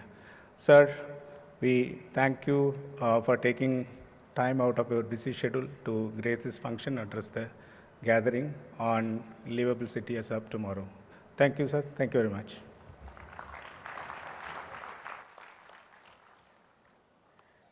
मैं अनुनय करूंगी मुख्यमंत्री जी से कृपया इसी मंच पर हमारे सभी पैनलिस्ट के साथ ग्रुप फोटो खिंचवाने की कृपा करें. I'll request all the panelists of all the sessions to please come on the stage for the group photograph with Honorable Chief Minister, sir. Quickly, please come to the dais, all the panelists for all the 4 sessions.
आपकी आज की इस विशेष उपस्थिति के लिए बहुत बहुत धन्यवाद माननीय मुख्यमंत्री महोदय आपका।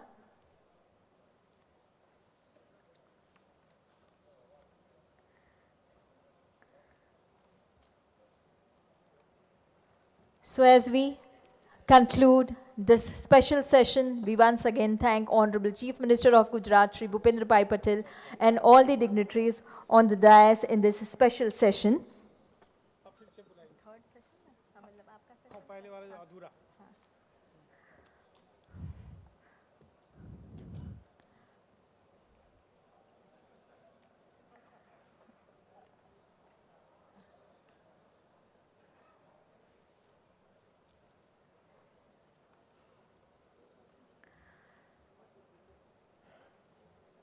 We will commence the remaining half of the third session immediately as Honorable Chief Minister and dignitaries leave the auditorium.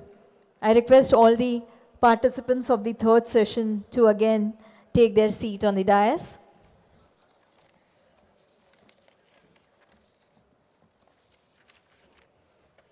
And we shall continue with this third session, that is implementing livable cities. We once again welcome on the dais Shri I.P. Gautam, IAS, retired, former member, Lokpal, India. Ms. Sujata Shri Kumar, Promoter Director, Powertech Engineering Private Limited. Mr. Nilesh Prakash Rajadhyaksh, Program Director, Urban Strategy Unit, NIUA. Mr. Gautam Ravichandra, Director, Global Policy and Partnerships, eGov Foundation, Bangalore. And Mr. Ignacio Maria Pena, Director, Hydrex and Special Consultant, the World Bank Group, South Africa. Also, Mr. Dipesh Patel, Principal, BDP Pattern, London. So shall we have a big round of applause for all the participants of this third session? Lot more to come. Let's hear from our participants, the panelists. And over to you, sir, now, Shri I.P. Gautam.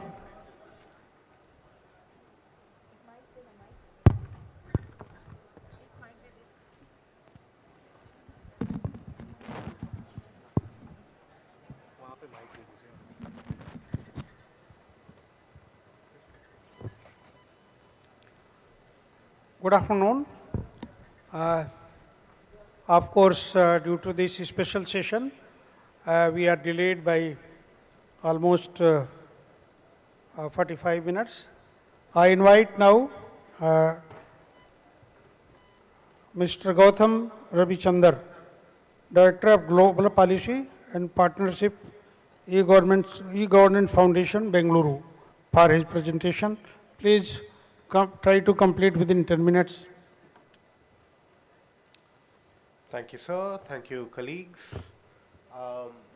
So I'm going to be talking today about how India can use digital public infrastructure to improve livability in cities. Now, over the past 1 year during the G20 presidency, obviously India has put DPI on the map, and it's an idea whose time has come. Now, frankly speaking, India has also been making a lot of progress in terms of using DPI to improve livability in cities. And the way we see this is there are three parts to this. One is actually building the base digital platforms and the public infrastructure that is required. The second thing is catalyzing markets to play well on top of these digital public infrastructure, to work with governments, to work with civil society to implement good quality infrastructure. And the third is really to improve the capacity of the entire urban ecosystem to serve the needs of citizens. So we're speaking from a background of about 2 decades in the sector. We've worked with about 7 countries and 16 subnational governments.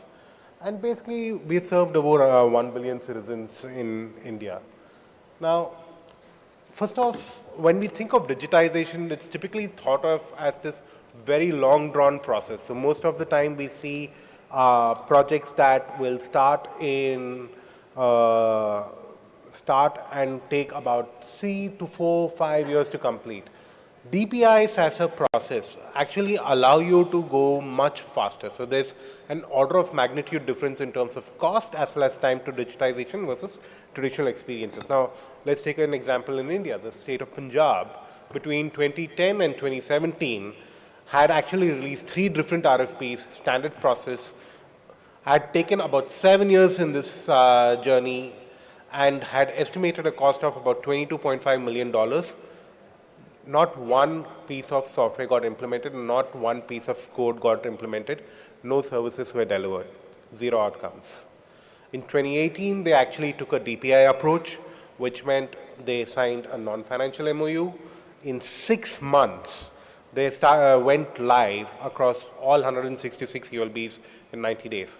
Gujarat has 165. So they went live with 40 plus services, and they've spent totally about $1.4 million in 5 years. So the first piece is, if we are thinking about creating livable cities, we don't need to spend millions and millions and millions of dollars on the digital public infrastructure.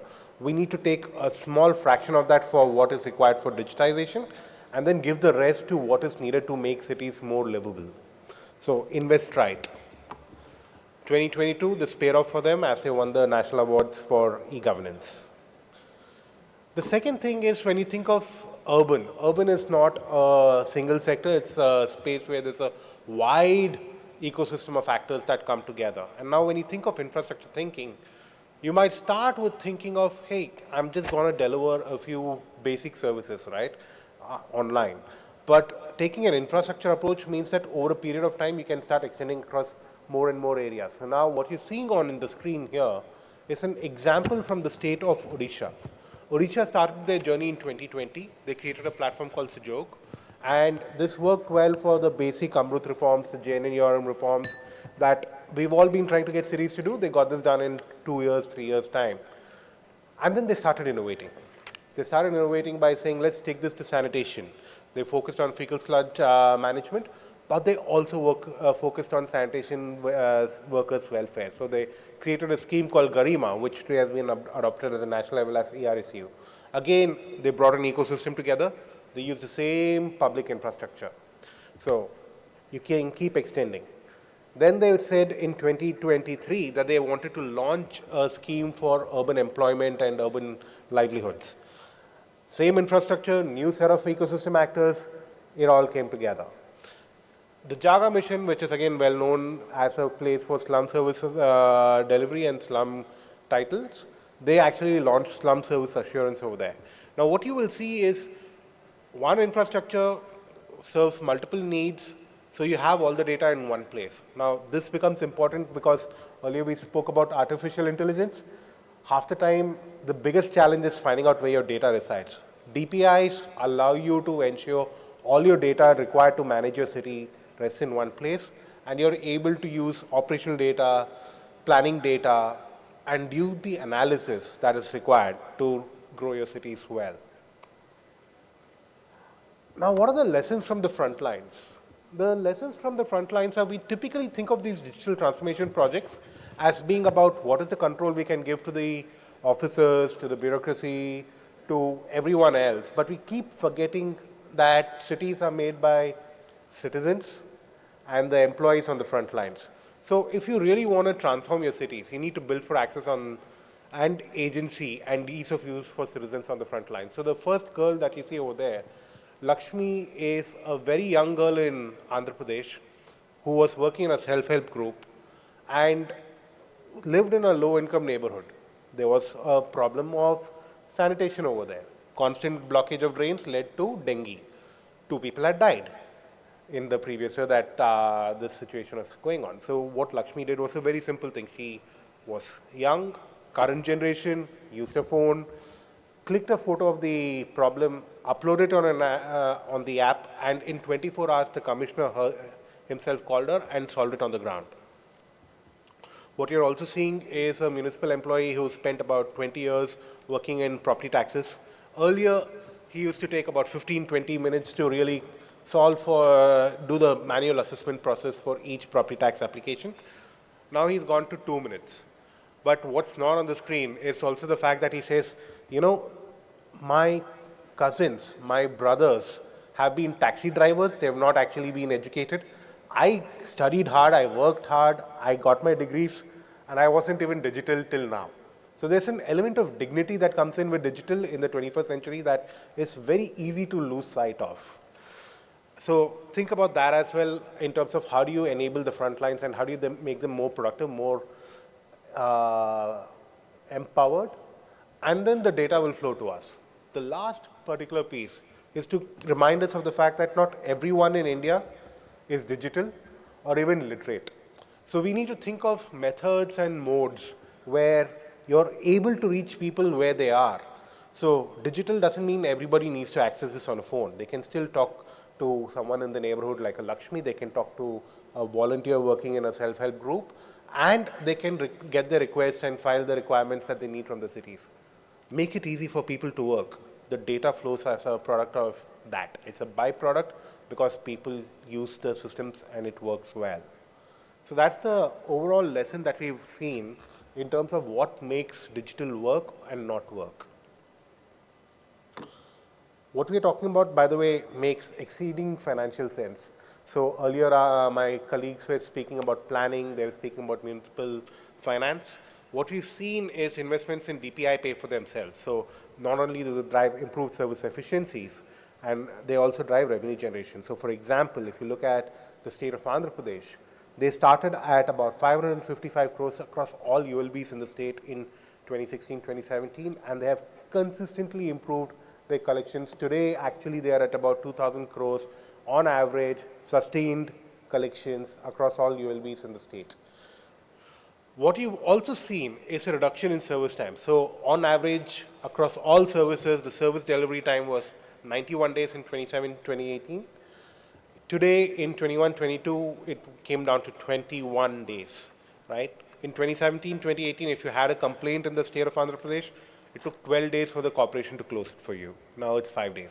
So DPIs enable cities to work faster, more efficiently, generate more money, serve citizens better, make it easier for them to work well. And the point I'm making is you might think of DPI as being only Aadhaar and UPI, but today you actually can use DPI across the entire country for urban. And our co-organizers for this event, NIUA, have actually taken the lead on this by launching the National Urban Digital Mission. And I'd invite all of you to work with them to ensure that India digitizes well across all its cities. Thank you.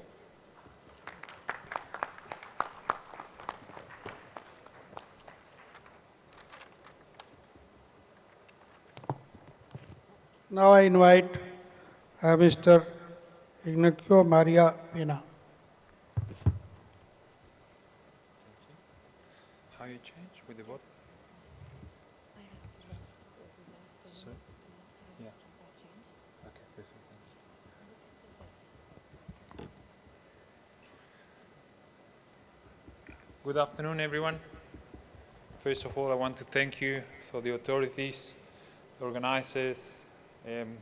This is a great event, and I'm very proud and honored to be here. So, my specialty is I'm a civil engineer by profession, and my specialty is what we call water losses. So I know a lot of the topics are around urbanization, and many previous presenters have touched on the importance of water supply.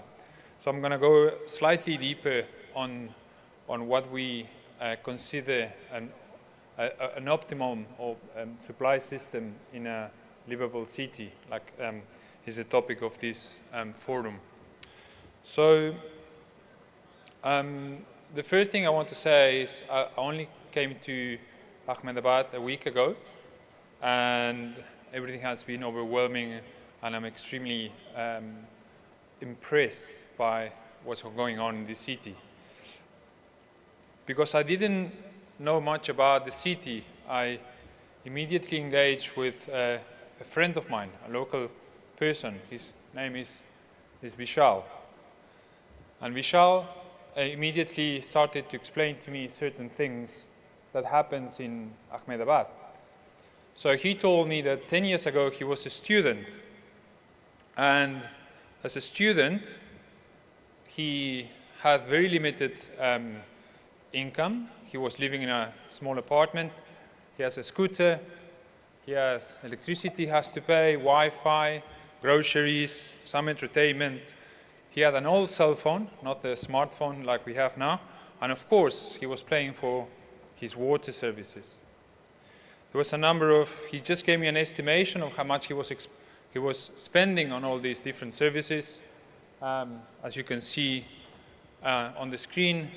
And I was very interested on knowing these figures, because for us, water engineers, it's important to know the value. So then Vishal, he met Trish. This was 2 years after, approximately, and they got married, and they lived together. They still have to have some expenditures. They bought a bigger car. They were still paying for electricity. They were still having Wi-Fi, groceries, of course, more things. Trisha needed to go to the hairdresser, and they still have to pay for water. Finally, well, Smith came on to the picture. The first time, they needed a bigger car. They still have to pay for electricity. They still have to pay for Wi-Fi, more groceries. You know, these kids are expensive. And they still have to pay for water. So I was very interested about all these things. As a water engineer, I need to know what's going on. I'm helping the World Bank here. I'm helping in a project to optimize water supply in Ahmedabad. So from what you saw just now, what's your reading of this situation? Have you seen the expenditures of Vishal and Trisha? So for me, it was very interested to see how the value of water was so low. So it's like it has no value, which we know is not true. But it was very low cost for the customer, for Vishal and Trish. And this generated very low revenue to the city. So what this creates, in my understanding, and again, I've been here only for a week, so I might be wrong, but we're still trying to understand what's going on. But to me, it seems that the water is extremely cheap in the city. This generates very limited revenue to the utility, to the city. Very likely, it's not going to be cost recovery, the amount of money that the city is recovering from all the customers and the consumers. Well, this obviously will limit the water supply service.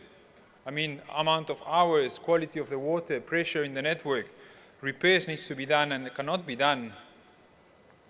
And this triggers another problem.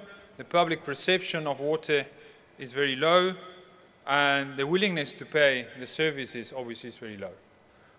This is the picture I'm getting from being in Ahmedabad for a week.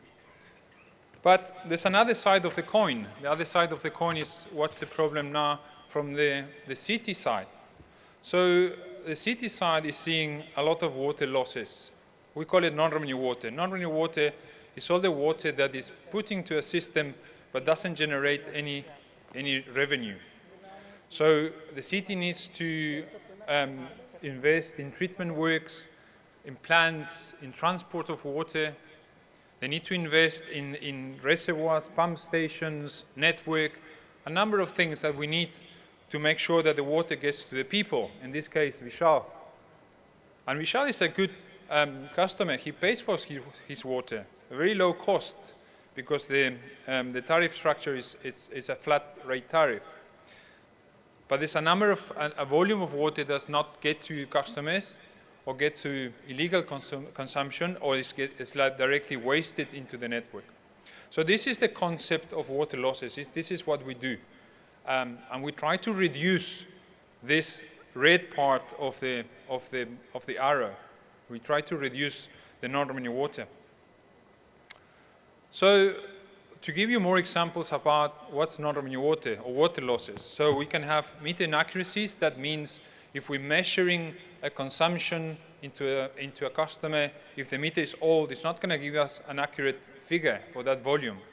We can have directly physical losses into the of the network. So water that is directly coming out of the pipes. We can have what we call unbilled authorized use. So there must be a number of uses that have been authorized by the city to be done, but they don't generate any revenue. In this case, somebody is flushing a fire hydrant. Or we have directly legal connections. So a number of people, they feel free to tap into the network and serve themselves from water. All this is what we call water losses, or non-revenue water. The revenue water now comes with metered consumption and unmetered consumption. As I said just now, in Ahmedabad, like many places in India, there's no too many meters installed, and the customers pay a fixed rate, a fixed amount of money every month, depending on the size of the house or things like that. So metered consumption is not in the equation for us, and meter inaccuracy is not in the equation for us because there's no meters. So this is what we have to deal. This is what the city has to deal. It has to deal with physical losses and an unmetered consumption. So this is what we have to optimize. This is our business now. We have to reduce non-revenue water. And why we have to reduce non-revenue water? There's a number of reasons that and again, this is a very light introduction of a topic that we could talk for days. But in short, we need to reduce non-revenue water because we have to improve the water service conditions. We need to give more hours of supply. We have to give better quality of water to the people. And the reduction of non-revenue water is directly linked to this. We need to improve the city financial situation. If we don't recover our cost with the tariff, it's a not sustainable business case for the city. Optimize resources. We cannot waste water. Water, energy, and human resources, all these things are directly linked to the levels of non-revenue water. The higher the non-revenue water, the highest we're not optimizing water supply, water resources, energy resources, and human resources. We need to improve the water quality because it's directly linked to the health conditions of our citizenship. Reducing leakage will delay the need of new sources of water. Okay, so it's very easy to understand that if we are in a situation where we are tapping all our sources of water around the city and we cannot feed all the people and we need to look for more resources, we can either do that or we can start recovering water losses, and immediately will have an impact on this financial investment. Expand the lifespan of infrastructure. A well-maintained network will have a directly impact in the lifespan of this infrastructure. And this is also, from a financial and economical point of view, very, very important for the city.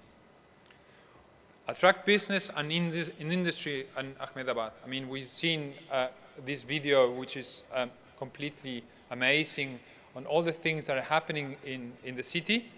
But we will have a limitation if the water supply is limited. It's directly linked to industry, to financial, to business. And last, we need to improve the city image. It's not good to waste water for any city. Nobody wants to waste water. So my last slide, what next in Ahmedabad? This is the project that we're busy with.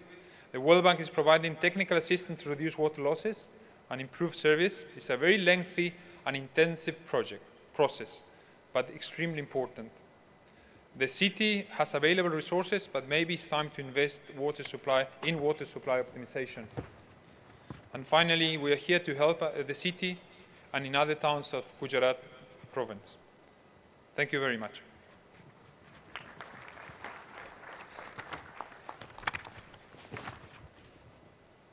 Now I invite Mr. Dipesh Patel, Principal of BTG Patron, London.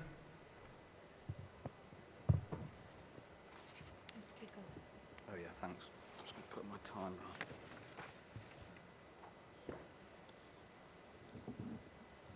on. Good afternoon, everybody. I just wanted to start with introducing myself. I'm an architect and a Gujarati. It's a great honor to be invited. Thank you very much. But I grew up and live in London. I first came here in 1975, and I remember thinking how different it was to the cities we have in England. And to see what's going on today with all these initiatives is quite amazing. I'm speaking about the contribution of large infrastructure to attracting investment in cities. And obviously the stories about metro systems, train infrastructure, airports and the like is very well known. My parent company, NK, is actually working here with the city to deliver the bullet train. But my expertise is in sport. And so I'm going to focus on how sporting projects can actually bring investment, and not just financial, but all sorts of investment, and I'll talk about that. And very timely, I think, right now, as the city invests in the Sardar Vallabhbhai Patel sport enclave, and it looks to bring the Olympics to Ahmedabad. So my job is helping cities work with, help cities bring big sporting projects to the city and improve the sporting infrastructure generally. We've worked on the Olympics, Lima 19, we did all the venues, had a huge impact on the city. FIFA World Cup, where we did 2 of the 7 stadiums, and one of them, the one on the first one there in the middle, was built by L&T, which is obviously a major Indian contractor. So, how do you attract investment through sport into cities? I think it's very well known that things like Olympics need government investment, but the benefits come after the government has invested in that sporting infrastructure. Hosting major events, though, can often become a real disaster, and Sydney, for example, is demolishing its Olympic stadium from the 2000 Olympics. Rio's got lots of derelict venues left over from the recent Olympics there. But it can be a success, and 2 good examples. I really like the one about Barcelona. They held the Olympics in 1992, but nobody had really heard of Barcelona until that point, and that's a really good example of how hosting the Olympics can actually change your city. They reinvented the whole waterfront, and their tourism shot through the roof. And if you think about India, most people that I think in the world, they know Delhi, they know Calcutta, they know Mumbai, but they don't, I would say that, they're not as familiar with Ahmedabad. And I think one of the big benefits for Ahmedabad in hosting the Olympics is giving it kind of world and global recognition, and that in itself will bring investment of all sorts and tourism, and make people proud as well. And my kind of particular interest in these things is the legacy of it and what's left afterwards. So, for example, you hosted the Commonwealth Games, I can't remember when now, in Delhi, and it wasn't very well attended, and that stadium is still very underutilized. And it's very well known that most Olympic stadiums don't really have a use afterwards. There's only 2 big events that need that capacity, and then it's kind of useless infrastructure. So it's very important to have a plan and a long-term vision. And the other benefits of it, which was demonstrated very well actually in London for the Olympics, is urban regeneration. All that part of the city was quite derelict, polluted. Investing that in the Olympics has now brought huge amounts of private investment. So I'm just going to go through 3 case studies of how soft power has been generated, gross value has been added, and land values have increased. Okay, so this was my first project 20 years ago in Manchester. Obviously, Manchester, everybody knows, was a big cotton city, but also a coal city. And then it fell into decline. It was one of the poorest areas in Europe. This was the site when we started working on the project. And it was quite dangerous. You couldn't really go there at night and things like that. And there was very little going on. Manchester, and this was funded through, we have a mechanism called the Sports Lottery Fund that minimizes taxpayer expenditure on this type of infrastructure. And that paid for 90% of the stadium, well, the Commonwealth Games, and the 10% was put in by government. And the brilliant model here was that the city had a deal, it was quite controversial at the time, but they had their legacy long-term vision was after the Commonwealth Games, they gave the stadium to Man City Football Club, which is what obviously today is a very famous club that you'll have heard of. It wasn't then, but the stadium helped the club become famous, but also helped to regenerate this area and bring in lots of other uses. So this is the site today. Critical to that is it's not just a sports park. It has an arena, it has residential, retail and commercial uses that all support everyday activity and then the new training site. And the really clever idea here, which is something to think about, I think, here in Ahmedabad, is we first built an athletic stadium, but we designed it to remove the track and make it into a proper football stadium without a track that people can enjoy and has a very good atmosphere. And that's what's led to, I think, it's known as one of the most successful legacy stories in sport, actually. And even our own Olympic Stadium, they didn't really think about it very well. And West Ham play there now, but it's too big for them and it doesn't really work that well. So it's something to bear in mind when hosting an Olympics. Then moving across to the other side of the world in Barbados, which is cricket, and somebody told me not to mention the cricket here today, but here, I think everybody knows this, it's one of the most famous cricket grounds in the world, but it was actually in a terrible state, you can see. And the government asked us to go and have a look at it. And there were two parts. It's owned by the Barbados Cricket Association, and they had two ideas. One was to do a kind of American model of move the stadium out of the city into a kind of very car-based area of this town. I mean, it's a tiny little island with 300,000 people, and Bridgetown was kind of in decline.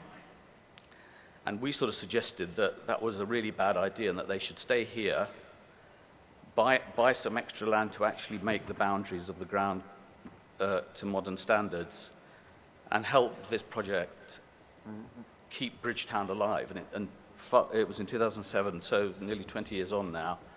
It's actually had a huge impact on the entire Bridgetown, and it's led to the regeneration of Bridgetown, which is quite a big deal. That's the ground today. Sorry, I'll try and speed up. I know we're behind time. So that's two examples of government-funded projects that have brought in investment. And sometimes you can get private investment to do an entire stadium. So this is Liverpool. It was once a famous port city. It's where the Titanic sailed from, a big part of the British Empire.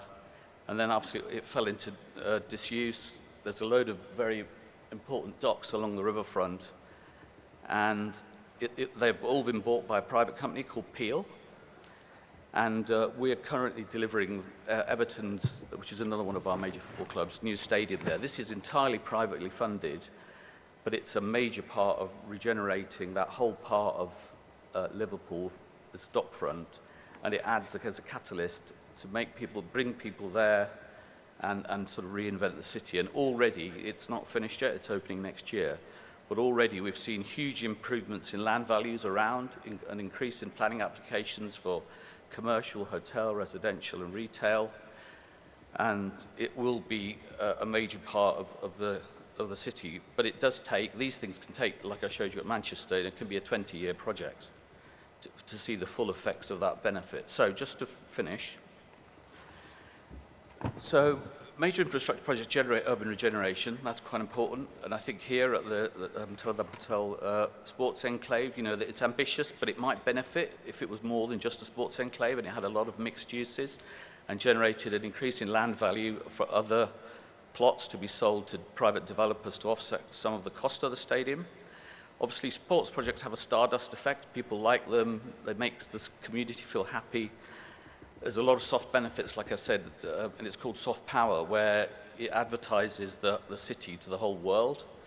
Obviously, there's gross value added across a number of, creating jobs, the trickle-down effect of all those people coming to the site and spending money in restaurants and bars and hotels and things. But the key is a well-planned legacy. If you get that wrong, you end up with a disaster like Sydney. So just to finish, getting the right consultants to take the time and not rushing it, to understand how to best deliver it for the city is going to be really important. Thank you very much.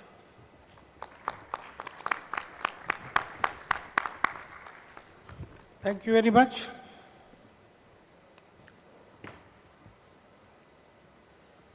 Actually, we are running quite late, 30 minutes, almost 15, 20 minutes late as per revised schedule. But I would like to ask a few questions from the panelists, especially these two of our distinguished guests, those who are from one is from South Africa and another is from UK.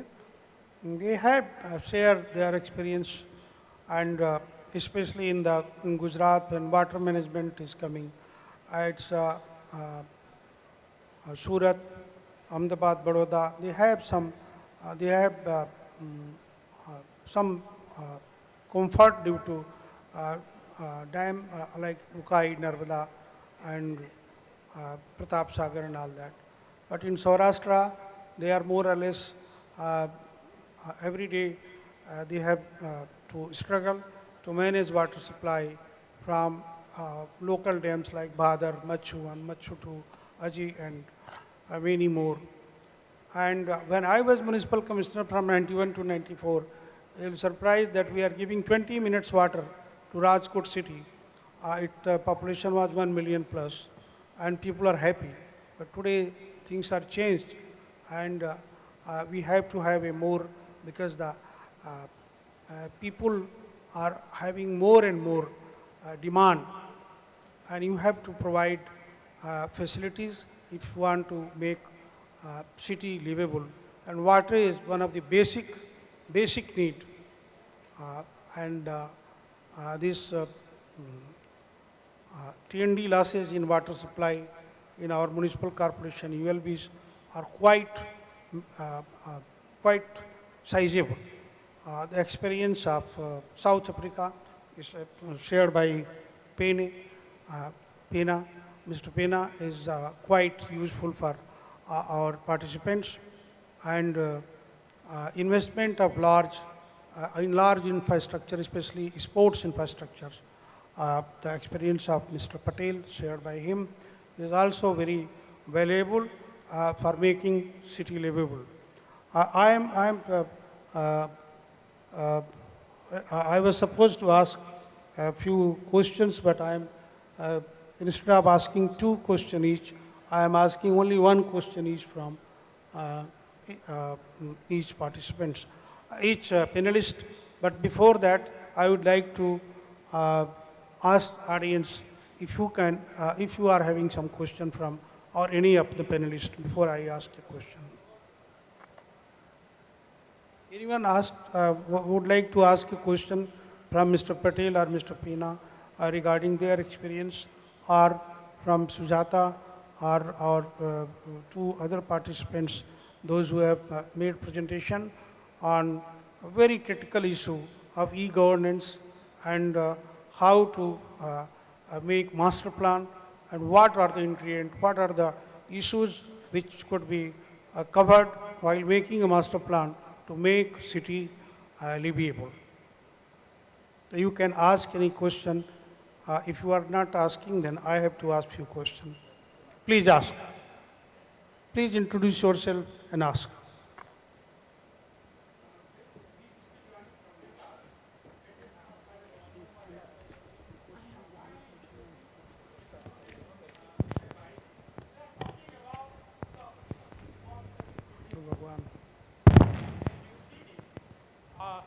At the same time, we need to discuss about what type of construction material that we used to develop our infrastructures.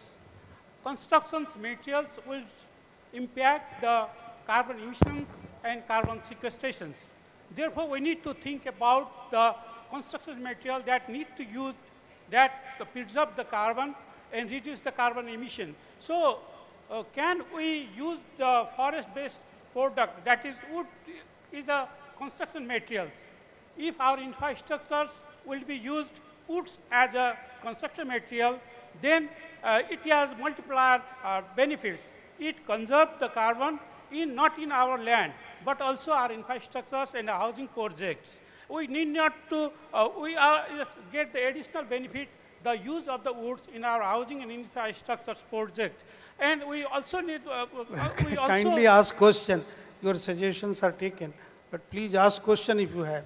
Yes, my question is, there is the, how much construction material is used for the wood that will be used for to reduce the carbon, because we are going to the zero carbon emission.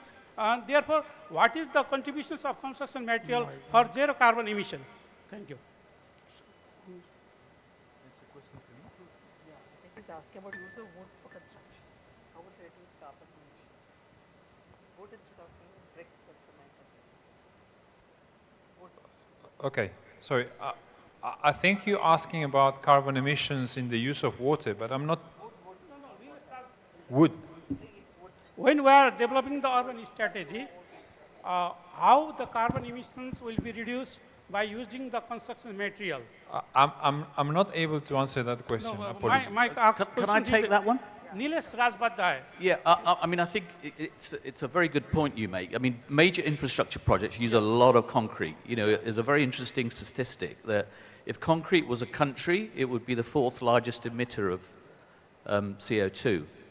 And one of the major initiatives we're doing, certainly, and I think in many countries are trying to do, is reduce their use of concrete and use much lighter, more sustainable materials. And it's something we're trying to do with our sports projects. Thank you.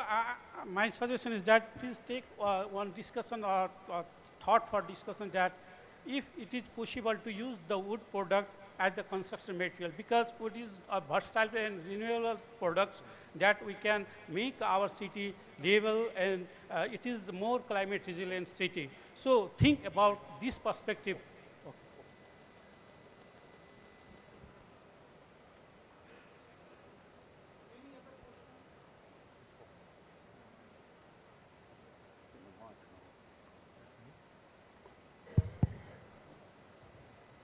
Any other question?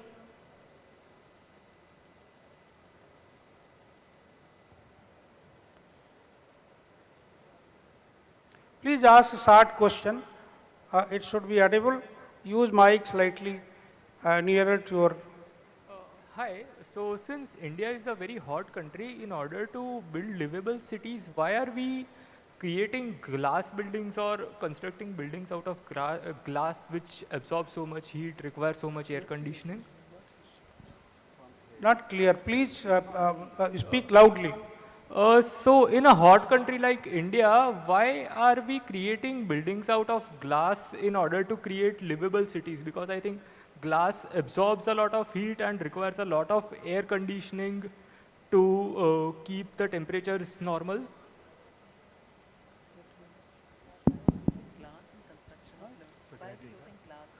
Actually, you know, this is basically, you know, India is, most of the architects and designers are copying. And many places where minimum temperature is 40 and 45 and not less than 30, there also it is, it's really a concern and more severe concern because the seeing all this climate change and the environment. It's not environment friendly design, and slowly the architects also in their association they are taking this, and probably Government of India has also advised that sustainable design and as far as use the local resources. So the lot many attempts are made, but still the community, those who are designing and those who are constructing, both has to be both have to attend this, and especially those who are buyer. I think that those who are constructing, they are also satisfying to them. So it's quite a complex issue. It's can't handle by the municipal corporation, but it is between designer, those who are constructing, and those who are buying. So this is a matter of market forces are working. But Government of India from time to time advising that they should use more friendly design and more environment friendly, especially efficient power supply, etc., less power supply. Because you are using glass, and heating, and also using air conditioning to get it cooler. So this is a very good question, but it's everyone in this hall, we have to make joint attempt to achieve the goal. Thank you very much. Sir, can you enlighten us with any alternatives available if possible? What do you say? Can you enlighten us with any Green building is there, but you know, it's started before 10 years, and now it's popularizing. But by the time we will reach to that level, when 70–80% people start this green building concept, whatever practice is available in this city's building construction, it may continue. But Government of India and many organizations are having making lot many efforts to popularize green building, and that is one answer of future. Thank you so much, sir. Now I think we have taken sufficient time. I am not asking questions from the panelists, but if anyone wishes to take 2–3 minutes to explain if something is remaining during their presentation, then they can make it, otherwise we can close it. Sir, I have 2 questions. May I So ask? anybody is asking question? Yes, sir. Where? Here. Oh, yes. Yes. I have 2 questions. One, again, supporting him that glass buildings should be avoided, and he has already explained why. Can government come up with this suggestion that you can only use that much percentage of glass in your buildings? Again, our 2 railway stations in the hottest place, Ahmedabad and Delhi, are 75 meters high, at least in Ahmedabad, and it's totally covered in glass. Can that be reversed? Because it's going to create chaos. That's one thing. And secondly, to Mr. Rajadhyaksh, what was your planning, in master planning? How did you take all the heritage properties into consideration? What kind of importance was given to them, and how are you regenerating them? Okay. Thank you for the question. Sir, can I also attempt to try and quickly answer some of the earlier concerns around building materials, use of glass, etc. I mean, my personal take here is that conversations around this have to be material agnostic. If we can somehow fix what we want from developers when they are designing buildings, or architects when they are designing buildings, in terms of energy consumption, in terms of insulation, in terms of their response to heat, in terms of minimizing mechanical ventilation systems and things like that. I think if we can get those parameters right, and perhaps green building rating systems, although they are fairly robust, there may be a case here to think about whether they can be made sharper in terms of, could one start assigning some point mechanisms within the green ratings, for example, to use of local material, or to being able to kind of recycle some of the material that, particularly for redevelopment projects, recycling some of the building material, which has a lot of trapped energy as it is. Could we reuse that in some way? Could some points be allocated for that? In fact, retrofitting could again be something that could be advocated through green building rating. So my own sense is, if we can fix those outcome parameters, then we could remain agnostic to exactly what material is being used, because my own sense is there are architects who've used concrete and glass fairly sensitively too. There's very little in literature to say that it's an absolute no-no. There may be cases there where those could be used sensitively and smartly. That was one. Your question on heritage, yes, the plan paid a lot of attention to heritage. In fact, Delhi is loaded with heritage in various ways. There's the walled city, many of the urban villages which have now grown into haphazard growth areas, used to be erstwhile heritage areas. So the plan's done several things. One is it's introduced the idea of heritage TDR, which has been spoken of in Delhi before. It's been experimented in Bombay, in Ahmedabad, etc. But for Delhi, it's a fairly new idea. So heritage TDR has been introduced now in the new plan. And with the added logic that we've also identified generating and receiving zones for the TDR, so that it does not kind of randomly flow throughout the city. And also in terms of local area planning, a lot of emphasis, and again, the plan speaks about it, but a lot of work will have to be done post-plan notification, which is that planners and city governments would have to actively work with communities. Because like I said, if you just look at an urban village in the city, you will find that it's not, the heritage is actually dotted across an area which really requires regeneration. How do you deal with that? There are local aspirations. How do you deal with that? So it's a complex question, but I think local area planning, that the plan advocates might bring some relief to the residents there over a long time. Thank you. Thank you very much. Now we are running late, and our session is almost we are half an hour late by the this schedule. Thank you very much. Thank you to all our panelists, and thank you very much for listening to us afternoon session. And it's a great contribution to all the panelists in this particular session to make the cities further livable, and all our participants, those who are those who are urban planner and urban involved in urban governance, they are attempting to make our cities more and more livable. Thank you very much. Our best wishes to everyone to make city livable. Thank you.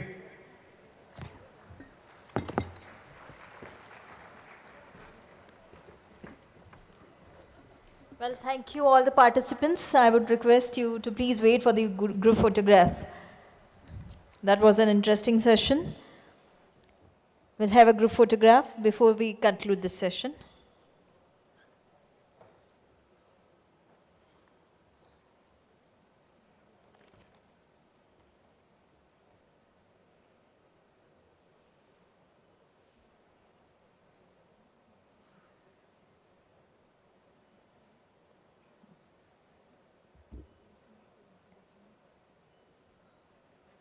Thank you so much. So, ladies and gentlemen, as we embark on the final session of this pre-Vibrant Gujarat Summit on livable cities of tomorrow, we extend our gratitude for your active participation and thoughtful contribution throughout these sessions. I welcome everyone to the fourth session, the last session on livability initiatives in Gujarat. We are going to discuss on the topic livability initiatives in Gujarat. The session aims to showcase the transformative measures implemented to create citizen-friendly, vibrant and environmentally responsive urban spaces by various cities of Gujarat. So let's see what is the Gujarat scenario. And for that, I would like to welcome on stage all our participants for this session. I invite Shri M. Thanarsan, Municipal Commissioner, Ahmedabad, on the dais. I invite Mr. Jagdish Nangineni, Managing Director, Sobha Group, to please come on the dais. We welcome Shri Anand Patel, Municipal Commissioner, Rajkot. We also welcome Shri Tapan Ray, CEO, Gift City. We welcome Shri Ashwini Kumar, Principal Secretary, Urban Development and Housing, Gujarat. And we welcome Shri Raj Kumar Beniwal, Additional CEO, Gujarat Urban Development Mission. Let's have a big round of applause for all our participants for this last concluding session. And we are going to know about the Gujarat scenario, the initiatives taken by Gujarat in urban sector.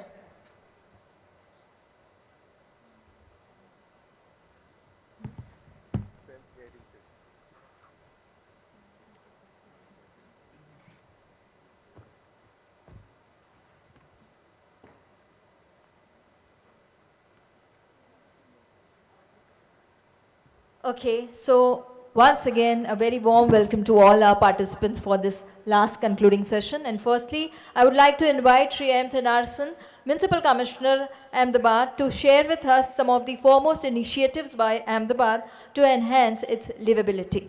Sir.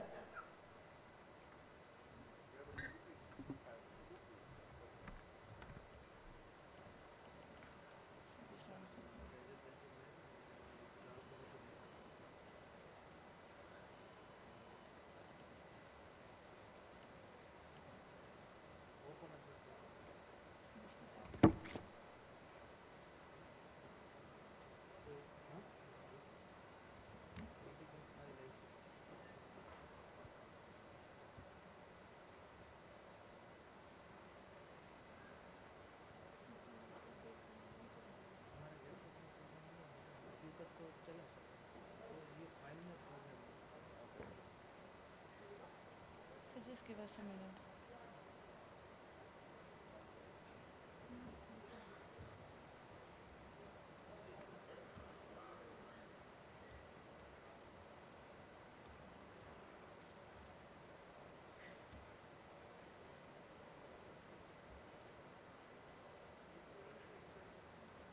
तो देर से computer नीचे है उसको कर सकते हैं देखिए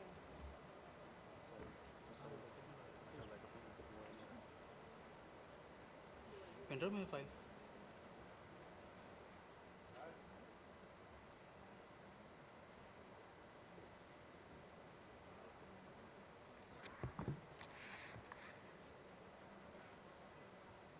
कौन सी है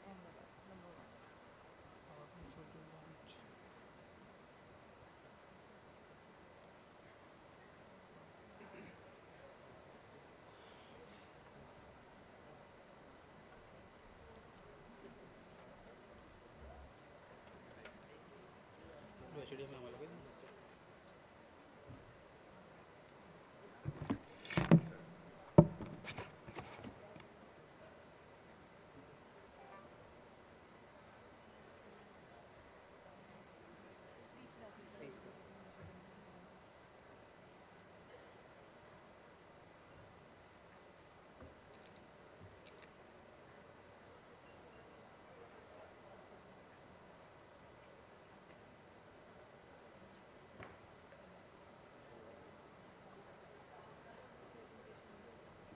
HDMI केबल करते हैं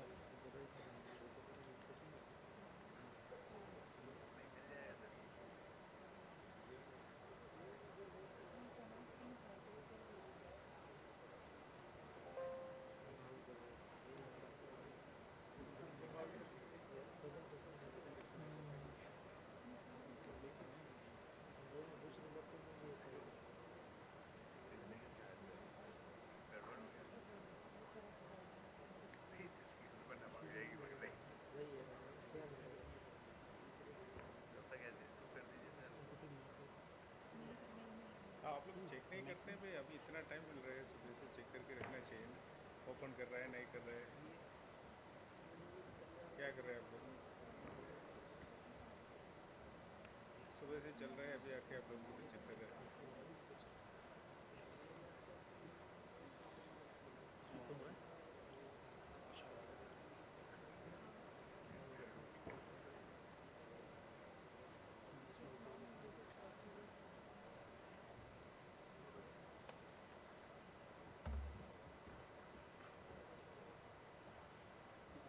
सिस्टम ये लोग चेक करके रखते हैं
क्या हो रहा है अभी, कितना टाइम लगेगा आपको?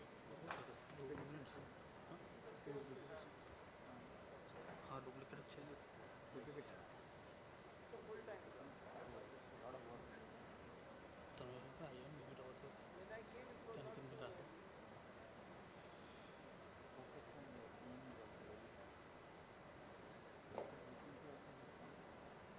तो ये नहीं हो रहा, अभी दूसरा कंप्यूटर ले लो, अभी क्या कर रहे हैं आप लोग? दूसरा ही लगाया अभी रिसर्च कर रहे हैं?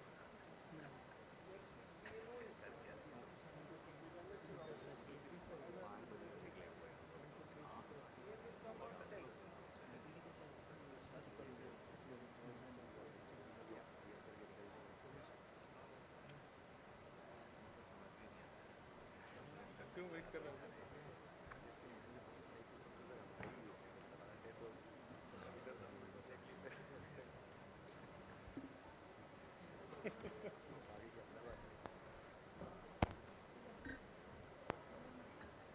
कोई होगा नहीं होगा आपका?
So, on the livability, we all know actually there are 5 broad categories on which the livability index is being done. So, my presentation will be on those bases, like the stability, safety and security aspect, first part. Second one is infrastructure, which includes transport, utilities, housing and basic amenities. Third is healthcare, access to healthcare aspect. Then the fourth aspect is culture and environment. Fifth is education, quality and availability of private and public education in the city. These are the broader categories on which I'm going to, discuss about the initiatives taken by the Ahmedabad Municipal Corporation. Stability, the best initiatives, we have quite a robust water supply system, and the city moves towards a zero-waste city, integrated public transport system, having BRTS, AMTS, and metro now. Road and traffic management, integrated traffic management system, that includes kind of traffic designing, junction design and implementation. Then aspirational blue and green and yellow infrastructure in the city, air pollution, hotspot planning and control, affordable housing, and e-governance and digital services. Water supply and waste management. We have a SCADA system. So the previous speaker was talking about the NRW, non-revenue water. So this helps us to design better way and supply water actually to the last household with the required pressure, and also auto control system that enables us to supply the water. Source augmentation, we have a surface water for 96% of the area. Catch the Rain campaign, we have a enabler from the corporation side, 80% of the capital cost borne by the AMC and 20% by the society. So this way we try to catch the rainwater in the society itself.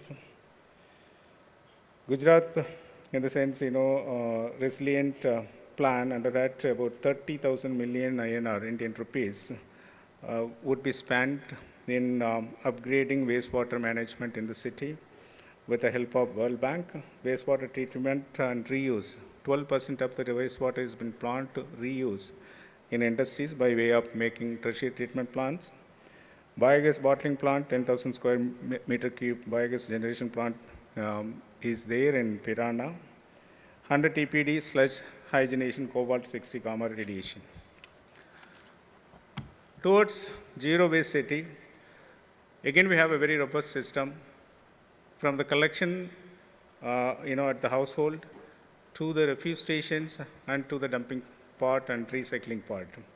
So we look into that photograph. The last one is a biomining Pirana dump site, which had nearly more than 12 million tons of legacy waste.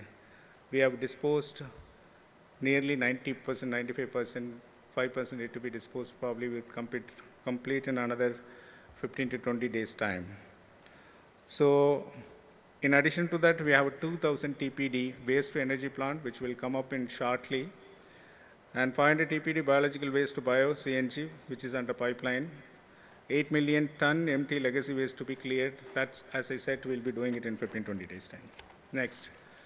Coming to the next aspect of the infrastructure, that's a public transport coverage. We cover nearly 94%, 93.7% of the city with the help of public transport system, as I mentioned, BRTS, AMTS, and metro. Next, there are initiatives in green mobility. We run 80% of our buses actually run in e-bus or cleaner fuel CNG, and we have a pedestrian walkways as a last mile connectivity. Non-motorized transport, we have 350 stands with 4,000 cycles in the city, and e-rickshaws, about 66 rickshaws are in the city for serving as a last mile connectivity.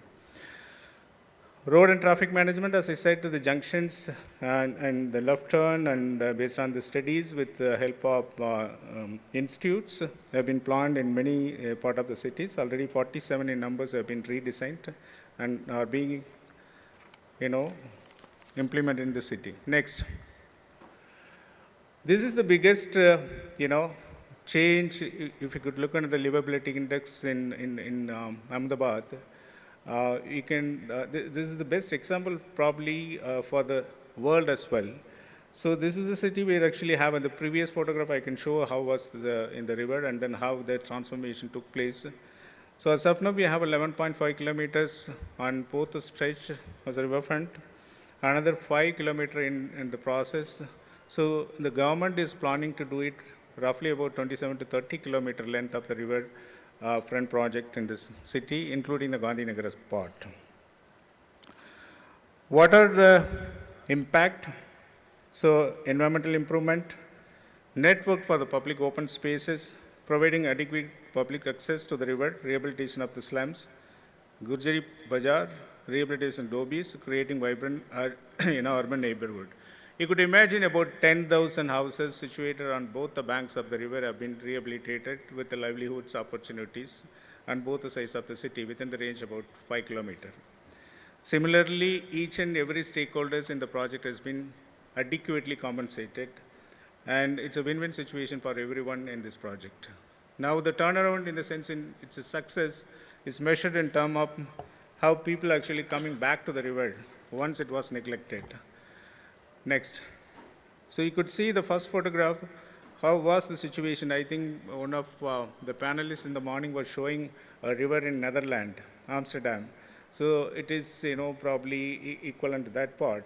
If you look into the river was used, though it is historically very important, actually, Mahatma Gandhi used to do his campaign in the sense public rallies in the riverbed. So this was highly abused. We had more than 40 such, outlets carrying sewage water into the river.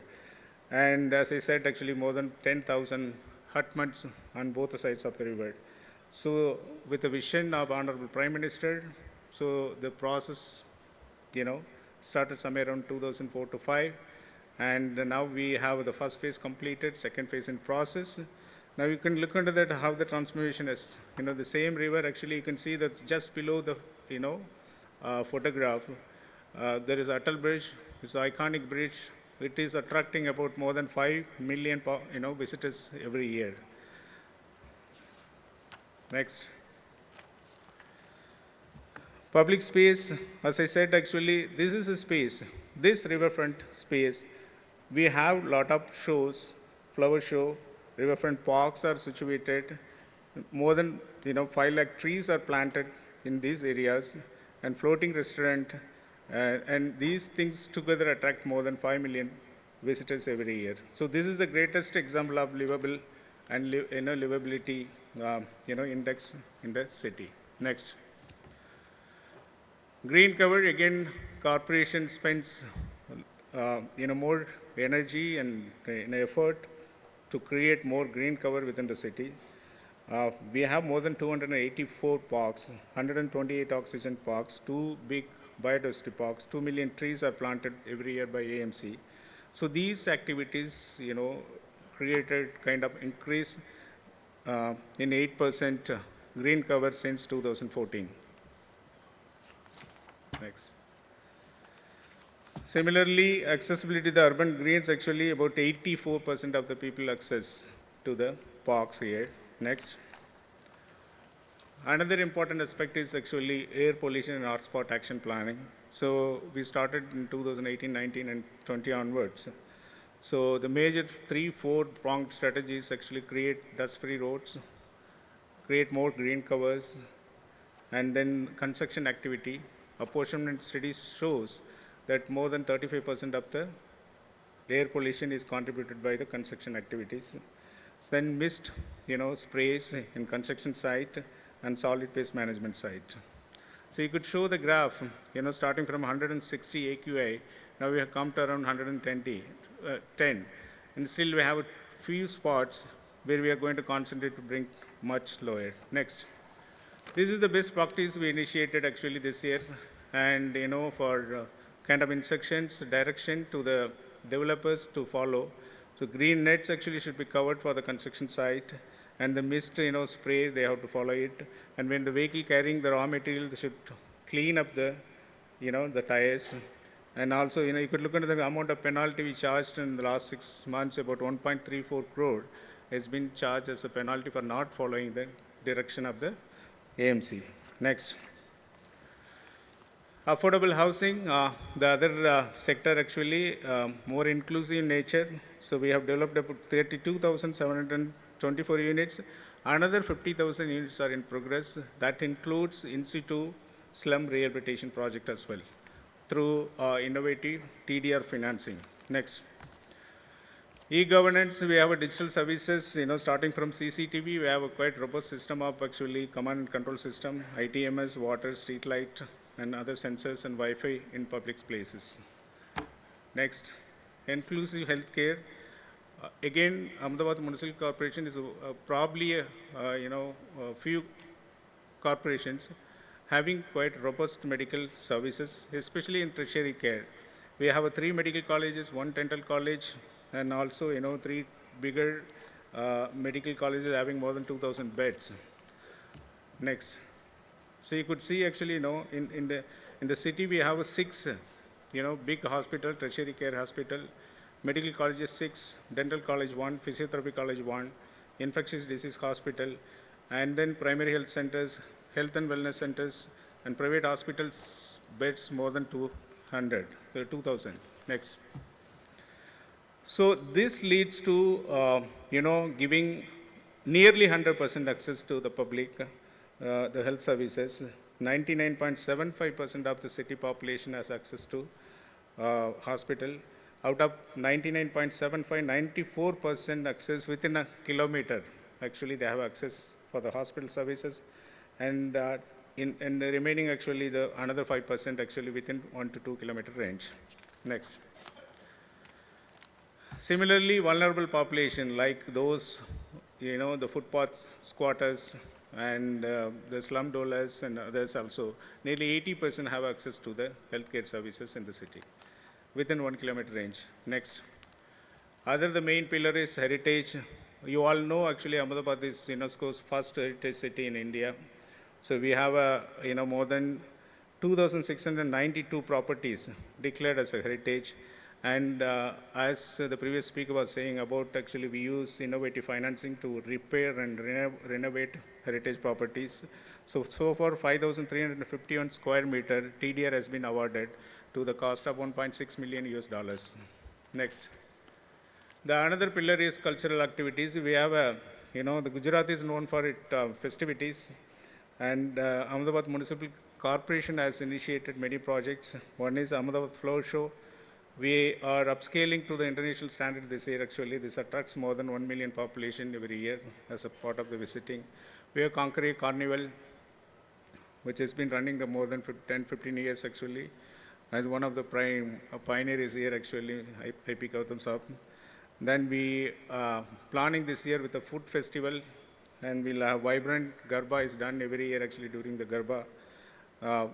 You all know actually, and we're quite proud that it has been intangible heritage, designated as a intangible heritage this year by UNESCO. We have International Kite Festival every year in January, and book fair. These are the cultural activities strengthen the, and also have access to all the people in the city. Next. Education, we have smart schools and signal schools. I talk about smart school, we have a lighthouse projects everywhere in the zone actually. Similarly, we have a signal school, which is more important. Next. So, the signal school is a concept where actually we take the street dwellers, especially, their children have been educated in the bus actually. Basically, the bus moves around. They will educate them actually every year. Roughly around 100 to 130 students have been, given education, and then later on they have taken to the mainstream education in the primary schools nearby, and also in the private schools. Next. The last pillar is economic and innovative finance. Next. We have circular economy. In circular economy, we have C&D waste, about 1,000 TPD. C&D waste has been, put into circular economy. Out of that, 2.5% has been consumed by us actually in corporation activities. We have a buyback policy. About 50% of the production has been bought by our corporation for its own use. Similarly, waste to energy, then plastic recycling, legacy waste as I talked about, and tertiary treatment. We are, already using about 12% and planning another 175 MLT for tertiary treatment plant to supply to industries. Next. Green bonds, and we're going to do it actually by February, about 200 crore for renewable and wastewater treatment projects. AMC actually introduced this year innovative projects, green, blue, and yellow scheme. It's basically roof, where actually if you have a terrace garden, if you have a solar, and you have a water harvesting success, and the AMC will extend about 10% tax incentives as a part of the property tax bill. And also we introduced another concept, environment improvement charge. This is the polluter pay principle. Basically, you can't, we'll go by the, unit base we have with us actually based on the corporate area. So we imagine that more than 70 square meter, 100 square meter, people have their own car. So they are not going to come in my public transport system. So we use that tool to charge and cross-subsidize the public transportation system and also part of the emission reduction system. Here also we generate about 40 to 50 crore every year, and this is into its last year. Next. So value capturing, next innovative source of financing actually, we have a TDR. So using the TDR, we developed about 19,587 units of slum in the city. Heritage TDR already I talked about, and we have 57 TDRs have been issued in AMC for the property renovation in heritage, and we have a road TDR as well. Similarly, floor space index, FAR, there actually we generated about 2,849 crore in last 5 years as a source of income. Asset management, we do the asset monetization Out of asset monetization, we have about 588 crore. Next. You all know actually Ahmedabad has, chaired urban E20, and which is one of the largest, conglomeration supported the, the communique. Next. So this is, we also introduced the climate resilient action plan. Next.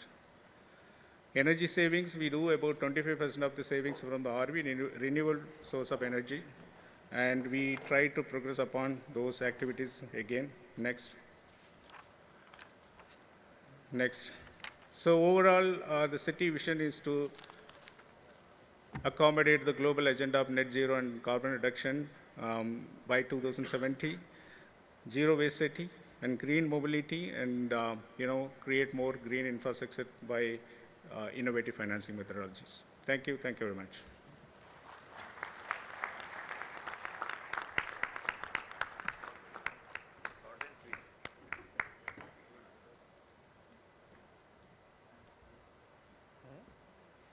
Thank you so much, sir, for your inspiring presentation.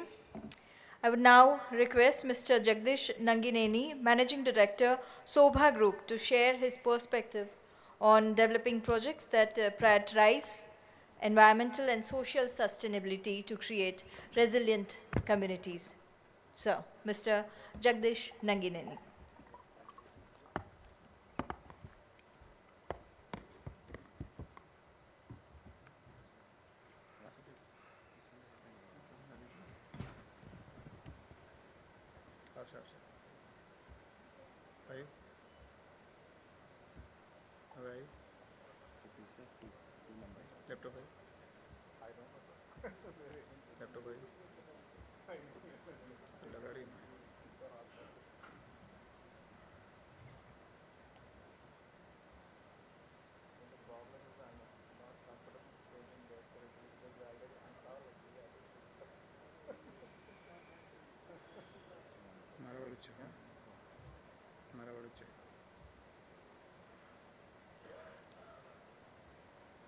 तेज कर दे अभी कह दिया अभी hello आप ही देते हैं हाँ बंद करेंगे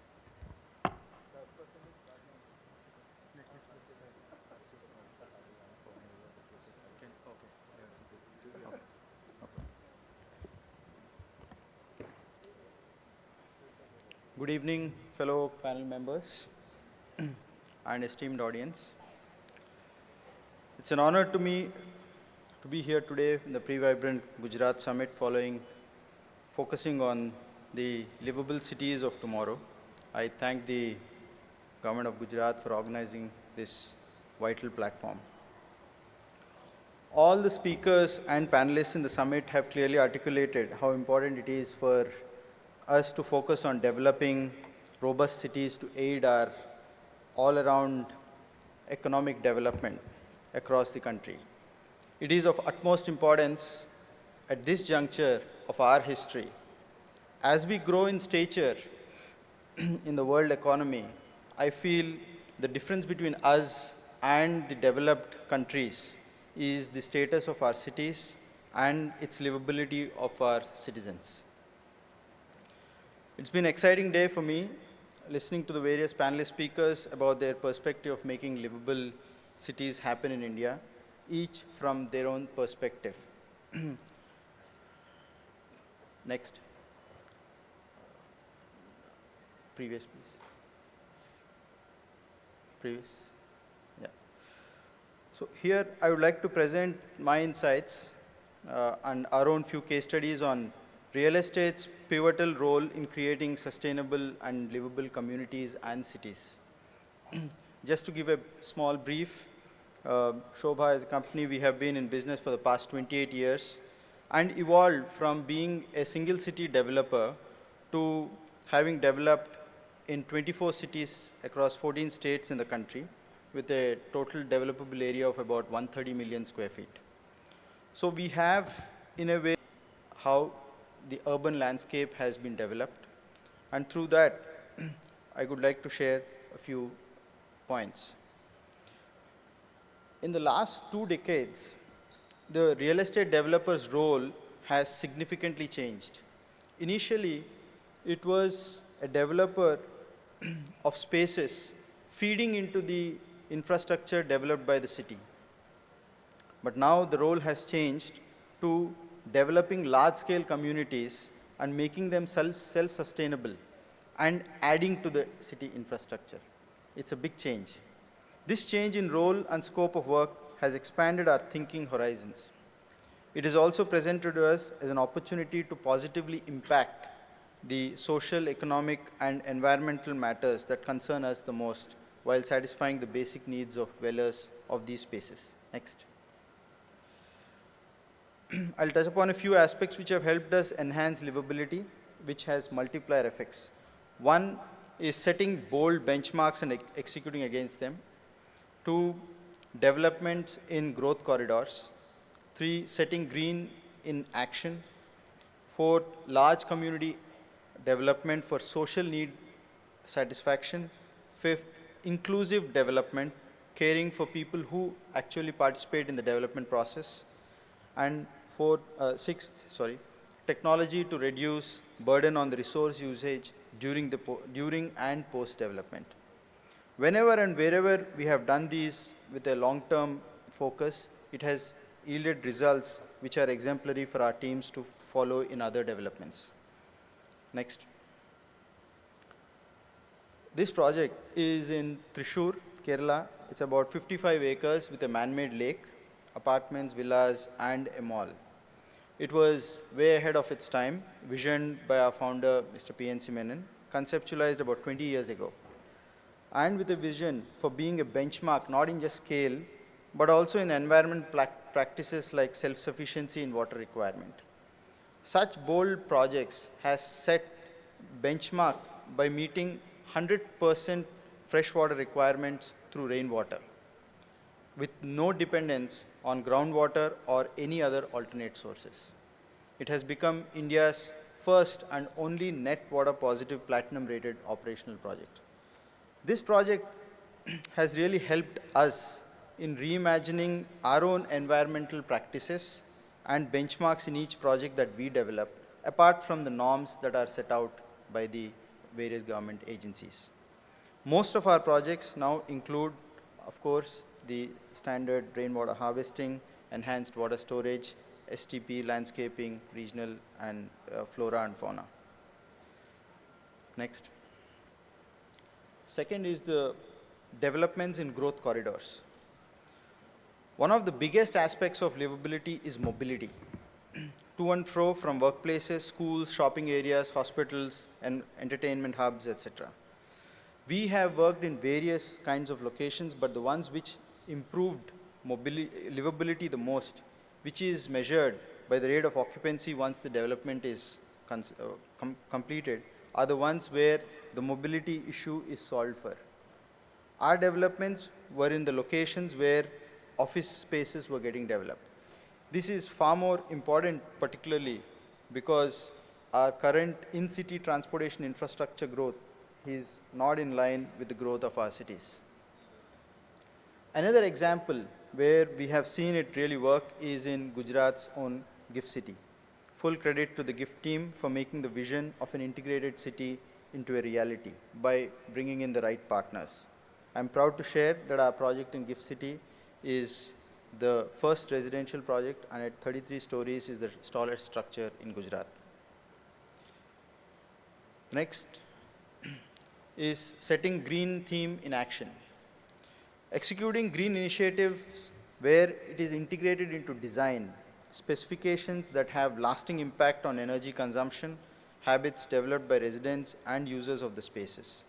It is a continuous process, and new technologies evolve and give provisions for them to be actioned wherever they come up.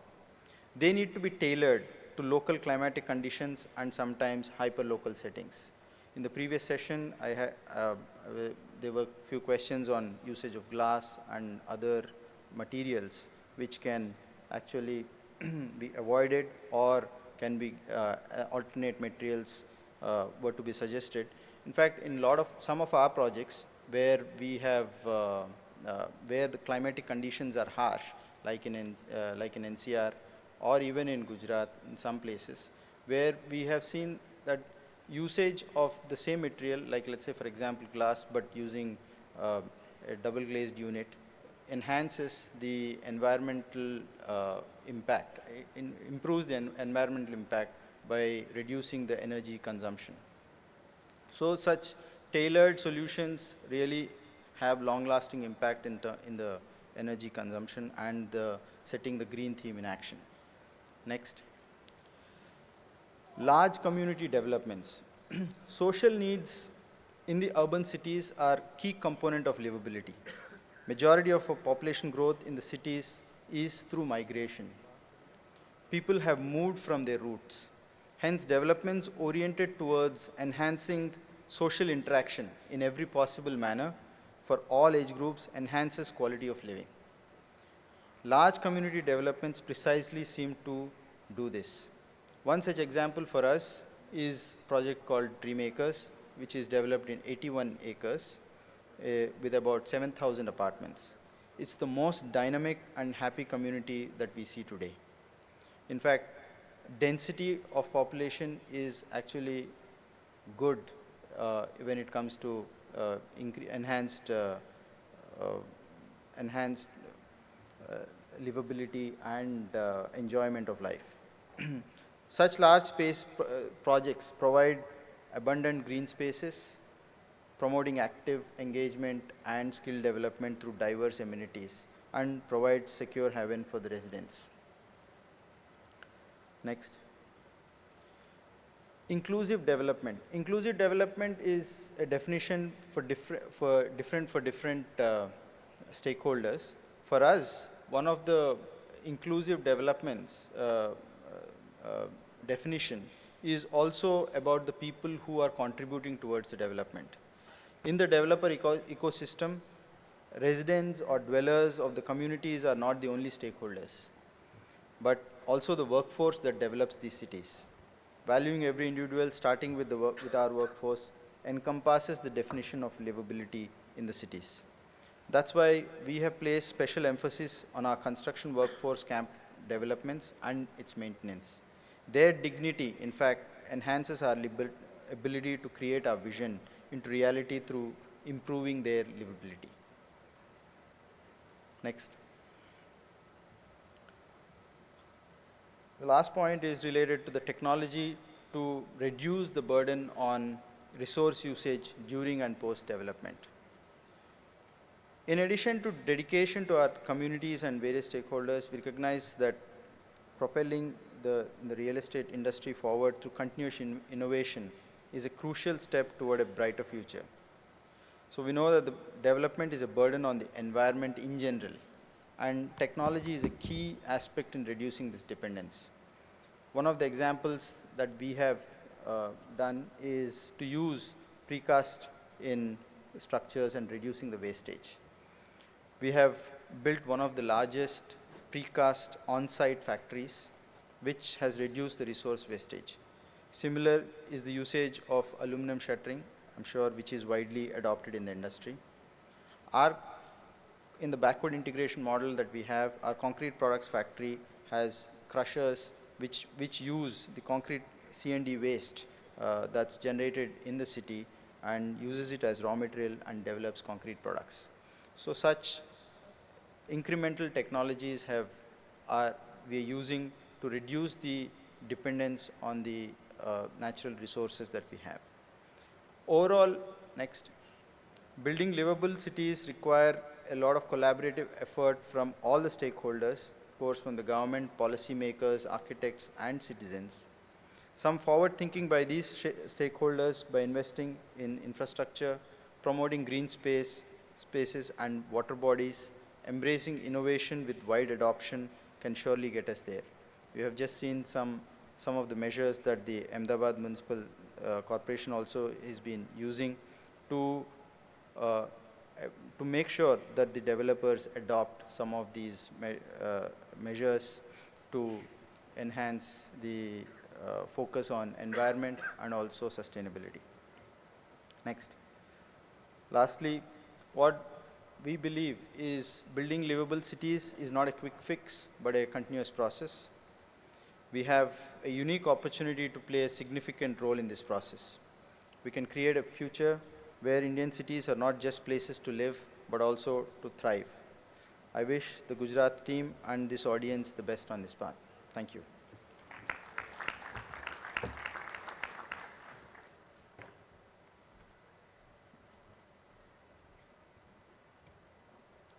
Thank you, sir, for your insightful presentation. Moving ahead, I would like to call Sri Anand Patil, Municipal Commissioner, Rajkot, to present livability initiatives of the Rajkot city.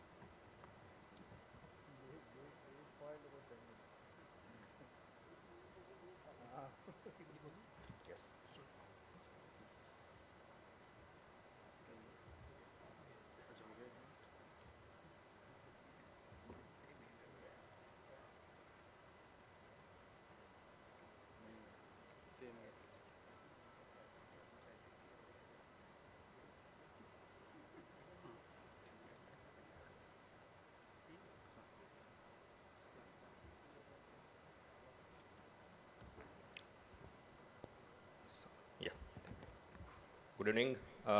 Rajkot is the fourth largest city in Gujarat, and it is the largest in Saurashtra region, having 20 lakh of population.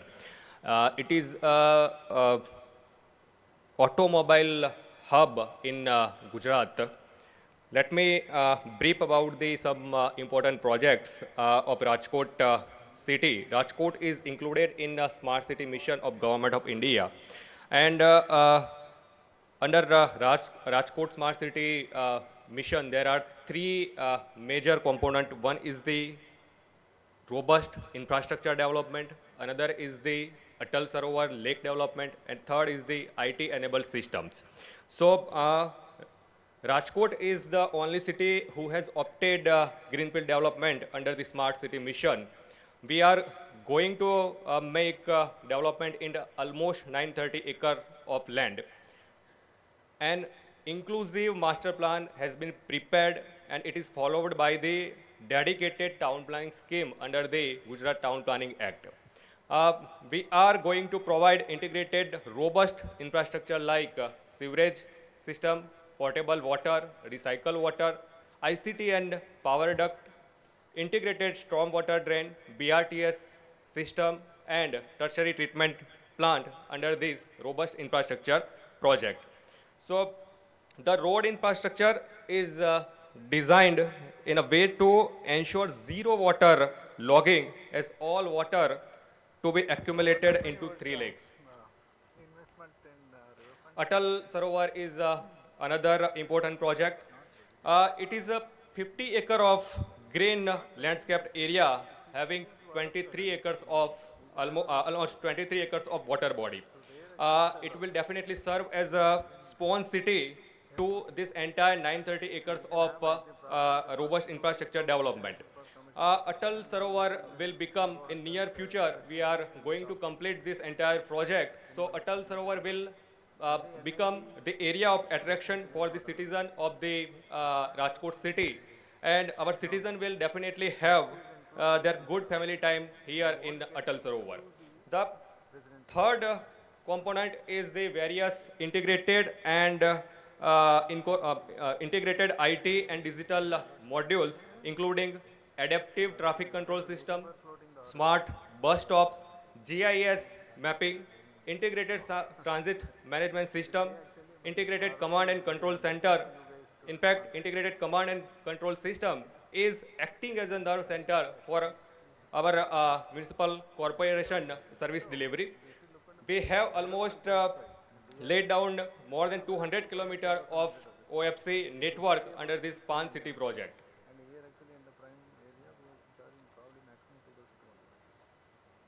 Rajkot is having almost 11 kilometer of BRTS corridor, which is one of the lifeline for the citizen of the Rajkot. Currently, 20 buses are managing this BRTS route. All buses are electric vehicles, and almost they are carrying more than 23,000 of citizens on daily basis. We are using this entire corridor to generate additional revenue also by the advertisement right. We are earning more than 5 crore through this additional revenue generation module. We are going to eliminate all our diesel buses by 2024 December. Currently, we are having 70 diesel buses and 75 electric buses. We are going to get more 100 buses in PM e-bus project, and we are in process to get 100 CNG buses. So by 2024 December, no diesel bus will be in operation in Rajkot city. This will definitely impact on improvement of the air quality, as well as it will definitely reduce the noise pollution also in the city. Rajkot Municipal Corporation is currently implementing Rajkot Green Mobility Project under the Capacities Project. We are promoting e-autos through this project, where we are providing 30,000 subsidy to e-auto purchaser, and Rajkot Municipal Corporation has provided benefit of this program to almost 45 e-auto purchaser. OTP-based public grievance redressal system, it is a unique system adopted by the Rajkot Municipal Corporation. We are committed for the better public service delivery. We have launched this OTP-based public grievance redressal system. Citizen can register any of their grievance on this portal, and OTP will be generated and it will be sent to the citizen who has registered its complaint.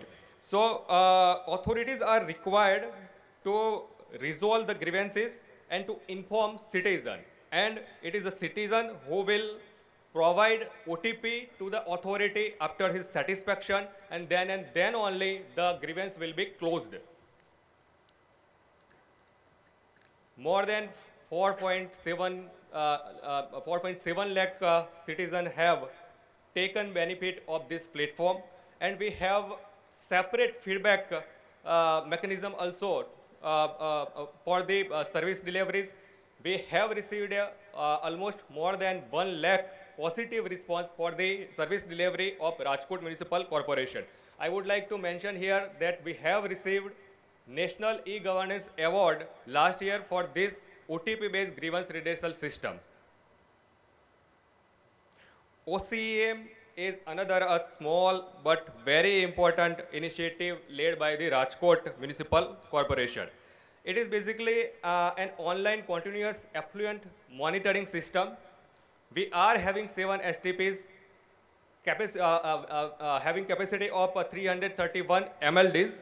So through OCM, we monitors all important parameters which are suggested by the Gujarat Pollution Control Board, like BOD, COD, pH, TSS, chlorine, etc.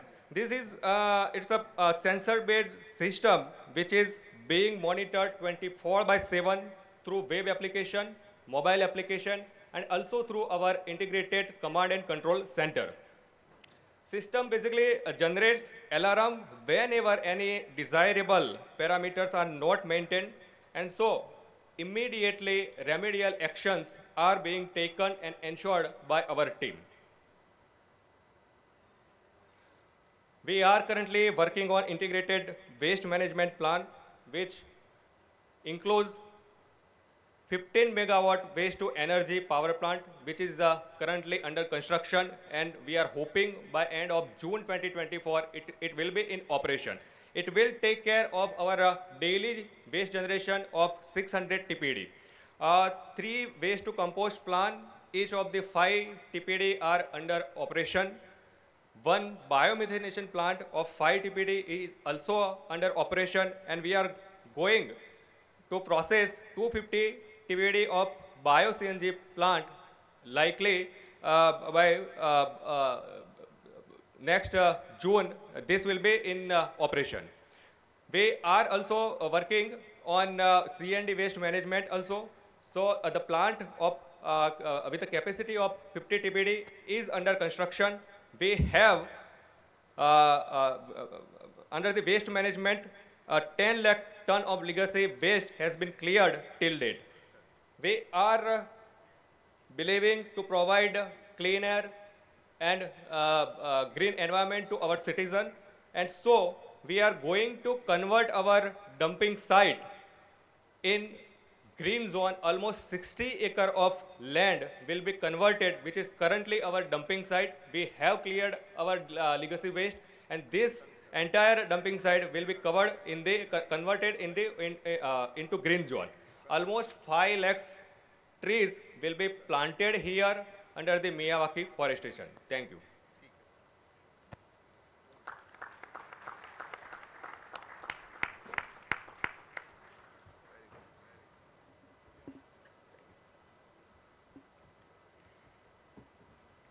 Thank you, sir, for highlighting on some of the urban initiatives undertaken in Rajkot. Thank you. And ladies and gentlemen, no discussion on sustainable urban development in Gujarat is complete without acknowledging Gift City. I now invite Shri Tapan Ray, CEO, Gift City, Gujarat, to share experiences in designing and implementing India's first operational smart city. Mr. Tapan Ray. Yes, sir. Yes, sir. We use a slider. Here also. Yes, sir.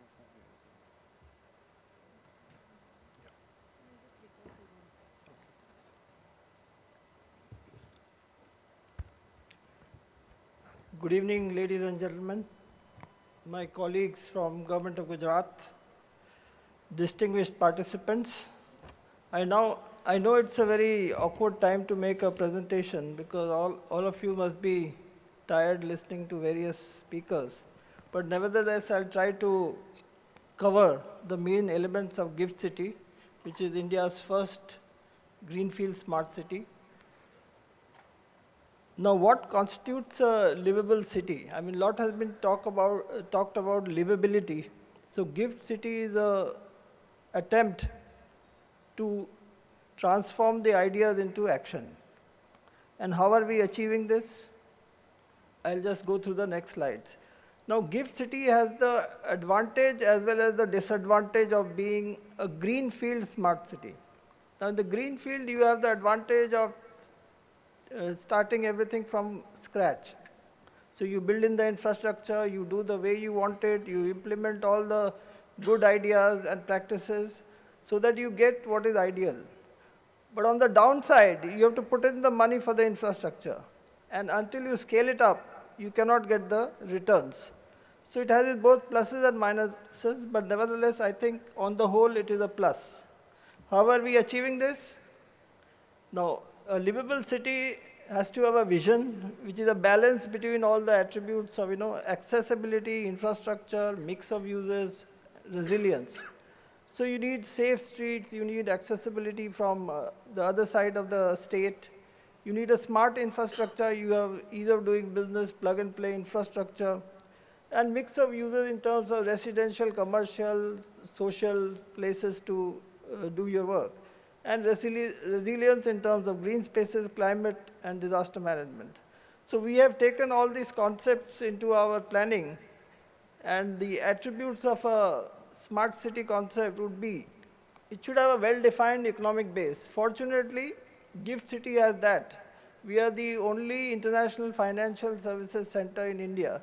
So that gives us the definition of an economic base, where you are able to attract the key players in the international financial services business. So that gives you the core around which the city can be built. Then you make the city sustainable through healthy lifestyle choices, live, work, play, relax, that an efficient form of urban governance. And in this, I would say that we are privileged in the sense that the urban governance within Gift City is left to the Gift City authorities that it's a single window concept where all the permissions are sent in one authority, so that you don't have to run from one authority to another. So that gives the urban governance a very simple and effective way. The smart infrastructure, as I mentioned, since it was a smart city, so upfront we had to invest in the infrastructure, and that has also resulted in a state-of-the-art infrastructure.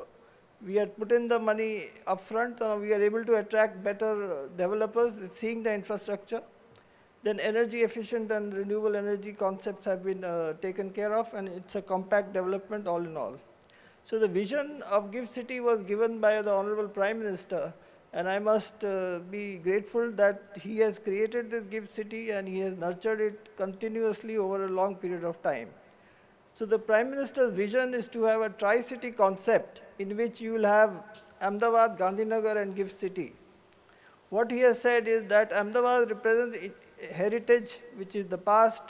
Gandhinagar is the capital of Gujarat, representing the present, and GIFT City represents the future. So that is where GIFT City fits into the tri-city concept. Now, in terms of access, GIFT City is well connected. It's quite near the airport in terms of connectivity.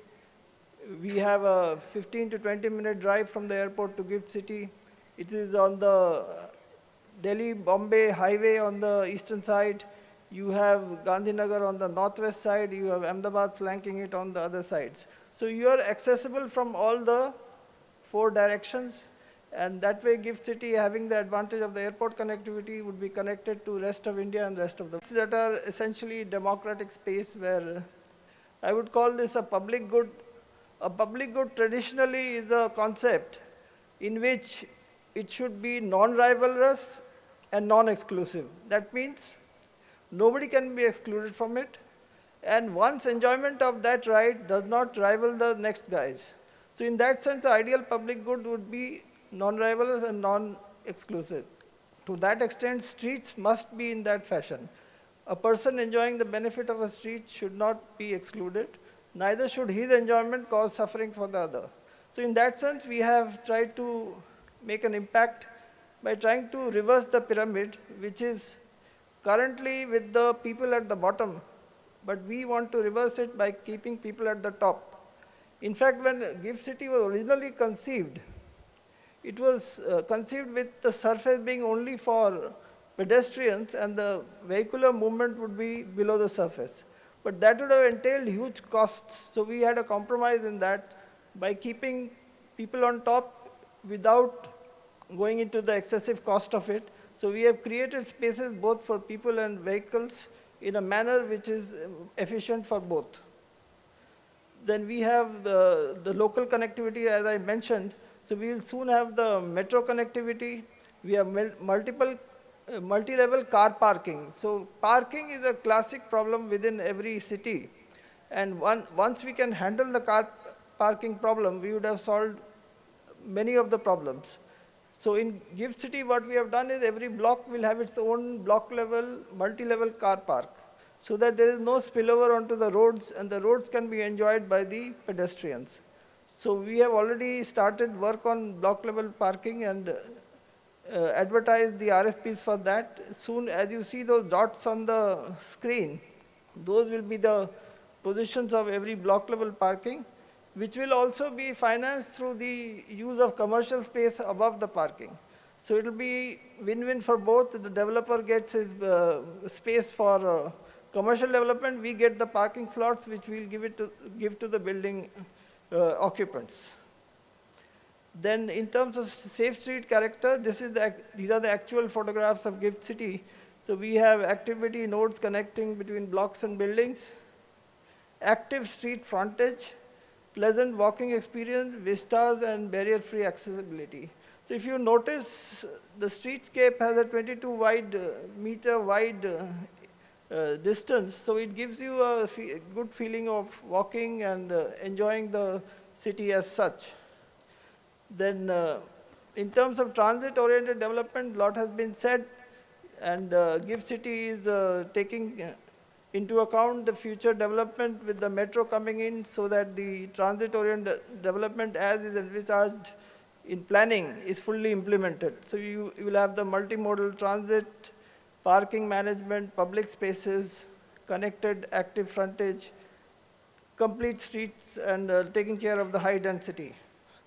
Coming to the smart infrastructure, we are quite proud to have some of the best infrastructure in an urban area. This you see is the actual photograph of an underground tunnel within GIFT City, which carries all the utilities to the buildings which are located within GIFT City. It's called the utility tunnel. It carries the automated waste collection system. It carries the district cooling system pipe for both ways, for cooling water, which goes for cooling the buildings, and the return water which comes back from the building into the district cooling system plant. So then you have the zero discharge concept. Then you have a dual power supply source. That means we distribute power within GIFT City on our own. We have a separate license for that. So in terms of infrastructure, you have smart mobility, smart water utilities, smart energy, buildings, and smart public services. Then in terms of the tunnel, we already have 4.8 kilometers long tunnel. The second phase has started so that we can provide infrastructure to the new buildings which are coming up. And I must mention that we have 32 buildings coming up which are tall buildings. So they will need all this infrastructure which I mentioned just now. So you have the district cooling. This is another thing which has been tried in India for the first time. Whereas you have in the colder countries district heating, cooling is our energy requirement within India, so we have centralized it. And the way we achieve efficiency is through the storage. So what we do is store the cold energy and release it when it is required. So that sort of flattens the peak of energy consumption. Then we have zero discharge in terms of wastewater management, potable water. We have our own water treatment plant as well as the sewage treatment plant. And another feature is the automated waste collection system, in which you have the solid waste collected through chutes from all the buildings and centralized into one location through vacuum pumps. So smart infrastructure, plug and play, as I mentioned. You have the tunnel, then you have the interface between the utilities from the building and the tunnel, and you have the basement parking, so that it is all efficiently and neatly done. So on the city command and control center, we have all the buildings connected to the city command and control center. And there we monitor two things. One is the utilities which are being used within GIFT City. Each item is monitored in terms of water consumption, in terms of sewage disposal, in terms of waste collection, DCS system, electrical system. So you can use AI to optimize the usage. You can use various other means of you can use the data in various ways. So other is the city surveillance system, where you have the cameras located so that you know what is exactly happening within the city. So all in all, this command center is a first of its kind in any city in India. And of course, Rajkot mentioned that they are also looking into these types of system. So the command center is the nerve center of GIFT City. And we are further improving in terms of adding the intelligent building management system. So in an individual building, you would come to know what is happening, where is the lift going up or down, or whether there is a fire alarm in any of the systems. So recently we had a very minor fire incident which was first reported in the command center, and we could immediately take action so that it did not spread. So this is a very useful system which we are using to the maximum. Then as I mentioned, the building management system, the fire detection that I have mentioned. So I go to the next slide, which is regarding the mix of uses. The smart city has to be a mix of uses in terms of jobs. So of course 1 million has been written, but that is for the extended area included. So that will be when the GIFT City becomes 14 square kilometers. Over a period of time, we will achieve this figure. It's a financial and IT hub, as I mentioned. It is the financial services center of India. So we have jobs mainly in the IT and finance side, which is in the services sector, and dealing mainly in international financial services. So that gives the basis for GIFT City. And it has a globally benchmarked IFSC, as I mentioned. And the statistics is for the amount of million square feet that is under construction and which has already been built up. Then you have commercial, you have various types of commercial in terms of brokers forum, data center, then other big names which have already located their businesses from GIFT City. Then you have jobs in terms of hospitality, you have the club, you have the hotel, you have housing, as Shobha is one of our developers here.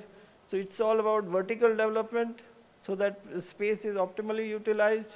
So under construction, as I mentioned, we have 32 buildings under construction of tall nature. So we should soon be seeing the completion of these. And they all need to adhere to the strictest building control guidelines. These are some of the buildings which are coming up.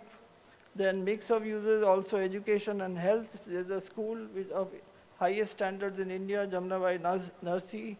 Lilavati Multi-Speciality Hospital is coming up. Then you have Deakin University setting up their foreign university campus within GIFT City. Then we also have daycare center in terms of social amenities. So as I said, the mix of users makes the city livable. It makes it more attractive. Then you have social amenity in terms of parks and open spaces and urban greening, streetscape, tree plantation. Miyawaki methodology has been used to ensure that the forests are sustainable. And as I mentioned, greening has been done and is being done also. So resilient in terms of green and open spaces, responsive built environment and wastewater treatment and reuse of energy efficiency. We have the highest rating as a city in India. And so all the buildings within GIFT City are mandatorily have to be a green building. So as I mentioned, these are the ratings of the buildings in terms of climate resiliency, universal design, low emitting material and EV charging systems. Rooftop solars, of course. So then we have the weather warning that is of course there. Sustainable management framework in terms of urban planning, cooling system, energy, building, water management, waste management. So all in all, it is an all-encompassing in terms of livability. And we also have taken action in terms of the Sustainable Development Goal. 9 of the parameters are compliant, which are required to be compliant. And biodiversity is also taken care of. 45% of the planned landscape area in terms of rainwater harvesting, water efficient irrigation system, all these things are taken care of. But I must say, GIFT City is a work in progress. We cannot claim that we have done everything. We have just begun, and we will do much more to make it a really resilient city. We have already published 2 books in terms of trees in GIFT City and birds in GIFT City, and we were amazed to find the number of species which are already there in GIFT City. And these are actual birds which are present in the city and trees which are actually there. It's not from outside. Then balanced natural and built environment. Now, I must be grateful to the Department of Urban Development Department and Honorable CM and Principal Secretary Urban for releasing our draft development plan for the expansion of GIFT City. Given that GIFT City is going to expand, we need to see that the area around GIFT City does not develop in a haphazard manner. The area around GIFT City should be equally well planned and equally sustainable and resilient. So with that in mind, today we have released that draft development plan. And some of the salient features of that I would list out. It is a full built-up scenario in which it will have an area of around 14 square kilometers. What you see currently in built-up is the central business district. So GIFT City in the longer run will be consisting of a CBD, central business district, a GIFT township around the CBD and the waterfront on the western flank. So this is what it is going to be like. So it's a high rise within the CBD and a relatively lower rise around it, and a riverfront on the western flank. And some of the sections of the streets which are planned have been shown here in terms of its width. the arterial roads are having a green cover. All the roads are having green cover, and they will be connected in a very efficient manner. So this is what is planned for the next phase of Gift City. And you'll have multiple choices of commuting. You have the metro coming in July 2024. For the first station, we are extending the Gift City metro further around Gift City so the entire population gets covered. Another proof of concept is being tried in Gift City, which is the personal mobility system, which will connect the last mile from the metro to the building. So we are also working on that. Then we have pedestrian, as I mentioned. So these are some of the likely images which will come up when the future Gift City is built up. So that live, work, play, relax options for people. So all in all, it will be a livable city in the truest sense of term. And I must thank the government of Gujarat and the government of India for making this possible. So the future skyline is likely to be this type, and I hope you will visit it at the earliest opportunity. Thank you very much.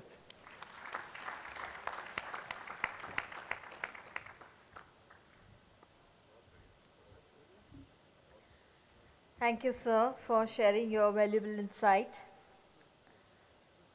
In addition to knowledge, finance is a key driver for development. To shed light on the massive investment potential in the cities of Gujarat, I call upon Shri Ashwini Kumar, Principal Secretary, Urban Development and Housing, Gujarat. Okay. So, before that, I would like to invite Shri Rajkumar Beniwal to sum up today's proceedings. Yeah. Good evening, ladies and gentlemen. This is not before that, this is the last. So, yeah, and I know what you want. I won't take more than 2 to 3 minutes. So, first of all, I would like to thank and congratulate each and every one of you. Because since morning, big clap to all of you. Since morning, all the participants, delegates, everybody is taking keen interest in this subject. The subject is so interesting. We have seen that I have actually 2 jobs to do. First one is to sum up the entire day's proceedings, and second one to propose both of things. Both are very, very difficult things. But I would like to finish it quickly. First one, that throughout the day, many speakers, almost 20 different panelist speakers, they presented before all of us the success stories of different cities. And these are real stories. These are not just theoretical things. These are real stories which those cities have actually done that work and made those cities livable.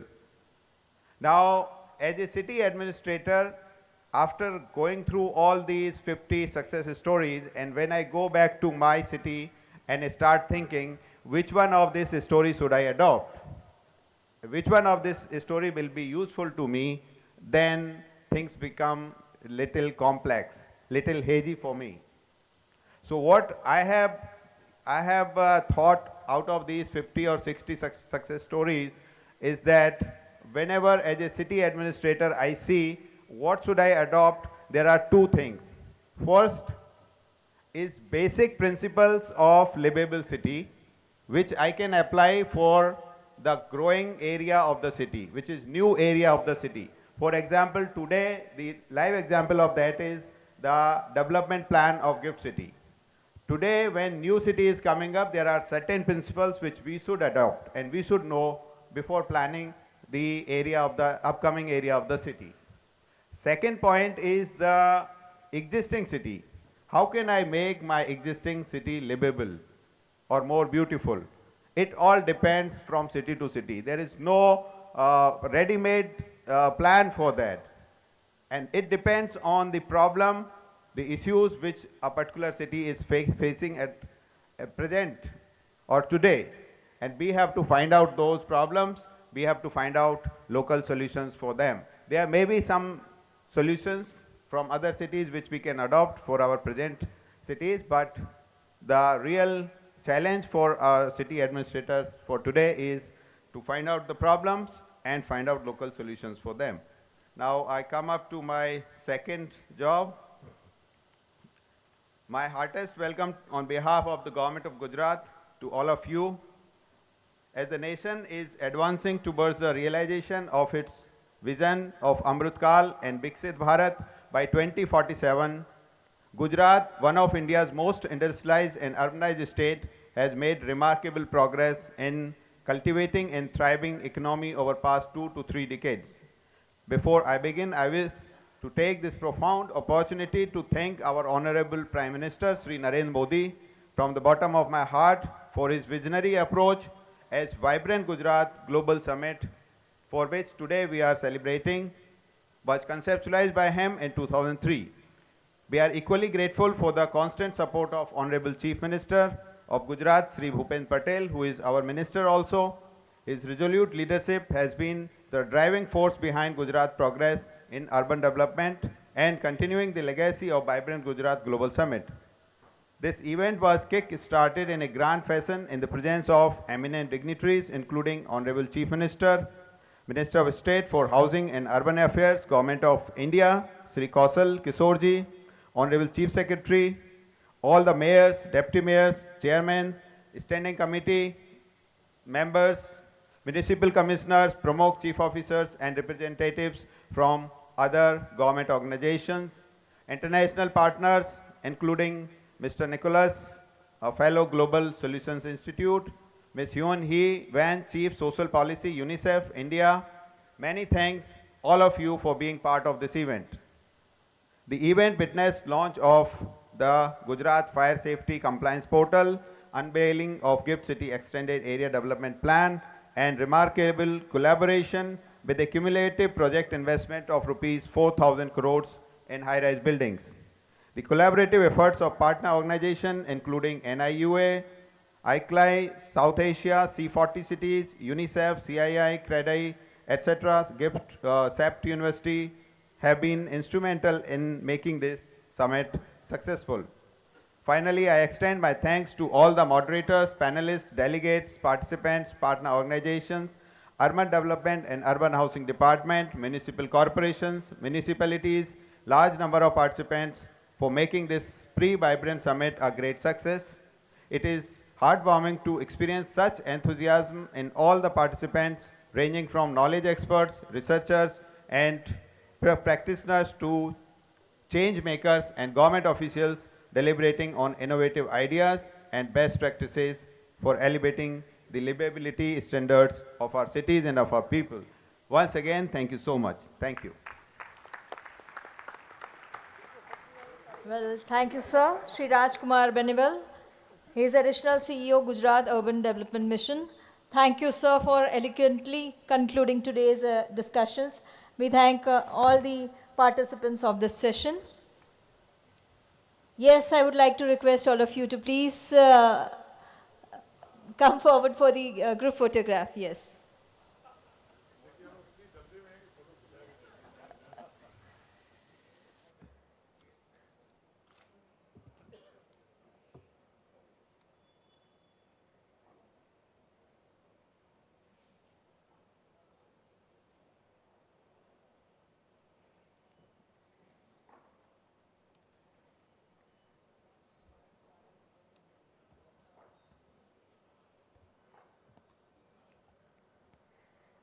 Thank you so much. So, ladies and gentlemen, this marks the successful conclusion of the pre-Vibrant Summit with fruitful takeaways from our esteemed dignitaries and experts. I extend my gratitude to all the dignitaries, government officials, partners, organizations, and support staff for your relentless contribution to the summit's success. Hope you all had an enriching experience and a pleasant stay in Gujarat. Thank you all.